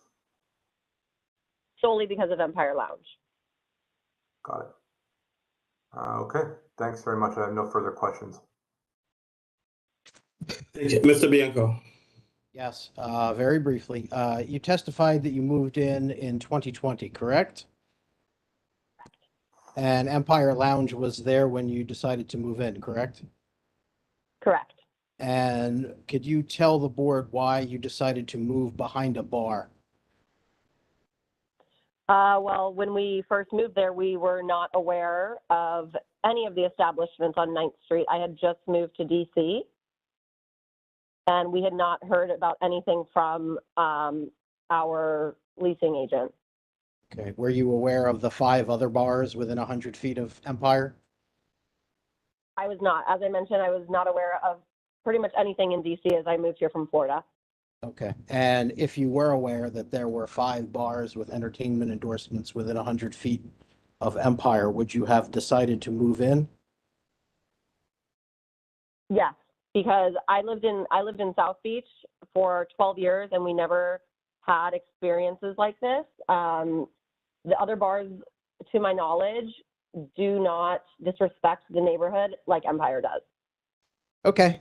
I'm sorry. One more question. Are you a member of the Westminster Neighborhood Association? I am not.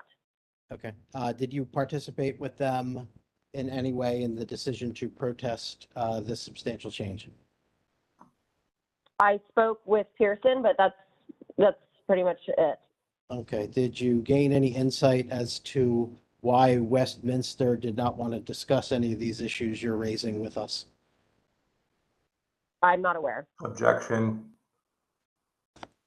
She can't. Overall, let's move on. Thank you very much. I don't have any more questions. All right, hold on, ma'am. Any questions by any board members? Hearing none. Thank you very much for your testimony, ma'am. Have a great day. Thank you so much. All right, bye-bye. Do you have any other? I think that was your last witness, sir. I do have the witness that we discussed to, I don't know whether we'll call it impeach or rebut, Mr. Negusi's testimony related to the ANC ABR committee hearing, but extremely limited scope of testimony there, but it is highly relevant. I'm sorry, you're trying to, the witness rebutting what testimony? Mr. Negusi indicated in his testimony, he acknowledged that he attended the ANC ABR committee hearing on February 16th, Okay. but indicated that, how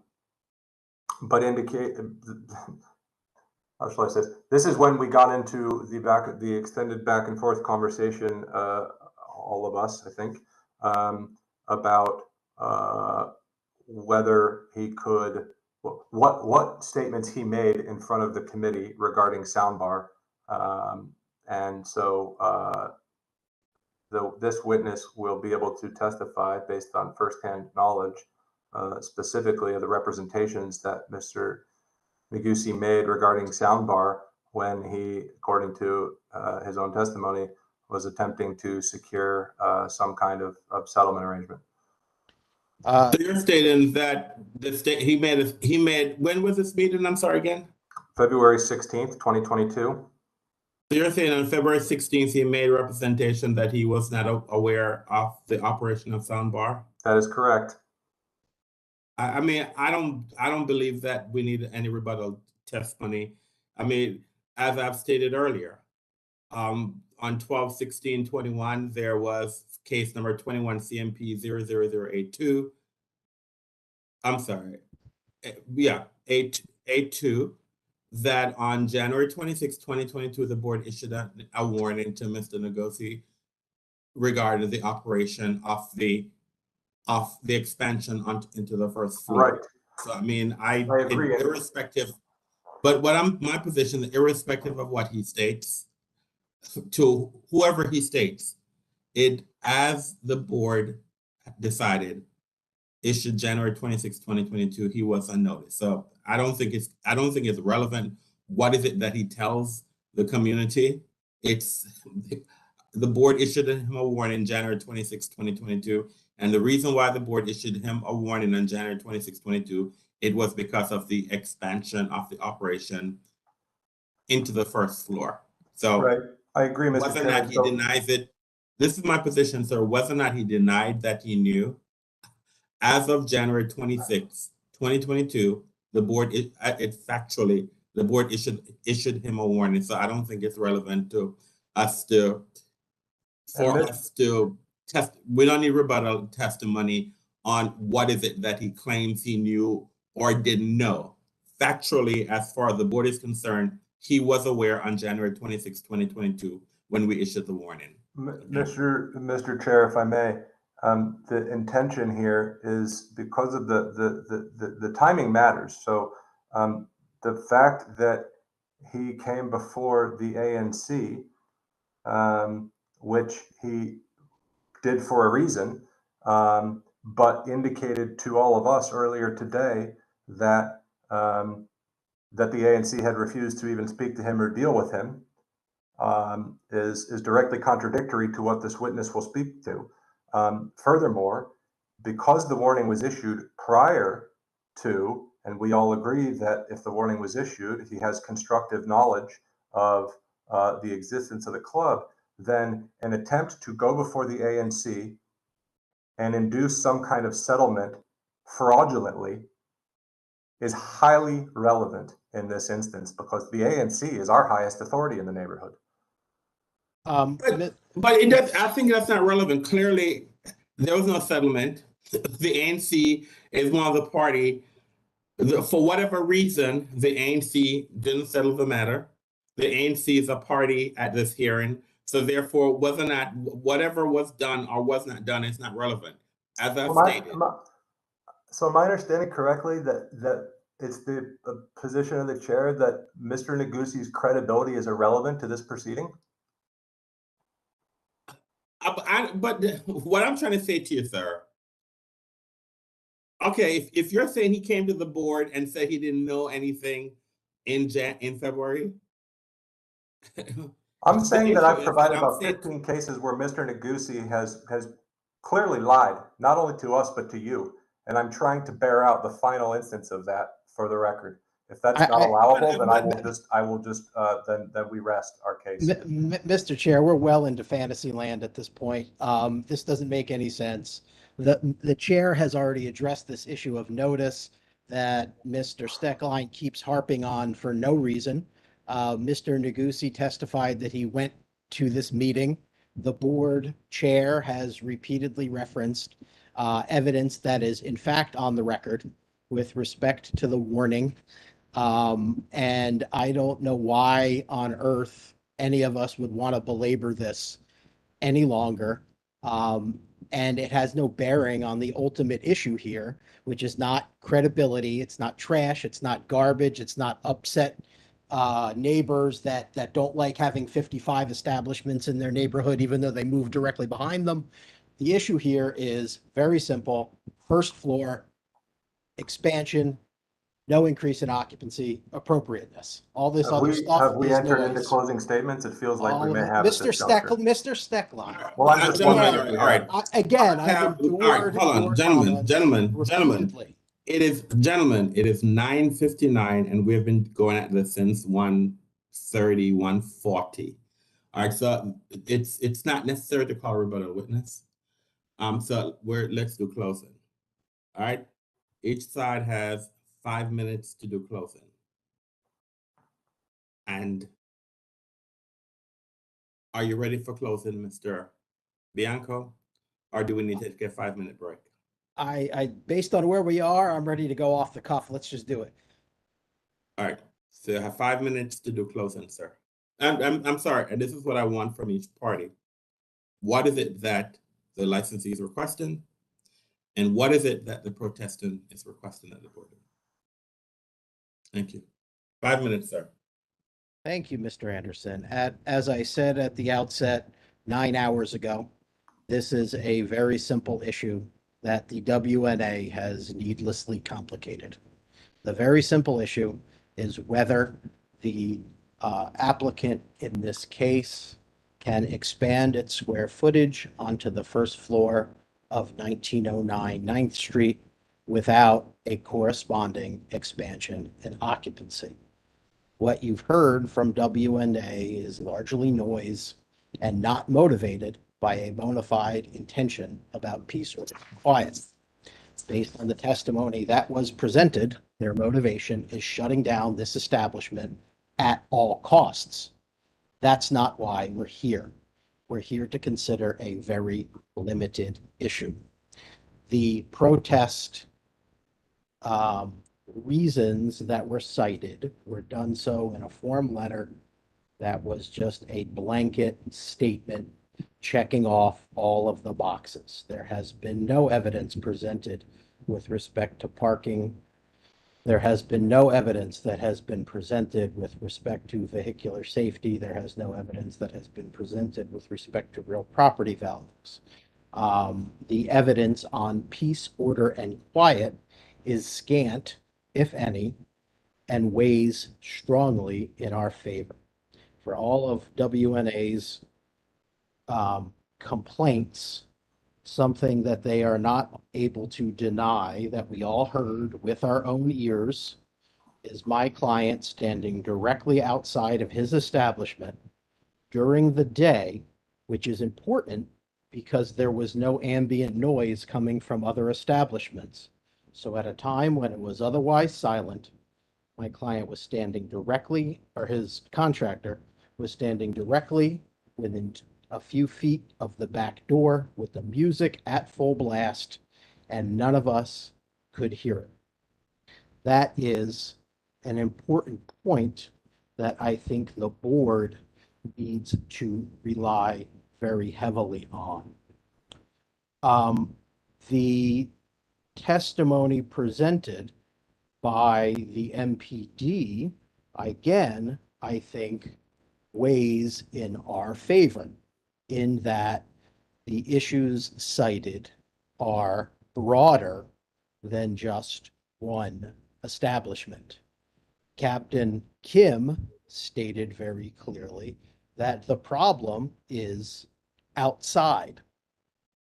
He further conceded on cross-examination that there's nothing that establishments can do to control the behavior of adults in public space other than report it to the police. This case is not a fire marshal case. It's not a DCRA occupancy issue.